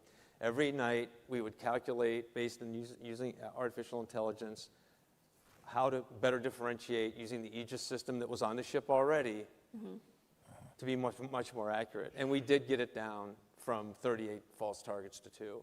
Took about a month to do that, but AI is being used today for that. The second thing that you referenced already is I asked the team, we don't have enough time to put the CCA or the drone wingman control system into the F-35 or the F-22 cockpit right now, but we have enough that we can put it on an Apple Store tablet and get a knee strap and put it on the pilot's leg, and we can control 8 drones with the software we've developed on a tablet you can buy in the Apple Store that has a single secure connection into the jet system, and we can control up to 8 CCAs like the one you just referenced with a pilot's fingertip and providing a target, and then lets his finger off the tablet. That drone goes and does the mission. And that's all using artificial intelligence. So this is already happening. It is important to have all the elements that Senator Rounds identified. These are critical so that we can stay competitive in AI, but it's already happening. And the last one, because I don't want to leave General George out of Hold this. on, well, let me follow up. So the Air Force can use that now. We are beyond the You could use it today. We're prototyping it, and then it's a matter of what's the acquisition system going to do with that? Yeah, when are we going to see it in the Air Force? Well, that's interesting because, again, there's no program of record for this advancement in the technology that came about, well after the F-22 was built. So this is something that we're self-funding right now. The whole tablet control system we self-funded. We got with General Atomics, I know some of the representatives are here, to get a hold of one of their drones and actually go do this. But we need to figure out how to create that agile acquisition system to do things like this. I just don't think we have to, I'm not sure we need a big, long program. So along with what we're trying to do is you get some of those inside your formation. I think I think in the future, we're going to make contact with drones first. I do think we're going to, we are trying to be fast followers with AI, and we've just had an AI TTX. And it's going to help with logistics, it's going to help with admin, but it's going to be a big part of the kill chain in everything that we're doing. But the advantage of those drones is you're not going to have loss of life, and you can build those significantly cheaper than these great big platforms. And I just think that that's where we're going to have to go. So I don't think and if they're modular and you can update them, I don't think we have to buy them all. You buy some of them. What's often overlooked, I think, inside formations is you also have to learn. You have to upskill your people. You have to learn how you're fighting these systems. How you're organized around them. And again, those were things that that I saw in Ukraine. They have changed how they go about doing these things, and we're going to have to do that as well. So the sooner we get them in our formations, I think the better. I want to ask you, because we're talking about things that we want to see. Well, the troops have now. You've got the M1E3. The pre-prototype is supposed to be in the Army's hands this month. Do you have it? Has GD delivered it yet? We do have it. You yes. have it. We have one of them, yeah. We're going to put it at the Detroit Auto Show. I don't know if that's appropriate, but it's going to be out. It's going to be out there. It's going to be out there next month, and we're going to show it. And again, we'll have all the companies that were there with a part of it. It looks like if you get into the cockpit, it looks, and that's what I would call it, kind of a cockpit, with how it is. But we're also going to, the biggest test is taking it to our soldiers, so we're going to give it to a tank platoon, all 4 of them, and they're going to tell us, what it is that works, what doesn't, and it's modular. We can update the active protection system, the engine can be updated, all of those things, and we're looking at drastically reducing the weight. We've got a company working on quantum computing to figure out how we can continue to get the weight down. So we just can't get, wrapped into, I think the world has changed a lot, and we're just going to have to change with it. Okay, let's talk about hypersonics if we can, because I know. Before you get into that, just one last thought on the AI side of this thing here. I think sometimes the American public says, well, this is a passing fad, or it's not something that I really want to have be a part of my life. It's not going away. And the question is how do we appropriately manage it? and how do we control it using Western standards? And then how do we make sure that Americans see the value of it in the defense of their country in ways that make the operation of government more efficient? I mean, just thinking in terms of using AI for auditing systems and so forth, we know Maven is a good example where it's actually doing things now to save us money. But then there's one more piece of this, and that's quality of life when it comes to healthcare, which is really going to sell the American public on just how valuable AI will be when we start talking about being able to solve drug problems more quickly, being able to address the issues of cancer, diabetes, and so forth at a lot faster rate than we can today. So this is a huge part of it. But on the military side, when we talk about a kill chain today, it's changing to a kill web, where you're literally going to have lots of people in space and in the air that are going to be observing. You're going to have lots of different ways of communicating from one to the other. And AI is going to be that thing that brings this all together so that the guy that's got to make a decision about shooting at a particular object in a time of a crisis has lots of different tools available to him that we could not do without the incorporation of AI as an agent in that process. Mm-hmm. And see, I told you guys we weren't going to have enough time to do all of this, but here we are. We've got about 11 minutes left. Before I ask another audience question, I want to turn to hypersonics. You know, when we talk about the competition with China, we're not doing so hot. A lot of people will say that China is winning the hypersonics race. Lockheed, I believe you just announced, was it this week that you've opened up a new hypersonics system integration lab in Huntsville? Right. Can you both please talk a little bit about what we need to do to get to a point where we're not falling behind China on hypersonics? So General George's crew has a hypersonic missile launch vehicle and the first set of missiles that could be used today if we needed them. But we got to scale that up and produce them. That's a program that is going on.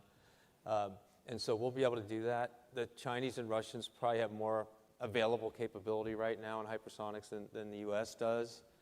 But we also are working on counter hypersonic technology too. So this will be another cat and mouse game where we're going to have to continue to work with the department and invest in the latest technology and get it as quickly as we can out there, because that's what the Russians and Chinese are going to do. So we need to get much faster at that cat and mouse game when it comes to hypersonics, General. It's kind of one of these things where if they can hit further and faster than you can, that's a bad thing, boxer analogy. And so we need to, they've got some category leading things right now. They've got more of them than we do. And they can get to places and change the amount of time we get to make decisions they can shrink that down quite a bit.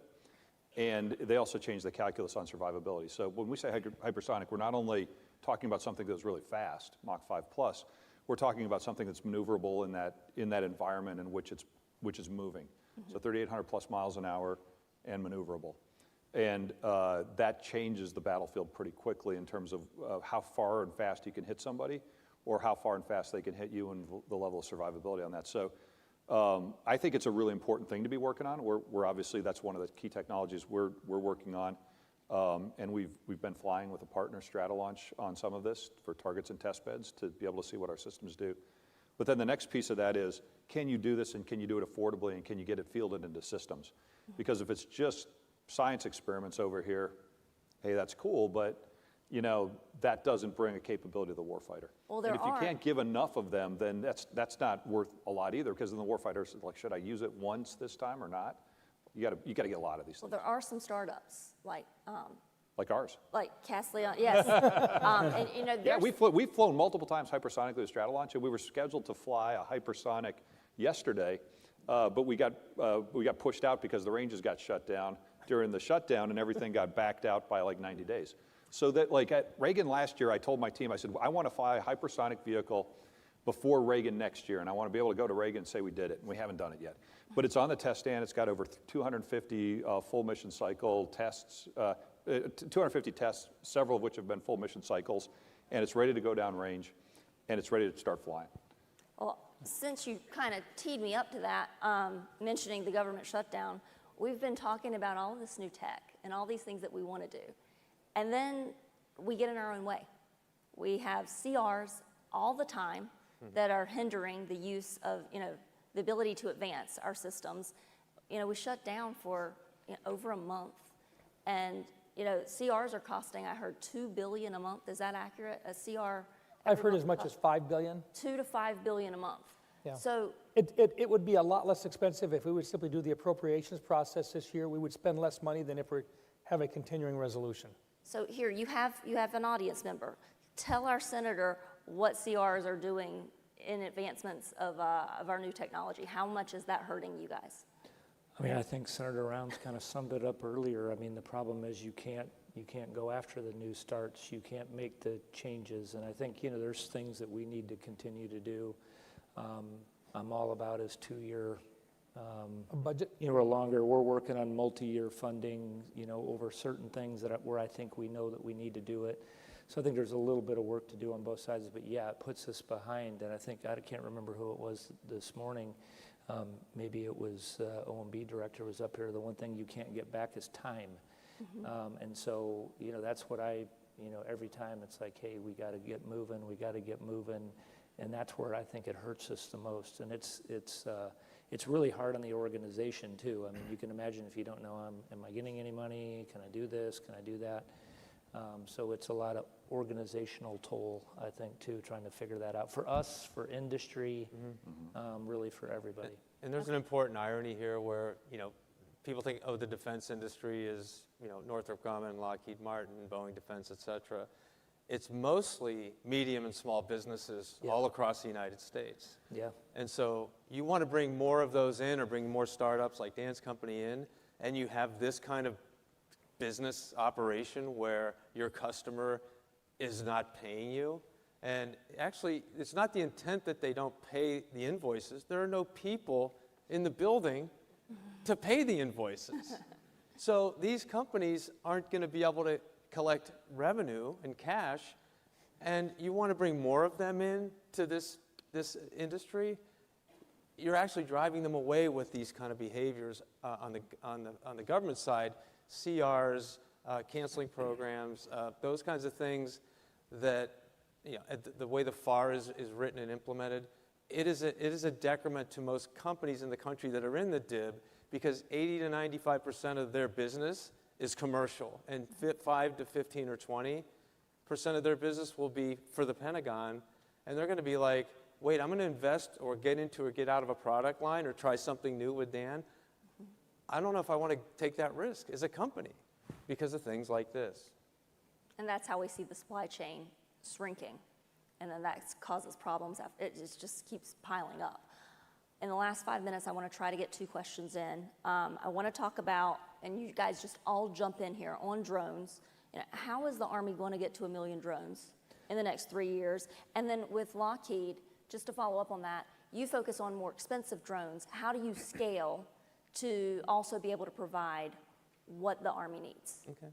So I'll real quickly, I come from a farming community. Farmers use drones, fire departments use drones, police departments use drones. We are not producing enough drones in this country, for all of that. And so that's part of what we want to be able to do. And we've been working this with the Hill on Sky Foundry, is what do we need to do in our industrial base to help, kind of as a public-private partnership to build the kind of things and help with brushless motors, wiring harness, goggles, the different antenna. What are the things that we can do to help that? I think we have, as far as the software, the innovation and all that will come. So this is back to, again, the NSS and the Defense Industrial Base. How do we grow that so that we have the ability to do that? And it's going to be the same thing on the Army's in charge of counter UAS. We've helped, Secretary Hegseth assigned us for counter UAS, and it's the same thing. We're going to have to be able to have the kind of materials that we can rapidly scale, do it very quickly, and I think it will help, with all of the businesses up here. So Are we you talk solving about the that million. problem?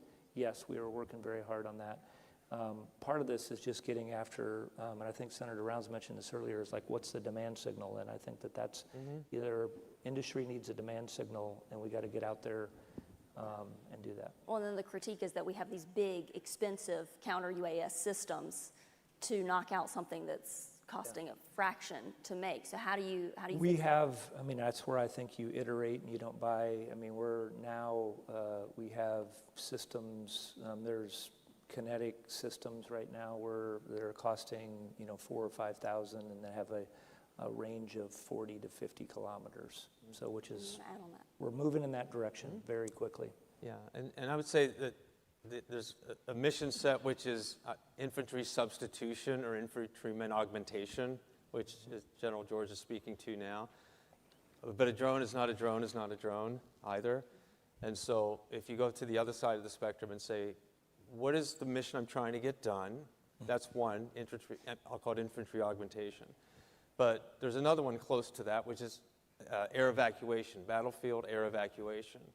And what that brings into the equation is for any vehicle or autonomous system, there is the key elements of range, how far can it go, payload, how much can it carry, and survivability, can it live through getting to where it needs to go. And with the drone, counter drone, especially on the small, the tactical drones, that's going to be another cat and mouse game. But you still need, if we're going to do the air evacuation mission out of a contested logistics environment or resupply in a contested logistics environment, what we use today generally is a Black Hawk helicopter for that in the U.S. Army, often. And the Black Hawk is big. It's got 2 pilots and usually 1 or 2 other crewmen in it. But what we've gone ahead and done, because you can be a big company and innovate too once in a while, is we've created something we call the U-60. And the U is the uncrewed UH-60 helicopter. And what that machine can do is it actually takes the entire cockpit out, gives you an additional loading space in the helicopter, and all the human systems come out, and it's much lighter, it can carry more, and you can now use that for contested logistics. And the thing about that is you don't need to buy a new helicopter to do this. You could actually reverse integrate this into the existing fleet. So there are going to be some new low-altitude air vehicles coming into the Army. There may not be a need for all the legacy Blackhawks. You could actually convert these things, and $5 million is real money, but you could actually take $5 million and convert each of these things to an autonomous drone, and we can fly it in front of you right now. And we could give General George, you've done the tablet, have you done it? So you could fly this thing from your couch, you could pre-program it. I even could fly it. And you can be on board and fly it. And, and we have other versions that are pilot optional. So if you've got some lethal force mission you need to do, and you want to pilot in the cockpit to look and see what he's shooting at with the missile or whatever, then we have that version too. So this is a really important concept. If you're looking at the mission lens through the Z-axis, and you can say, I'm going to have contested logistics now that I didn't think I was going to have 5 years ago. I can use firmware, software, autonomy, AI to take a legacy system and not have to buy a new piece of central hardware, and I can make that system be better in this new environment. And that's the thinking that needs to come. And General George has been a leader in this, by the way, and he and I have talked about this for 2 years now, I think. How do we do these kinds of augmentations? One final question, 30 seconds each, because I know you all want to talk about this. Golden Dome, since we're here at Reagan, how do you make Golden Dome the most effective so we don't have a lack of a follow-through like Reagan had with the Star Wars idea of the 1980s? I would agree with Dan. I think Mike Gutlein, we first pick the right people to be in charge of it, give them the right authorities to make sure that they can do it, and resources. And the Army's going to play a big role in that. I think what we're also going to get is a lot of things that are going to help us back with what we're doing for integrated air and missile defense, so I'm encouraged by it. You iterate very quickly. You don't try and build the entire thing and let it sink under its weight of the financial and the engineering problems. You pick different parts of the problem you want to solve. You solve them as quick as you can, and then you move on to the next one, you move on to the next one, you come back to the other ones and iterate again and make it better. And if they do that, they'll stay within budgets, they'll get a lot better technology faster, and they'll get capabilities on orbit more quickly. The B-21 program was the most effective that we've had most recently. It was on time, on target, on budget. It was because of management and the fact that they said, this is what we're going to have to begin with, and they stayed away from multiple changes on it. You have to do the same thing when it comes to the Golden Dome. And one last thing, we have to recognize the need for spectrum and the protection of spectrum for iron or for Golden Dome. Yeah, that's a critical point. And I would just add, we're going to need to marshal all of U.S. industry to contribute to this program. It's so big and so ambitious that we need companies, we've partnered with some of these, so I'm allowed to say their names, NVIDIA, IBM, these are the leaders in their industry, Meta for artificial intelligence models, et cetera. We need to find and make it accessible to big commercial companies, small commercial companies, startups, and the existing big aerospace and defense companies. Because if you don't have all of those together, marshaled together, working on this in a flexible way, it'll be really hard to execute. Well, gentlemen, thank you so much for this fascinating conversation. Let's give them a round of applause, everybody.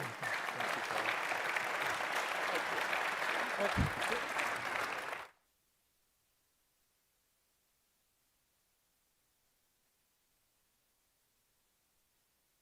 Ladies and gentlemen, this concludes Panel 8. Panel 10 will begin in 10 minutes at this stage, and Panel 11 will begin in 10 minutes at the second floor of the Air Force One Pavilion.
Ladies and gentlemen, welcome to Panel 10, Funding the Force, Aligning the Defense Budget with Global Priorities. Please welcome to the stage Ms. Jennifer Griffin of Fox News and our distinguished panelists.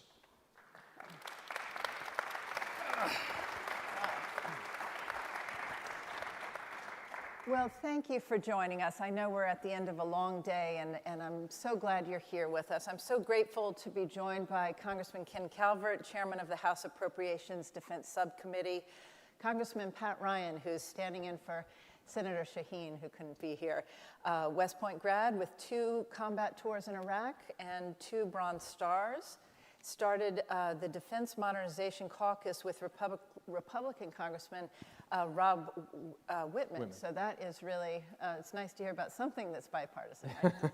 And then, of course, Chris Brose, who served for years as the staff director for the Senate Armed Services Committee and is now president of Anduril, one of the hottest companies right now out there. So let's just start with talk of the budget and what is different. I want to go down the line and just what's different about this budget, the 2026, than previous budgets? Is there a shift occurring in terms of strategy?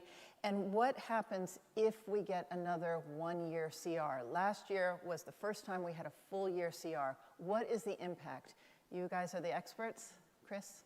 You want to start with me? Yes. Oh, dangerous. I generally view my role here as to bring down the level of integrity on this panel with the 2 honorable members of Congress. I think a lot of the question for the forthcoming budget is really going to be in the hands of the 2 gentlemen to my right in terms of what the Congress is going to do, what the top line is going to be, what they'll appropriate and authorize. I think when you look at the budget request, you always have this in a transition year where, an administration that just got in is more or less sending up a request that has been built by their predecessor, and, maybe they got a few of their thumbprints on it. I think the question on the CR to me is the really kind of compelling one, right? When I was back in the way back machine working in the Senate, right, the prospect of CRs went from being something that was, a forbidden thought to kind of a regular order. And the notion of a full year CR was always the thing that but which we'll never do. I think now that we've done that, the concern is that, we sort of define deviancy down and then it becomes a standing thing. I think the Congress did a great job, in the challenging environment that they had to work with to actually provide flexibility to the department inside of the constraints that a full-year CR provides. I think the question is, if we end up on another full-year CR, will that flexibility still be there? Will it increase? Will it actually be pulled back, which I think would be detrimental? I think the big point that I would just offer, and we have a very different perspective on this at Anduril, right? We're an 8-year-old company. We've been doing a great job, we've been succeeding, but most of our success is still in the future. CRs and full-year CRs are catastrophic for us in the sense that if there isn't that flexibility, right, it becomes very difficult for the department to identify new priorities, to move flexibly, to adapt, to move at the pace that technology is moving. That becomes a very difficult challenge, for young companies and even younger companies than us to be able to get through. Great. On Allergies that note, are killing me. Congressman Calvert, you made your presence felt. That was Thank your you. cutoff sign. That was right there. good. That's Yeah. what that was. All right. I wanted Chris to know what I felt didn't at have CR. a book, so yeah. All right, Congressman Calvert, Well- what happens if there's a one-year CR? Well, we're not going to have that. Okay. I have to have the attitude that a positive attitude that we're going to get through this. We obviously went through a shutdown period, which was, not good. And so we have till January 21st to get this right. I'm hoping we can get some appropriation bills done before Christmas and get the rest of it done right after Christmas and get the appropriation for the Department of Defense. We cannot continue to operate the Department of Defense, the largest enterprise on the planet, under a CR. It costs us probably $1 billion a month to operate under a continuing resolution just because of the inefficiencies that are created throughout the enterprise and dealing with what we have to deal with. So to me, that is not an option. And I would hope that with my colleagues on both sides of the aisle that is not an option. So we're going to need to do what's necessary to get this done. Agree with everybody, and I think just to add from what I've heard today, and I think everybody in this room has been hearing this today too, we have all the momentum, all the energy, all the things in this country where we're not aligned and we're divided. This is one of the few places where we have real bipartisan, bicameral, even outside of the Congress and the government, we've got alignment with industry, we've got alignment with markets. We have to get this done. I think it's like a patriotic duty to get it done. And I talked to so many companies today who said, we're sharing specific examples of if this happens again, another even partial CR, we just keep losing momentum and our adversaries are just gaining on us each time. So I know we're all kind of beating that drum, but I think that is, and I have great faith in the chairman to carry through on what he said. So you say that there's bipartisan agreement that CRs are bad, but why do they keep happening? Well, we're under a lot of budget pressure, obviously, and I was mentioning to you earlier, when I came to Congress 34 years ago, 70% of all outlay was discretionary. 30% of it was non-discretionary. That has totally flipped. 70% of our outlays are mandatory spending, and so we've squeezed the discretionary budget so hard that it causes pain all the way around. We have to now join the defense bill with Labor H in order to get a coalition of voters, members of Congress and Senate, to go along with getting a bill done. That's no great secret. It's tough. And we don't have enough money in the Department of Defense right now. So we need to increase the top line just to meet the obligations. What is the top line right now? Do you have a top line? The House number is about $835 billion. The Senate number is about $22 billion higher. We need to come to an agreement between the House and the Senate. I think we will, and get on with it. I would hope in FY27 there's going to be an agreement. I'm listening to Secretary Hezif today that there will be an increase in the top line. Mike Rogers, the chairman of the authorizing committee, would like to get to 5% GDP over a period of time, and we need to do that in order to meet the obligations. The triad obviously is in trouble, the land-based part of the system. We've got problems with the Virginia-class submarine, the Columbia-class submarine, shipbuilding in general, the F-47, if we're going to build a secondary line on the F-15X. We go on and on and on. We do not have enough money to meet those obligations. Let's go to the slide for question 40 from the survey. It says, how large do you think that the U.S. military should be? And there was a surprising agreement. In fact, 44% of Americans think that the military should be large enough to win 2 separate wars against China and Russia at the same time. Is the U.S. military large enough to win 2 wars? Pat, you want to start? Absolutely not. I mean, I wish I could say we were, but that agree or disagree with that percentage, that's actually pretty, I think that's a startling number. I think it was much lower even last year. It looks like that changed from last year. I don't see any way with where we are, both top line, but also when you look under the hood of what's underneath that. And that pains me to say that. That's not what we want to be saying, but I think we have to be real that's where we are in that regard. Do you agree? Okay. Tee off on that. I absolutely agree. I also think we're asking the wrong question, right? I think that we have become so focused on this environment of scarcity that defense has become, that it's like, wow, we don't have enough food to feed both of our children. I guess we need to let one of our children go. It's like, no, you need to create more food. Like, that's actually the right answer. And, you know, when I go back and look at something like, you know, a lot of focus on weapons production, right? When I was back on the Hill, you know, under the leadership of Chairman Calvert, you know, other members at the time, we started increasing funding for weapons, right? That had been a massive shortfall for a long time. And if you look at it, we have increased funding for critical weapons over the past 10 years by 300%. When you look at the increases in production we have got by individual weapon, Patriot, SM-6, LRASM, things that everybody knows by name now, production has moved 21, 23, 25%. So we are spending more money and we are getting less capability for the money that we are spending. We still need to spend that money. I agree the top line needs to go up, but we need a model of military power where we actually use technology to generate abundance and capability, right? So that we're not in this question of, you know, how do I do more with the military that Ronald Reagan created, as opposed to how do I create new capabilities using technology where I can do all of these things simultaneously because technology enables me to do it and I can afford it. Like, that to me is the right question. And I think that is a function of industrial capacity, not necessarily one of picking and choosing at the level of strategy. We've got to get out of those false choices. Can I just very quickly add to that? I agree.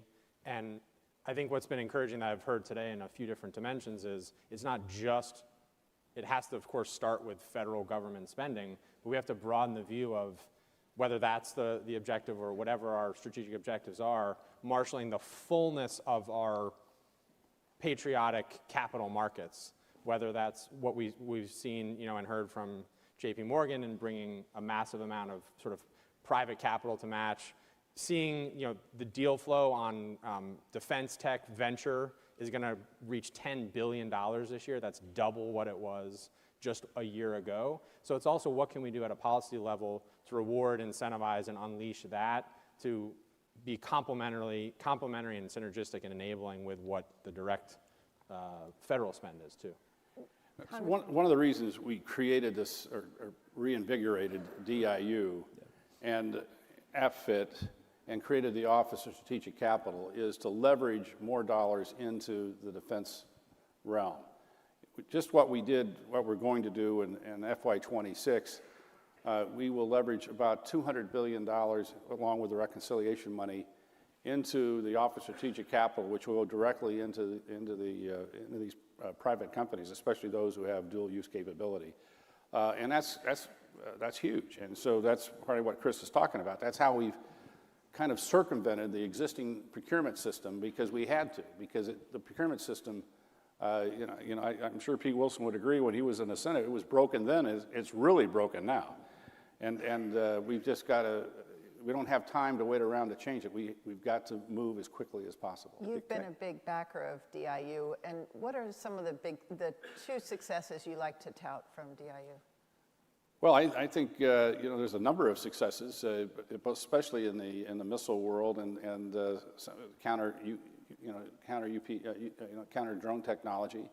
A number of companies have used it, and I don't want to pick out one, but we've had, I think, at least 50 companies over the last number of years that have successfully gone through the DIU process and added another $2 billion of money to go into those programs, and have been very successful and have created alternatives to the primes. And I realize some might not know, DIU is the Defense Innovation Unit, Silicon Valley, basically taking commercial off-the-shelf technology for the military. Can I just, I will pick out one company. And this is, thanks to your leadership. Because of the support you've provided to DIU and the support in funding that Chairman Calvert provided, I could name multiple programs that never would have happened that our company is doing that are now happening because that we were able to compete through a process that was fast at DIU. There were resources there to do prototyping, and then transitions have happened. I mean, I'll pick one. The U.S. Air Force worked with DIU on a low-cost cruise missile program. They had a one-paragraph requirement. They went from requirement release to vendors on contract in a matter of months. We were flying in 6 months after that. We are now in a position where we're in conversations about turning this into a multi-billion-dollar procurement program with exportability. That's a massive success story if we're able to pull it all the way through. And it never would have happened without the kind of support that DIU received and the funding that they received from Chairman Calvert to do exactly this, right? To create a complementary alternative pathway around the department, through the department, whatever you want to call it, to get good ideas into prototyping, prove them out, and take them to scale quickly, and having the resources to do that. Congressman Ryan, the Modernization Caucus, what headwinds or problems are you facing? Why did you feel you had to start this caucus? Yeah, and I want to add to the compliments, because I think it's important to say, it was 2 or maybe it was 3 years ago, the prior administration's proposed budget for the Defense Innovation Unit was way too low. Under the chairman's leadership and others, it was 10x'd. That, for all those that, Congress is far from perfect, I'll take accountability for that. That was an important moment of congressional bipartisan leadership, sending direction to the Pentagon that we need to literally add an order of magnitude to our prioritization of innovation, and that has then set the tone for a lot of continued momentum in that direction. The House Defense Modernization Caucus, and there's a Senate component, a lot of credit goes to Rob Whitman, who I know was on another panel today and has been a great leader in this, a great partner for me. What we wanted to try to build was a place that, I've only been here 3 years, sir, order of magnitude less than you. And I came in and said, there's no single place where authorizers and appropriators from both parties that care about the country and want to figure out how do we work with the good guys, the right, great, innovative companies, help them get through all the hurdles and all the pain points, all the friction points, big and small, and how do we create that regular recurring dialogue and then be able to move quickly on it. So for example, a year ago, we did a session, we got a bunch of input from folks that all immediately went into a series of NDAA amendments that already had built-in bipartisan support. We're able to get in on block, pass through. One of the biggest pain points that I experienced, like in my prior life and a lot of others here, is I'm a startup, I'm trying to get SCIF accreditation to just actually get my product out there and tested. That's one example that we're actually able to get through based on this caucus. So would invite everybody out there, if you're not already, to be engaged with us in that, and huge credit to Rob Whitman. Let's talk about the national security strategy, the new one, and the shift towards the Western Hemisphere. I'd like to get your thoughts on the new strategy. Resources are obviously going to have to be shifted based on priority shifting. What are the trade-offs? What are you going to get rid of? How's this going to work? And what are your concerns in looking at this new strategy? I'll plead guilty that I have not read every word of the national security strategy yet, but I have sort of read diagonally through it. I think the emphasis on homeland defense in Western Hemisphere has been a long time coming. If you go back and read national defense strategies prior and quadrennial defense reviews prior to that, homeland defense was always the first priority, right? And it was generally a throwaway, right? It was basically like homeland defense is a priority, large oceans, weak adversaries, yada, yada, yada. I think that for the first time in a long time, we have adversaries with capability, conventional as well as nuclear, that can range and strike the homeland. The prospect of fighting an away game, which is what the US military has traditionally done, now has the implication that we will have conventional attack against the United States if we decide to go fight an away game the way we have always planned to do. That's a paradigm shift. So I think when you look at something like Golden Dome, that's a long time coming, right? Our missile defense architecture is archaic. These are programs that were put in place when I was in high school and college, which was actually a long time ago. We need an updated approach to this, and I think that's an example of a good idea that we need to get moving on. And I've seen estimates thrown around in the think tank community. This is going to cost $250 billion. I literally have no idea how you could count that high. I think this is going to be several $billion. I think that it's something that can predominantly be fielded on this president's watch. I think the country will be better off for it. I don't think that this needs to come at the expense of a lot of other things that we are doing, because this is kind of my main point here, right? Is like, these trade-offs we keep being faced with is because of the scarcity that we have enabled or sort of allowed to be created inside of defense because of how archaic so much of our technology is. But with new technology, particularly the emphasis on the space-based approach to Golden Dome, I think you can actually field these game-changing capabilities. You can do it much faster, and you can do it at a fraction of the cost that people are assuming, because they're assuming that, well, if I take the current architecture that I have and multiply it by 2,500, it costs $300 billion. And it's like, I majored in philosophy, but I think that's a really bad way to cost estimate. So just again and again and again, I think there's an opportunity to solve these problems differently with technology. I think the Homeland Defense emphasis is a good idea and a long time coming, and frankly, I welcome it. I think Homeland is, I agree with Chris, that it's a long time coming. But that's not what the national security strategy is not only about Homeland Defense. Not only, but predominantly. Right. I mean, that's ultimately what we're talking about. It's a big part of it. Yeah. And look, when you have several 100,000 people dying of fentanyl poisoning in the United States, and the Chinese actively sending the precursor chemicals to the cartels working with the Chinese to manufacture and distribute this drug, or poison as I would call it, and help them launder their money through the banks in Central America and take their cut and fund their Belt and Road Initiative in Central and South America. Why are we putting up with that? Why as a nation are we putting up with that? And so I think those days are over, and I think it's important.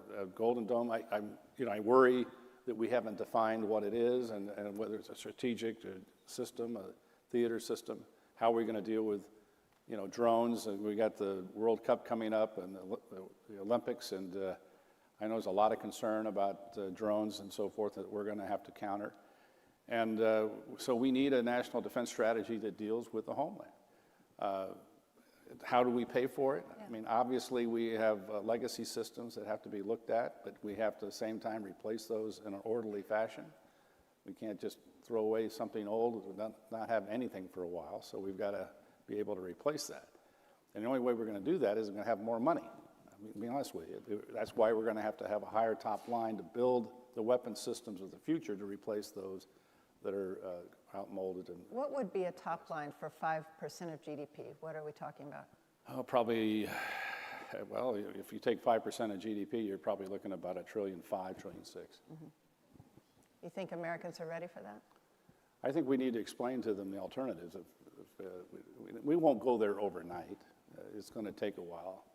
We need to grow the economy. We need to do other things, but let's face it, we're at the lowest level of defense spending since prior to World War II.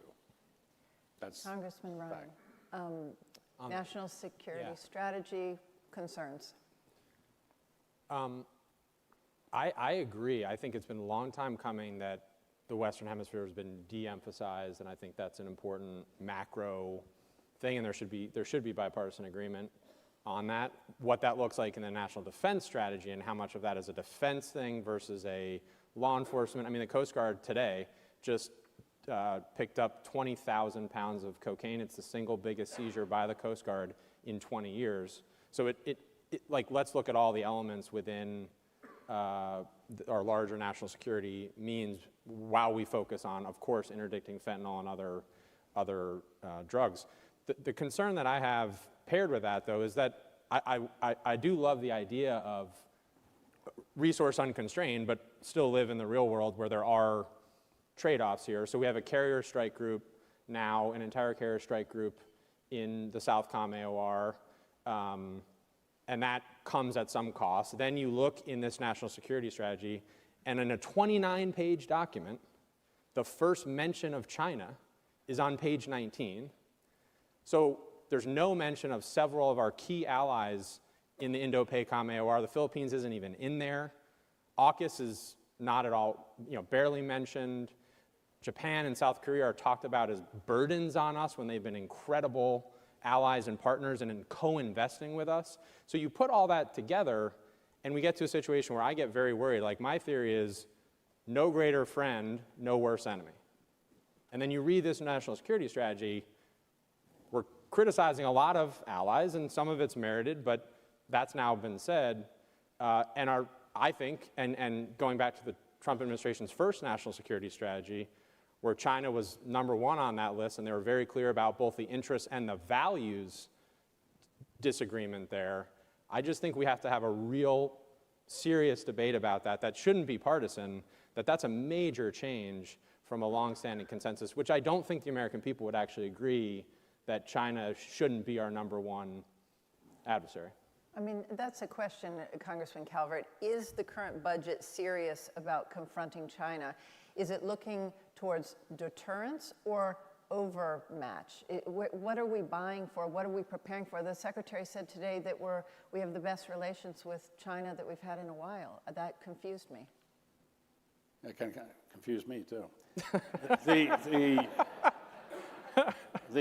The FY26 bill obviously is not adequate, but we pair that with reconciliation, and we're leveraging a considerable amount of money. And what we're doing with DIU and with Office of Strategic Capital, we're leveraging more dollars. But as we get into FY27, those dollars, if we get to a top line, that we can start looking at our shipbuilding capability, planes, missiles, ammunition, we're low on everything. And so we're going to have to plus up those numbers to get to where we have to be. And that's to counter primarily China. And we need our allies, no doubt. China has a lot of advantages right now. They have 360 ships to our 280 ships. We're going to have our allies build more ships, whether it's in South Korea or Japan, the Philippines. We need them all. Australia, obviously. And they build 200 ships for every one ship that we build right now. Yeah. You can take every public shipyard in the United States and private shipyard, and it will fit in one shipyard in China, and there's about 15 that size. So I agree with all of this. I guess like the complementary point I would make is it took us 40 years to get into this problem, right? It turns out if you deindustrialize for 40 years while your major strategic competitor is hyper-industrializing, you're going to end up with the kinds of disparities that we're talking about, a 200-to-1 shipbuilding capacity disparity. As much as we try to grow back, kind of traditional-looking industrial base, I think we have to create new industrial base, right? Like, we need a lot of different ships. We need autonomous surface vessels and autonomous undersea vessels. In every war game we've run since I've ever paid attention to this, we all run out of critical munitions in the first 9 days of the war. And that's not because, there's some confounding problem here. It's because we didn't plan to actually have protracted conflict, which we will. And we've believed that we can get away with like the military equivalent of luxury goods when it comes to the way in which we're going to fight. And I think we just see in all of the recent conflicts, Ukraine and the Middle East and everywhere, you have to have mass, right? That's how we won World War II. And the mass that we can deploy and the capacity we can create to build it is going to look very different than a lot of the military capabilities that we have here. That will require increased funding, but it will get us an enormous amount of additional capability for a relatively less amount of money. We have a really good question that's come in from the audience. It says, understanding that we can't fund anything, one could argue that Ukraine's devastation of the Russian army has made our country safer. Why is continuing to fund their resistance a partisan issue and not just a national security one? Congressman Calvert. I think there's always been a vein of isolationism, especially within the Republican ranks. It's been around for a long time. With this feeling that we have the oceans to protect us and that we don't need to involve ourselves in this. But we don't live in an isolated world. And Russia is an adversary, and I think we have to look at them that way. The war that they're engaged in with Ukraine is something that is destabilizing all of Europe, and it can destabilize the world. And China is funding that. They're buying oil in long-term contracts to stabilize the ruble, so China's kind of behind all of this, and weakening Europe and weakening the United States at the same time. So, yeah, obviously Russia's lost a lot of people, but I don't think they should. At the end of the day, I hope we can work out a reasonable peace agreement, because this is costing too many people's lives. But in terms of cost, if you have $1 trillion defense budget, why don't you have enough money to provide weapons to Ukraine when they're doing the fighting against one of your main adversaries? We don't produce weapons on scale rapidly enough. And as was mentioned, our industrial capacity to build weapons in large numbers isn't there right now. We need to build that up. Congressman Ryan. And to tie together the points on the new national security strategy and the budget piece of this, one of the most concerning lines to me in that document was something to the effect of, the way they characterized Russia was, there are some European countries that think Russia's bad. That was like, we're at the Reagan National Defense Forum. Can you imagine what Ronald Reagan would have said had he heard that or seen that line written into the United States national security strategy?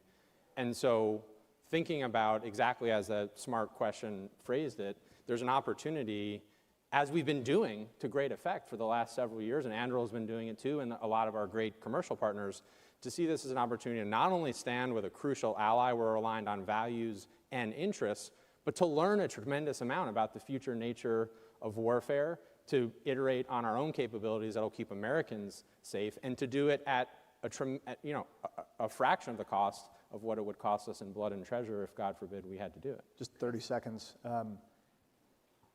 The thing that I'm concerned about is I don't think we've actually learned the lessons of Ukraine in the United States. Unfortunately, I think Russia has. I think it got its ass kicked for the first 2 years, and then it started to change. And it has reindustrialized, and it has basically built a war economy that I do not think is going to stop looking for problems if and when, God forbid, God willing, the war in Ukraine ends. They have built a hammer in that country, and they're going to go looking for nails in Europe. So if we think that all of this is going to stop and Europe is going to become stable in the aftermath of some type of resolution to the conflict, I think we're fooling ourselves. I think this is going to continue to go because it is the only thing sustaining their economy at this point. Let's go back. We just have a few more minutes, but let's go back to the budget process.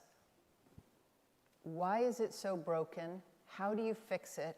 And if you look at China, they don't budget at the end of the year. They don't do one-year budgets for their military. Why don't we have 5-year budgets? Why don't we have 2-year budgets? Why not start at the beginning of the year? Well, China doesn't actually have to worry about elections. And well, there's that. You got basically one person who wakes up in the morning, determines what the budget's going to be and how they're going to spend it. And so we live in a democracy, and people have a say in how things are done. So we have to go through this process. And we've been working with diminishing dollars over the years. And so the competition for those dollars are great, whether it goes to healthcare or to national security. But I agree with Chris. It's like, we have to grow this economy to get more dollars, or we can satisfy both concerns without taxing our people to death. And that's a complicated thing, and it's not easy. And that's why this budget process has become so difficult. And if you could get rid of one program, everybody has to come up with one program that you get rid of that would save money, because we never get rid of anything. Congressman Ryan. I'm getting a lot of trouble here. F-35. Woo! Whoa. Oh, boy. I'm not saying the capability. I'm not saying the capability, but the way that program has been run, it's a mess. It's a mess. Somebody from Lockheed. I'm never going to get invited back here again. We got to be real. I mean, we got to have hard conversations.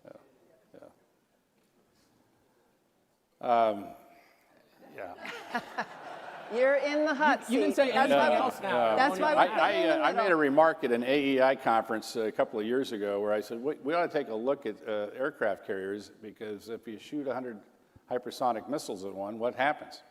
And I think half the United States Navy had a heart attack. But I think every weapon system has to be looked at. I think weapons of today are not necessarily the weapons of tomorrow. And so everything that we have needs to be reevaluated, especially now what we've seen in Ukraine, what we've seen in Israel, autonomous weapon systems. That's where we're going. And we have to be honest with ourselves. What is survivable in modern warfare? So we are probably heading towards more robotics, but you can't really forget the primes have kind of been, as this conference has evolved over 12 years, started off with the primes as sponsors. Now you have Anduril, Palantir, all these other new startups that didn't even exist when the conference started. What's the balance between the old legacy systems that you still need? We still had B-2 bombers that took out the Iranian nuclear sites. It can't all be robotics. No, of course not. I think, and this kind of gets back to your last question, right? When I was on the Hill, we always got this question of, why won't the Hill let us retire this, that, or the other thing? And I actually think we were looking at the problem through the wrong end of the telescope. It was not the Hill's desire to hang on to legacy things for the sake of doing it. It was because the new things never showed up. And the Hill is very smart, and they're very serious, and they believe, at least when I was there, I'm pretty sure it's still true, that I'm not going to take a tool away from someone who has it if I'm not going to give them a better tool. And the prospect from the Pentagon was always, we're going to eliminate this thing today, kill it entirely, eliminate all the jobs and the bases, what have you, and then like in 5 to 7 and maybe to 12 years, this new thing is going to show up. I think the emphasis needs to be on fielding new things quickly. I think if you do that, you can then have a far more nuanced conversation about getting rid of old things. Look, most of our military, Ronald Reagan would recognize. That's a problem. I think the question of balance is the right question, right? Like, I am not here. I'm sitting here as the president of Anduril. We need Virginia-class submarines. We need B-21s. We need F-47s. I would get rid of the F-35. I would move to F-47 and F/A-XX to end the long national nightmare of 5th gen and get to the next iteration. We can do it quickly. We need to do it quickly. I would collaborate those systems with robotic systems, because that's the right idea, right? How do you do a real high-low mix? You need to do it across the entirety of the joint force. Like, our weapon systems are archaic. We need to complement legacy weapons with new weapons that can be cheaply built and mass-produced. This is not hard. America can do this. We can do this in a short period of time for not a lot of money. On that note, thank you very much, panelists, Great. and thank Thank you you to our audience.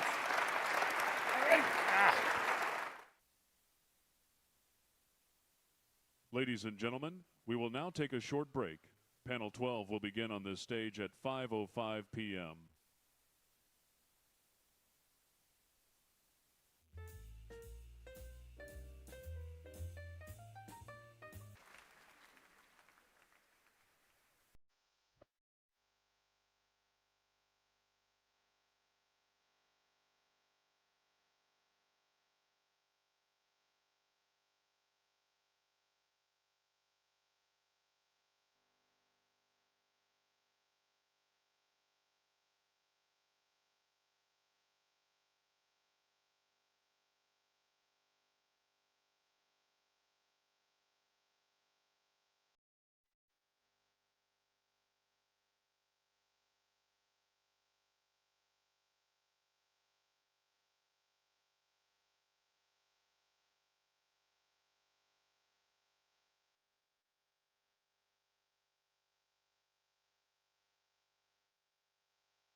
Ladies and gentlemen, please welcome Director of the Ronald Reagan Institute in Washington, D.C., Mr. Roger Zakheim.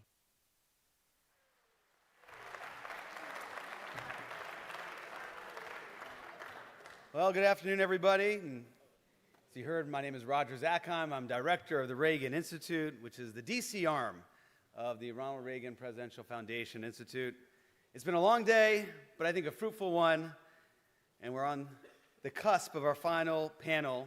They're about to take the stage, but as become the tradition here, I just want to take a moment or two to thank everyone in this room for participating in the Reagan National Defense Forum 2025, which we think is a resounding success. Thank you all for participating.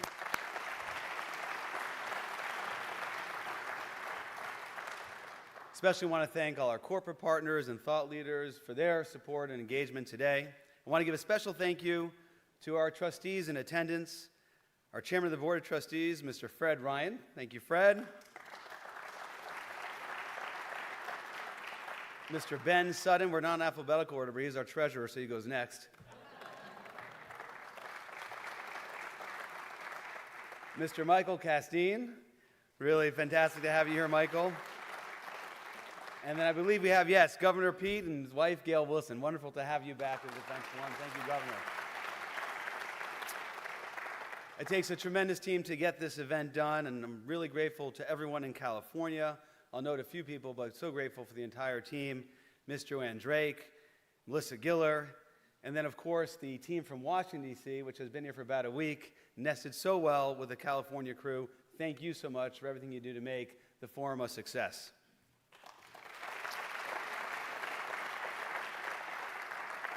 I want to thank my good friend and battle buddy, Dave Trulio, the president and CEO of the Ronald Reagan Presidential Foundation Institute, for his leadership and participation on our executive committee, along with Bob Cochran, Rachel Hoff, Kim Lapina, and Alice Burns. Thanks to everybody on the executive committee. And we're grateful this year to really have strong participation from the Pentagon leadership. We're pleased to have Secretary Hegseth and the Chairman and Joint Chiefs of Staff. We're also so excited for the first time ever to have the Director of the Office of Management and Budget, Director Russ Vogt. It was really an honor to have two members of the Cabinet. Now, the theme this year was Peace Through Strength, Restoring Deterrence. And there's been a bit of a discussion today, perhaps you noticed, concerning what peace through strength means. I thought we might go to the source for just a minute. On February 26, 1986, President Reagan addressed the nation from the Oval Office. It was his last primetime address describing his defense program. He decided at that time to talk about the progress of his military buildup, which accounted to $2.4 trillion that was built upon bipartisan support from the Congress, unprecedented engagement with our allies, and a united Republican Party, and I would also add, a united people in the United States of America. Reagan shared his vision that inspired the buildup, declaring, quote, that American strength is once again a sheltering arm for freedom in a dangerous world. Reagan understood that building strength served a higher purpose. It went beyond building weapons of war to achieve deterrence. President Reagan's peace was realistic about who the enemy was. He was clear-eyed when he called the Soviet Union an evil empire. Reagan's peace exercised moral clarity. It is not a coincidence that the man who advanced morality in foreign policy rolled back the Soviet empire, which delivered unprecedented peace and prosperity for the American people. President Reagan's commitment to deliver peace through strength was rooted in a commitment to deliver freedom. That was the Reagan Doctrine, and that is what we seek to advance here at the Reagan National Defense Forum. So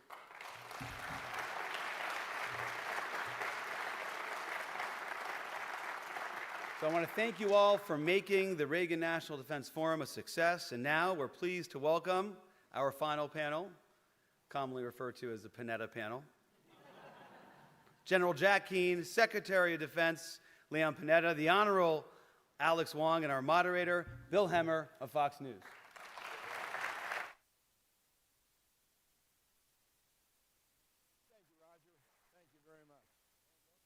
Thank you, Roger. It's great to be back here, and we'll just do a little house cleaning here. Thank you, Fred, and Roger, and David, and Rachel, and everybody else I'm forgetting here at the library for doing such great work. And I'd also like to thank my employer, the Fox News Channel, and our president of news, Jay Wallace. Our relationship's been really good with you guys for a long time, and we're glad to see it again, be very productive. So we are, how about these guys, huh? They're either going to be smart, insightful, or funny, or maybe all three. We're going to find out. So in the spirit of Ronald Wilson, we're going to take a trip around the world over the next 45, 50 minutes or so. Then we're going to end up right here in the United States of America. So gentlemen, thank you for being here today. Great to have you. Venezuela. The prophetic Jack Keane said the other day, intention is one thing, outcome is another. Secretary Panetta, what is the intention for the U.S. with Caracas, and what is the likely outcome with Venezuela and Maduro? I have no idea. I have no idea. We've just deployed a large armada to the area off of Venezuela. I think it represents, if I'm not mistaken, about 25 to 30% of our deployed ships. That's about right. That are there, plus 15,000 men and women in uniform, plus a lot of Marines. And the question that I think concerns me, but I think it concerns a lot of Americans, is what exactly is the objective? What's the objective here? Is it regime change? I think the secretary mentioned that the administration is not interested in regime change, but I can't imagine why else we're there except to deal with Maduro. Is it drug trafficking? Is it oil? Is it the influence of Russia and China? Just exactly what is the objective here in terms of having that force there? I would assume that it has to deal with Maduro and with drug trafficking, in which event, I think it's clear to say, I think the Wall Street Journal said this, that if Maduro is still there after this deployment of this armada, then it's clearly a failed mission. So I'm assuming that the goal is to replace Maduro, but I have not heard the president say that. Well, the other day I heard General Jack Keane say that regime change is on the table. Yeah. To what extent, General? Well, first, I think they're taking a comprehensive look at the hemisphere. We saw what an open border did to us. You settle on a number, 10, 15, 20 million people in 4 years. Pretty outrageous in terms of who some of those people were and what they've done to us since. So, but when you look at it, where are they all coming from? And they're coming from this area. So I think that's part of the comprehensive strategy, to look at these countries and to come to grips with the fact of the harm that they are doing to us. And there's a number of them, but Maduro sticks out because he and the cartels are one. The government and the cartels are one. So that's different than the other countries. It's certainly different than what's happening in Mexico with the fentanyl coming out of there, and we're getting cooperation from that president.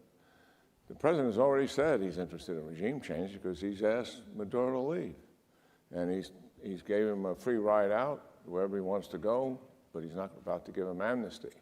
I don't think his mindset is too different than what George H.W. Bush did in 1989. Noriega was the head of Panama. In 1988, in our court system, he was indicted for narco trafficking and human trafficking. The decision was made to remove him. He was also putting pressure on the 35,000 Americans and troops we had there, and we conducted a physical regime change, as you know. 1994, President Clinton is dealing with Haiti as a result of another fraudulent election and a junta that came in and deposed Aristide, who was elected in a democratic country, not a fraudulent election. The mission was to put him back in power. And also, if you remember, because of the human abuses that the military dictator was doing, tens of thousands of Haitians were coming to our country. Remember, we were putting them up in military bases. So that was a secondary reason. So this is the third president in a reasonable amount of time that wants to deal with something that's really harmful that's going on in the region. I think regime change is really it. The president has a lot of options here. A show of force is what we're looking at right now. He has other limited military options he can take to put more pressure on him. And then, of course, he has an ultimate option with all the risk involved in it as well. And I'm confident that the leaders that are here have taken the president through all of these options and what the risks are associated with them. And I have no idea what the decision is, but likely more to follow for sure. Okay, I'm going to come back to two things you said there in a second. Mr. Wong, your specialty is East Asian affairs and North Korea specifically. That's right. And you heard Secretary Panetta mention 25% of the American warships are in the Caribbean now, which really is that's a 180 change from what we've been thinking about in the pivot toward China. Does that concern you with that positioning militarily? Look, I think you have to look at the national security strategy and what it says about the Western Hemisphere. But essentially it says if we are strong in the Western Hemisphere, we can be strong abroad. And that's not a crazy idea. The Secretary mentioned the Monroe Doctrine. But I like to actually flip this. A lot of people in this room have talked about or know about and have read the theories of Mackinder. And they look, and he said, you look at the Eurasian landmass, and what we try to prevent there is one power having consolidated control over that continental landmass to prevent them from consolidating the resources that could enable them to project power out of that landmass. If you flip that and you look at what China's looking at here in the United States, our geographic advantage, if we have a peaceful Western Hemisphere, if we have secure borders, if we have strong allies and trading partners where we can have a broad trading relationship with, where we have resources, this is what enables us to project power abroad. This has been the story and the strategic and geographic advantage of the United States for the past 150 years and going back to Manifest Destiny. We need to strengthen that. Secretary Panetta, you mentioned a number of the things that Venezuela has been doing to weaken us, whether that's taking advantage of a porous border, whether that's drug trafficking, whether that's being a vector for China and Russia to have influence and reach into the Western Hemisphere. These are problems that I think President Trump has seen since he left office in the first term. He's seen them get worse. And if you remember, there's a sense, in 2019, Maduro stole an election then as well, and the president supported the opposition candidate. And I think he's got a sense of unfinished business here. This time around, he's building up leverage, he's building up options. He has a strong opposition figure in Machado. The conditions are there to finish this business, strengthen the U.S. partnership across the Western Hemisphere, and put us in a better position to project power into the Indo-Pacific. Do you think Maduro's going to go easily? Is he going to concede or stay there and fight? Well, I think it's important what the president is doing is developing options. If it can be done through diplomacy, if it can be done through a deal, great. But he's got options, and I don't think it's going to be easy. General Kane mentioned Panama. I think this is a more difficult situation than Panama was, but I think the rubric is the same.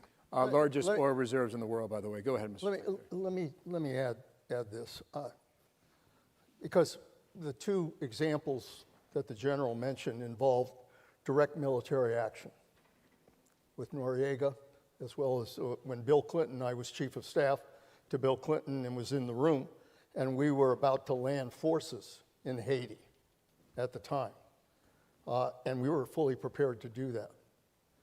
I think the concern I have, and I think you've laid out some of the logic that's involved here, but if the president is ultimately going to use military force, I really think he owes it to the American people to kind of tell the American people why we're doing that, because we're going to be putting our young men and women in harm's way. And I think the American people need to know, what is the strategy, what is the objective, and why is it important to do this? I think the president needs to speak to the American people about this issue. With that many people there, with the kind of war that could happen, and with the, frankly, the cost in lives that could also happen if we go to war. General, I want you to answer that too. Yeah, I would just point out that Haiti and Panama are much different from even the landmass of Venezuela and the amount of power that Maduro has captured, and as I mentioned, possibly the largest untapped oil reserves in the world. Go ahead, General. Yeah, prior to the Panama operation, H.W. Bush's administration, very little coordination with the Congress, certainly wasn't seeking authorization, trying to achieve a level of surprise. The Clinton administration did a lot of collaboration with the Congress beforehand. There was a number of people opposed to it, as you know, Mr. Secretary, and but no authorization sought. The President's team has been talking to the Congress, hasn't been talking publicly too much about it other than the threats against Maduro. But I think it depends on what the operation is that they're doing and how much secrecy that they really want to have. If you're going to do a physical thing in removing them, and then some degree of surprise is in our interest.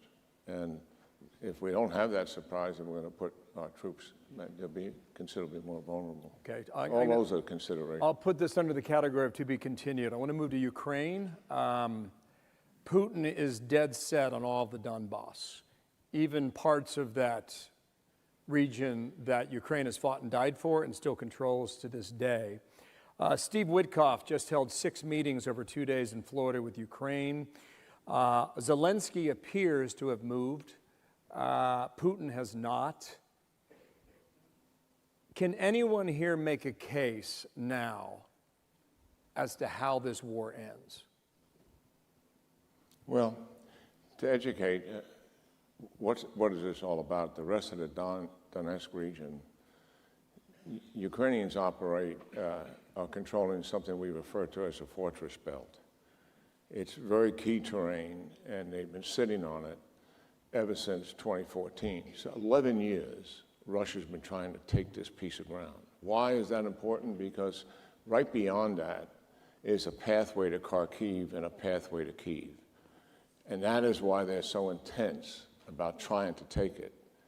So, and what they've been up against here is the steadfast defense that the Ukrainians, the Russians have a false narrative out there, and it makes its way through American society, through the halls of the Congress, and it makes its way into the White House. And that false narrative is that Russia is winning this war, and it's inevitable that Ukraine is going to lose it. It's on the front page of the New York Times today. And Russia is a master at cognitive warfare and how he gets inside of our heads in permeating this. Here's some facts. Since 2022, when the invasion took place and they took ground, Ukraine has taken back 50% of the ground that Russia had. For the last 2 years, they've been operating in the Donbass region, and they've gained 1% additional territory in 2 years. In this last year, in 2025, it's less than 1%. Last year, they were losing at high as 48,000 a month. It depleted towards the end of the year to about 38,000. Now it's down about 26,000. Horrific numbers. If we give the Ukrainians what they need to do and continue to support them with the Europeans, they can't take Ukraine, period. That's a fact. So what is at issue here is Russia wants that ground. They want to pocket that concession. They'll wait out Trump, probably, and reattack and take this country. That is what Zelensky is up against in terms of his decision. Is he going to give them that and get other concessions? I think it's his decision and his teammates' decision. And I would hope that whatever comes of this, that we don't leave Ukraine in a more vulnerable position for a future attack at some point. Yeah, Secretary Panetta, when you look at this story, Mr. Wong will get you on it too, do either of you see, are we closer to the end? Are we somewhere stuck in this mid-range for this war, even though you're coming up on 4 years in February? Yeah, look, this is the Reagan Forum. We're talking about peace through strength. And the one thing, I mean, I served in the Congress with Ronald Reagan, had the opportunity to work with him on a number of issues. Ronald Reagan understood that the United States has to be a world leader. Ronald Reagan understood that the United States has to work with our allies. He said that in Normandy. And Ronald Reagan understood that you have to stand up to bullies, to tyrants. I think the legacy of this administration in terms of history is on the line with what happens in Ukraine. Putin cannot be trusted. Those of us who dealt in intelligence, dealt in the defense area, understand Putin cannot be trusted. And so if there is to be a solution here, then President Trump has to stand up to Putin. He's got to say, we are going to, if you're not willing to sit and negotiate or support a ceasefire, then we're not only going to continue to increase sanctions, but we're going to provide the weapons Ukraine needs in order to defend itself. That's the message that has to be sent to Putin, because that's the only thing he understands. It isn't talk. It isn't pretty please. It's force. And that's what the president has to do if we are ever to have any hope of bringing this war to an end. Mr. Wong, what was your take on that point when you were in the West Wing? Well, I have to say, I agree with you, Mr. Secretary. I think President Trump understands leverage, he understands strength, and he understands it against Putin. We have to remember, it was President Trump who placed, at the time, the heaviest sanctions on Russia in the first term and the heaviest sanctions up to now here in the second term. It was President Trump who gave Ukraine javelins and armed them in the first term that helped them stave off the invasion. It was President Trump who was the first US president to authorize the killing of Russians in the battlefield since Woodrow Wilson. That happened reportedly in Syria. He understands how to exercise strength and leverage with Putin. Now, in this negotiation, we do need leverage with Putin.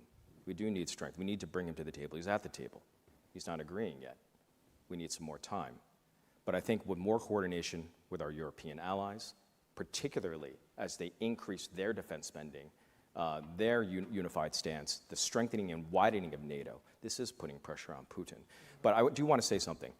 Any negotiated deal that occurs, we have to be prepared that it'll be morally unsatisfying, because anything short of Ukraine gaining all of its land back will be morally unsatisfying. But that's the nature of the deal. But that said, what the deal needs to be is that Putin, or at least those close to him, or those who may come after Putin, have to realize that an invasion of Ukraine and of wider Europe will result in a major strategic loss, because it already has for Russia. They've lost, or they've had over 1 million casualties. They've disfigured their economy. They've lost their influence in Africa. They've lost their influence in the Middle East. They have enlarged NATO, strengthened NATO, not weakened it. And they are now more dependent on China and, of all places, North Korea. That needs to be set in stone as a strategic loss in a negotiated settlement, so that sets up true deterrence towards future aggression on the part of Moscow. I know you. If there is some kind of an agreement, Zelensky won't make a deal unless he gets security guarantees. Right. And they've got to be robust here. And I suspect if the security guarantees are what I'm about to tell you are, what they should be, Putin is going to do what with that? He's going to say no. And at that point, we can't go back to what we've done every time he's rejected a deal. Every time we go back to what I call the status quo. We're receptive to more negotiations. We're going to continue what we're doing. If he says no this time, after all of these expectations, after all of these months, then we got to have a plan to deal with that. And that plan has got to be robustly reform and rebuild the Ukrainian military. Yes, we give them all the weapons they need. Yes, we give them the Tomahawks that can take down the Shahed manufacturing factory that Iran built. All these hundreds of drones that are hitting the city, those are Shahed drones built by the Iranians. It's in the sanctuary area where Ukraine's long-range weapons cannot reach. We can go after the bomber bases that are coming in every single night and dropping those glide bombs. And all of this is to kill who? Ukrainian civilians to put pressure on Zelensky to make a deal. So we need long-range weapons to do that. What does security guarantees look like that make some sense? United States command and control, number one. There's not a European country that can do what we can do, and most of them don't have anywhere near the capability to run command and control for that. It has to have an air and a ground and a maritime component to it. Air, U.S. air power for sure, European air power is formidable also, and they mean they're patrolling. If any moves whatsoever, they have authority to take direct action. And persistent surveillance during all of this period. On the ground, at the line of contact, there to be a separation. Probably European brigades should take that on. In addition to that, put an American brigade in Ukraine to help reform and train. A training unit, also a combat unit, a task force with a lot of officers and senior NCOs to get the Ukraine up to the next level of how to do combat. I don't want to get into the details of this. Ukraine's very good at what they do at tactical operations, but when it gets to brigade, no division, no corps, no JTF, they don't have that echelonment that we have, and we can help them with that. And then pour in to their defense industrial base, the engineers and the other people that we need to bring that up. We can leave them with their own equivalent to Tomahawks. They got Flamingo right now that goes about the same distance. Its guidance system isn't as good. We got guys that were here today that can help them fix that problem. So there's a lot we can do to make certain that the military is right. The maritime piece of it, we need is going to be in the Black Sea. The countries that would likely be involved is Turkey, Romania, Bulgaria. Turks want to be in charge. Romania and Bulgaria don't want them in charge for all the obvious reasons, because the Turks are a huge pain in the ass to deal with. And that's just a fact, all right? But I'm talking about something that is comprehensive here. What you're saying... I recommend to the president that instead of Wyckoff, he sends this guy. It's, just for the record, it's Witkoff, not Wyckoff. General, what you're saying, it's okay. General, what you're saying is that Putin has one last chance here, and you have to be prepared for the expectation of a letdown that he's going to not agree to this. And ironically, just one last point on Ukraine, then we're going to move on. There's more to get to here. We still got to end up right here in the U.S. 31 years ago this weekend, the Budapest Memorandum was agreed to, U.S., UK, Russia, and Ukraine. At the time, Ukraine had the third largest nuclear weapon supply in the entire world, and they gave it up. And they gave it up for peace and security. And whenever this war ends, you're going to have a front line, if you were to draw the lines today, 625 miles long. And it's going to be the hottest border in the world, more so than I would argue the Korean Peninsula, Mr. Long. Who keeps that peace and security for the Ukrainians? Who does that? You just heard the general lay it out in terms of what should be put in there. And let me just say this. You cannot be tough on China and weak on Russia. Yeah. Because the message, if we get a bad deal in Ukraine, that is a message to China with regards to Taiwan. So there's a lot riding on doing the right thing with Ukraine. You're saying the Turks are going to keep the peace, is what you're saying. They want to participate, and they want to be in charge of it. Do you need more than the three countries that you mentioned? Well, we could participate if we wanted to. There's enough there, you know, and the air power is really critical. You know. That's right. Okay. But, yeah. All right. I'm going to put that under to be continued as well, all right? Let's talk about China. Secretary Hegseth said today here at the forum that U.S. relations with China are better than they've been in years. In 2026, we're going to see at least 2 planned meetings between Presidents Trump and Xi. There could be more depending on how many international conferences they attend. Mr. Wong, if you could, what are the important things that you're going to watch through the course of their relationship, just in the next 12, 13, 14 months? Right. Well, look, I think if you think about the Trump second term as a baseball game, and the competition is between the United States and China, and it's 9 innings. We have 1 year into this administration. We're roughly through the second inning. It's still early in the game. There were a lot of fireworks in the first inning. Liberation Day, tariffs, essentially de facto embargo between the 2 countries. I think both nations brandished what they can do to squeeze each other economically. And both leaders showed the willingness to use those tools. So what we see in Busan is an agreement to, number 1, hit pause for a year. But number 2, I think it's important to note that President Trump did get concessions from Xi Jinping. He did get concessions on trade, on fentanyl, on defense coordination and discussion, as Secretary Hegseth laid out earlier today. That's a better position than we were in a year ago, or even 2 years ago, or however many years ago it's been since that COVID-19 period. But I think the next year is going to be important to watch. And the question is, which side, which country is able to strengthen the elements of national power enough that when they resume this discussion in a year, who is in a better position to negotiate and get a better deal?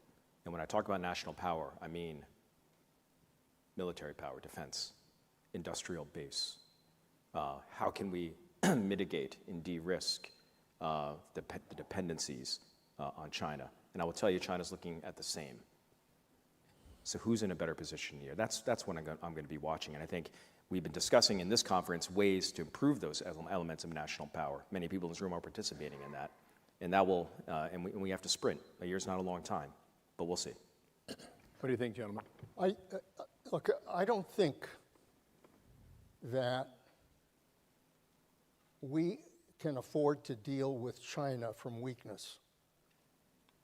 I think the first thing that has to be done with China is to make clear that there are lines that we will not allow China to cross. I think we ought to be very firm on protecting Taiwan. I think we ought to be very firm in the South China Sea. I think we ought to be very firm with China in terms of what they're doing in space and what they're doing in terms of development of AI and technology. I think if President Trump is to be successful in dealing with Xi, the one thing Xi has to understand is that there are lines he can't cross, and that the United States is strong, and that we will deploy our Navy and continue to deploy our Navy to the Pacific. We've got to make those points, because if the president is hoping he can make some kind of wonderful deal with Xi without showing him that the United States is prepared to confront China if necessary, then Xi is not going to move. I mean, he'll be nice. Xi is a smart guy. I've had the opportunity to meet with Xi. I thought, when I sat down with Xi, I thought, he would use talking points like other leaders do. He didn't. He wanted to engage in a conversation. And the first thing he complained about was the fact that we were repositioning our Navy to the Pacific at that time. And he didn't like it. And I said, I'm sorry, Mr. President, the United States is a Pacific power. And we intend to do what's necessary to protect our security as a Pacific power. And there are areas we can work together. We can work together on North Korea. We can work together on cyber. We can work together on trade. We can work together on providing disaster assistance. And he said something I never forgot. He said, "You're right, we can work together, and that's probably the best way to achieve peace and prosperity." So, yes, we can deal with China. I think we can have a dialogue with China, but we have to do it from strength. All right. Yeah, I agree. I mean, Xi and Putin, they're masters at talking to us and manipulating us. Xi made a fentanyl deal with the Trump administration the first time and reneged on it. They came up $211 billion short on the trade balance deal that was made. So we've got similar deals we just made with him. Fentanyl, he's going to stop. Trade imbalance, he's going to do it. We've got to wait this out. But while we're doing that, we've got to fix the major problem we have here. And the major problem is that the United States military is the world's #1 super military power. Why? Because we can project power any place in the world. There's not a single country that can do it. And that we have 128 bases, primary bases around the world. We have 750 places where we have military people around the world. Nobody has that. China's got one base outside the country. However, you get within 1,000 or 1,500 miles of the Chinese coast, and the military advantage swings to China. Now, we got to fix that. This has been sitting there for a number of years. Xi has told us flat out, he's told us time and time again, my military is going to be ready in 27. If Taiwan doesn't capitulate, we're going to take it by force. Should we dismiss that because we're making a good deal with him and he's playing nice with us over tariffs, over fentanyl, which is a serious problem? I think the only way we talk nice to this guy is make certain that we really have the kind of credible defense that we need to have. What is credible deterrence? It's 4 things. It's #1, force posture. We need more forward deployed capability there than we currently have. It's capability. We need significant more capability than what we have, more air defense, more long range offensive weapons. If we bring our carrier group into China so the F-35s and the cruise missiles are effective, hypersonic missiles swarm and take that carrier group down. How do we know this? We've been playing war games for 10 years. We got all of these facts.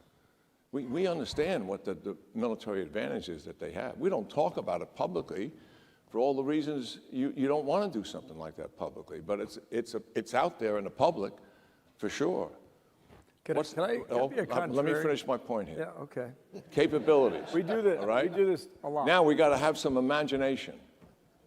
Unmanned vessels. We're going to build a bunch of ships that we know are going to get sunk. All right. Now we need capital Navy ships. Don't, as an Army guy, don't shoot me dead up here. What they do around the world and keep our global commons open and navigation rights open is in the United States' vital national interest. That's a fact. But we got to be realistic about the enemy we're up against here and the advantage they have to those capital ships. And let's use some imagination. Put not a few thousand drones into Taiwan, put hundreds of thousands of drones. I'm not exaggerating here. That begins to cause a problem for China based on what we know drones can do. Unmanned vessels. Ukraine defeated Russia's Navy in the Black Sea using submersible unmanned vessels. Ukraine. Can we do that? I think we can do that. While we're waiting 5, 10, 15 years for the capital ships to arrive. In the meantime, we don't have 5 years with this man, Mr. Xi. We got to show him right now the capability. The other thing that you need to have, you have to signal him. The secretary is 100% right here. That's the third thing. You signal your adversary what your intent is. He needs to know. You don't want to surprise him with it. You want to let him know what's important to you. And the last thing is will and resolve. Those are the 4 things that make up a credible defense, and we don't have it. And we got to get it, and we got to get it soon. And we need industry to help us do it, and we've got to get, and we need all of the leaders behind what needs to be done here to include our congressional leaders. There's consensus in this country, major consensus that China is most significant threat we have had since the Soviet Union. There's consensus. There's consensus in the Congress about that. The administration agrees with that. It's been a priority. Previous administrations have agreed with it. However, we have got to get a restored deterrence. That's part of the theme. Right, Roger? Isn't that part of the theme of this thing today? Right? That's what we got to do. We got to do that and do all the other things that are necessary here. Mr. Wong, I want you to get a chance to respond to that. At the risk of being the contrarian here, and you guys can throw tomatoes at me, however you choose, I don't know if Xi wants war. I know the English Channel is 21 miles wide. I know the Taiwan Strait's 110 miles wide. I know Taiwan's an island nation of 24 million people. And I want to know if the threat from the Chinese military is overblown. I don't think it's overblown at all. I think Chairman Xi has made his intent clear, that he wants the military at least to be ready by 2027 to execute this invasion. Now, I think what you're getting at here is, why should the American people care? Why should the world care? I think they should care a lot.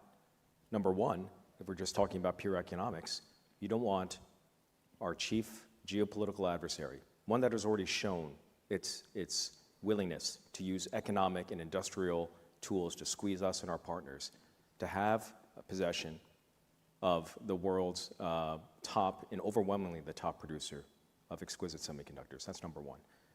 Number two, you don't want to give China the strategic position in the first island chain to dominate world trade via shipping. 90% of trade goes through the South China Sea and from the Taiwan landmass, the island. That is a key strategic point where they can threaten us and our allies and world trade. But number three, Taiwan is a thriving democracy. The only Chinese democracy in the world, an example for the entire Indo-Pacific. Having it be snuffed out without resistance from the United States, from our partners, says something about the future of the world, and it says something about us, and it's not good. You know, two things. All right, make it quick. I think the invasion scenario for Xi is least likely. The quarantine blockade more likely, because that's what they've been doing over the last 13, 15 years. Intimidation and coercion to force capitulation. And that's, I think, is what they will try, and most likely. So what would that look like? Well, what he's doing, he's creating such a dominant position militarily over us that he really wants to force a decision on the president. So quarantine blockade is in. Nothing's going in by air, and nothing's going in by sea. Taiwan has a decision to make. Are they going to interfere with that? Xi hasn't fired a shot yet. Are they going to interfere with that? I think they're going to dial 1600 Pennsylvania Avenue first. And they're going to ask, are you going to be there for us? Now that is the decision that Xi wants the president to be faced with. He knows full well if he goes to war over this, there'll be catastrophic losses, personnel, and capital assets we haven't seen since World War II and likely to exceed it. The world economy is going to tank. This is regardless of whether we win or lose. And he knows we would be challenged about the outcome. So think of that decision. That is a weighty decision with all of the ramifications that take place.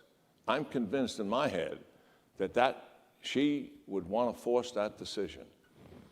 And if that decision is no, we're not going to help, then Japan, the Philippines, Australia have to fall in line when the United States pulls away as a major influence in the region. And what does it affect to us on our global status worldwide? I mean, it is really, strategic implications of this are huge. Thank you. Appreciate all that. In the few minutes we have left here, Jamie Dimon was on the stage earlier today. He said something I thought was great. He said, no one has a divine right to success. To what?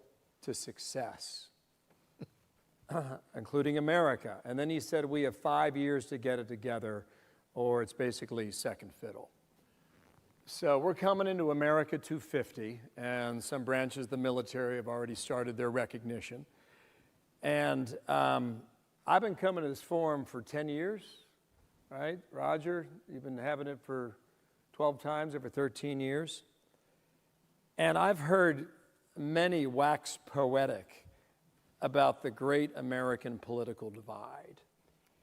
And I think about this a lot, especially over the last decade plus. And here's the query, and this isn't a pop quiz. Maybe I should have given you more time to think about this, but I think all three of you have thought about it in your own way. Short of a national crisis or tragedy, what is the forcing mechanism that brings Americans together? Or is this our reality for this phase of our American history? Secretary Panetta, would you like to jump on that one first? I think I've told this audience before. I tell the students at Panetta Institute that in a democracy we govern either by leadership or by crisis. If leadership is there and willing to make the tough decisions associated with leadership, sometimes decisions that may not be politically popular, but the right decisions, we can avoid crisis, certainly contain it. But if leadership is not there, then we will govern by crisis. And very frankly, for the last 20 years, we have been largely governing by crisis. Best example of that is the budget. We don't pass budgets anymore in the Congress. The process is broken. We do CRs, and we have shutdowns of the federal government threatened every few months as a result.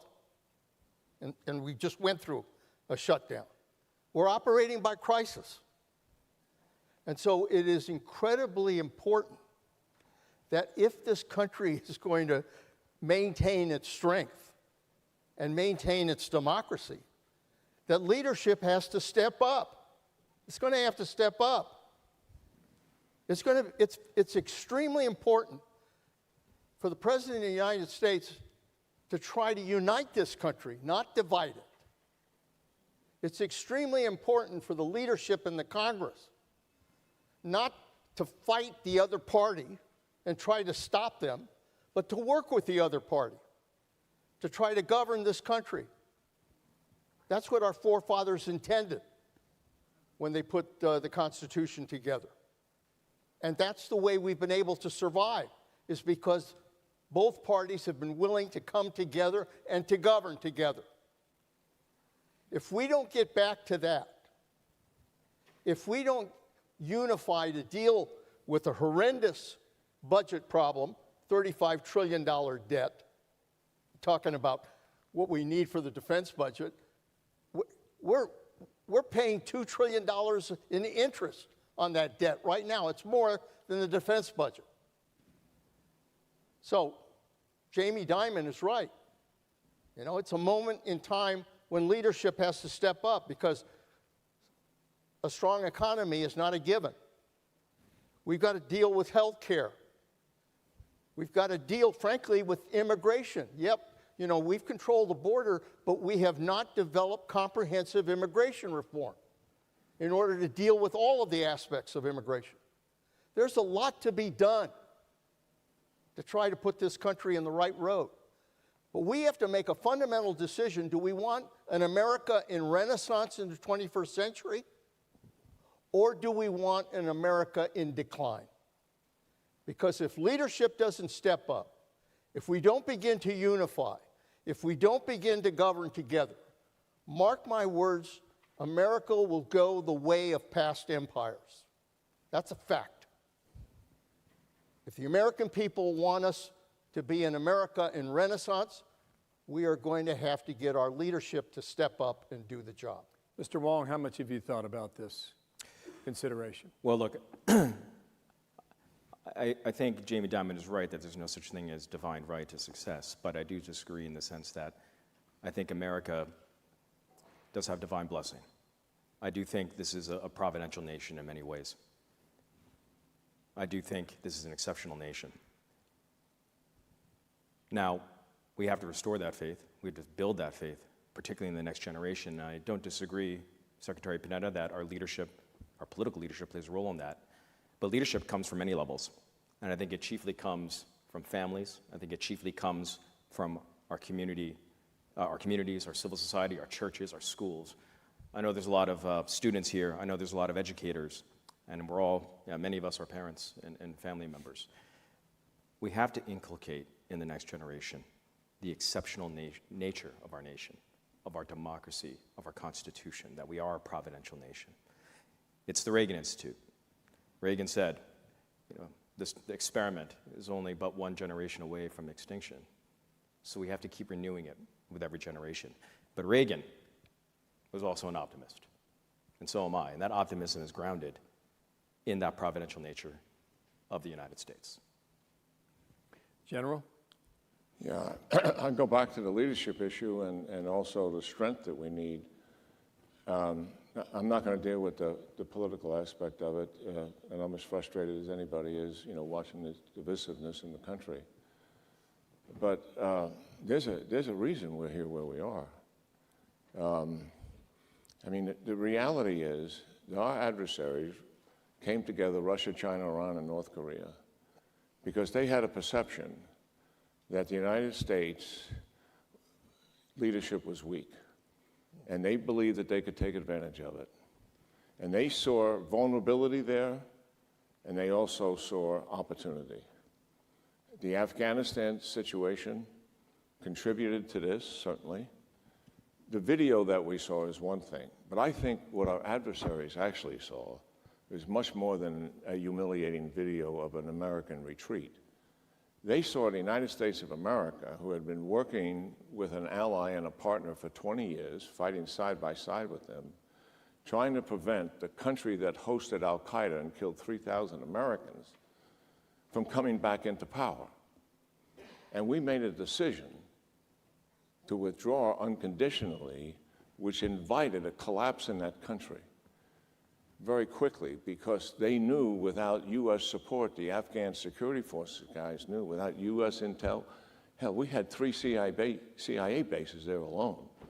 We had 7 military bases there. We had significant intelligence to these people. And what else did we have? We had air power. They knew what that was like, what it would happen to them without it. So they mentally collapsed. That's why you saw this thing folding so quickly. I'll tell you for a fact, I knew the guys who were in the room talking to the president, and one of them said, Mr. President, it's likely, based on where the Afghan security forces are, and if we pull all the support from them, it's likely they know they can't win. So therefore, they're going to lose the will to fight. And that is what happened. The lesson our adversaries saw is the United States, after 20 years, is willing to walk away from an ally and partner and turn the country over to the very enemy we were there for to begin with. Now, that is a stunning thing to watch. And what happened as a result of that? Putin goes into Ukraine. That's not isolated. He believed he's going to get away with it. Iran operationalizes its proxies. Prior to October the 7th, over 100 attacks on U.S. troops in bases in Iraq and Syria, over 100. After October the 7th, another over 100, after October the 7th as well. The CENTCOM commander, Kurilla, one of the best operational guys we had, makes a recommendation to the administration. I have 120 targets that I want to work. They're all military targets. Not a single one of them is economic. There's certainly no nuclear on it. This is about taking down their capacity to force the Iranians to shut down their proxies who are doing that to us. Completely rejected. Completely rejected. Is it any wonder that eventually October the 7th occurs? Why? Because they think we're not going to support the Israelis the way they should be supported. And guess what? That turned out to be true. You should see the list. I never knew what it was. You should see the list of the things we wouldn't give the Israelis because we wanted to curb their behavior on the battlefield. I spent an hour and a half with Netanyahu discussing the war back in September. And it was revealing to me how much we shut down, even anti-tank weapons. We're all thinking of big bombs, right? The list is formidable. And then he wouldn't let them go into Rafah. Don't go into Rafah. Don't finish Gaza. Don't attack Hezbollah. Don't go near Iran. All of those things. This is the United States. This is our #1 ally in the region. Existential threat is against them. These guys are trying to get a nuclear weapon, and they have threatened the use of it. Is that strong American leadership? By anybody's definition, that is weak leadership. And that's why our adversaries are aggressive. Mr. Xi gets more aggressive in those years because of the weakness he perceives the United States has, and he's going to get away with it. So leadership is fundamental, and we've got to have the strength to back it up. It's not just words. It's those 4 things I was talking about. We've got to have the strength, and we have to have the strong leadership. And listen, at the end of the day, what is this really about? It's really about not being paralyzed by the fear of adverse consequence. And I'll tell you, you had to deal with this yourself in dealing with President, and the best advisors that they have. Listen, the fear that a president has is human. The fear of failure, the political failure, the fear of the operation failing, the fear of not knowing what the unknown is going to be. So at the end of the day, you have to take counsel of your own fears, and you've got to have some spine. You've got to have some spine to do this stuff. And that's why leadership is so important.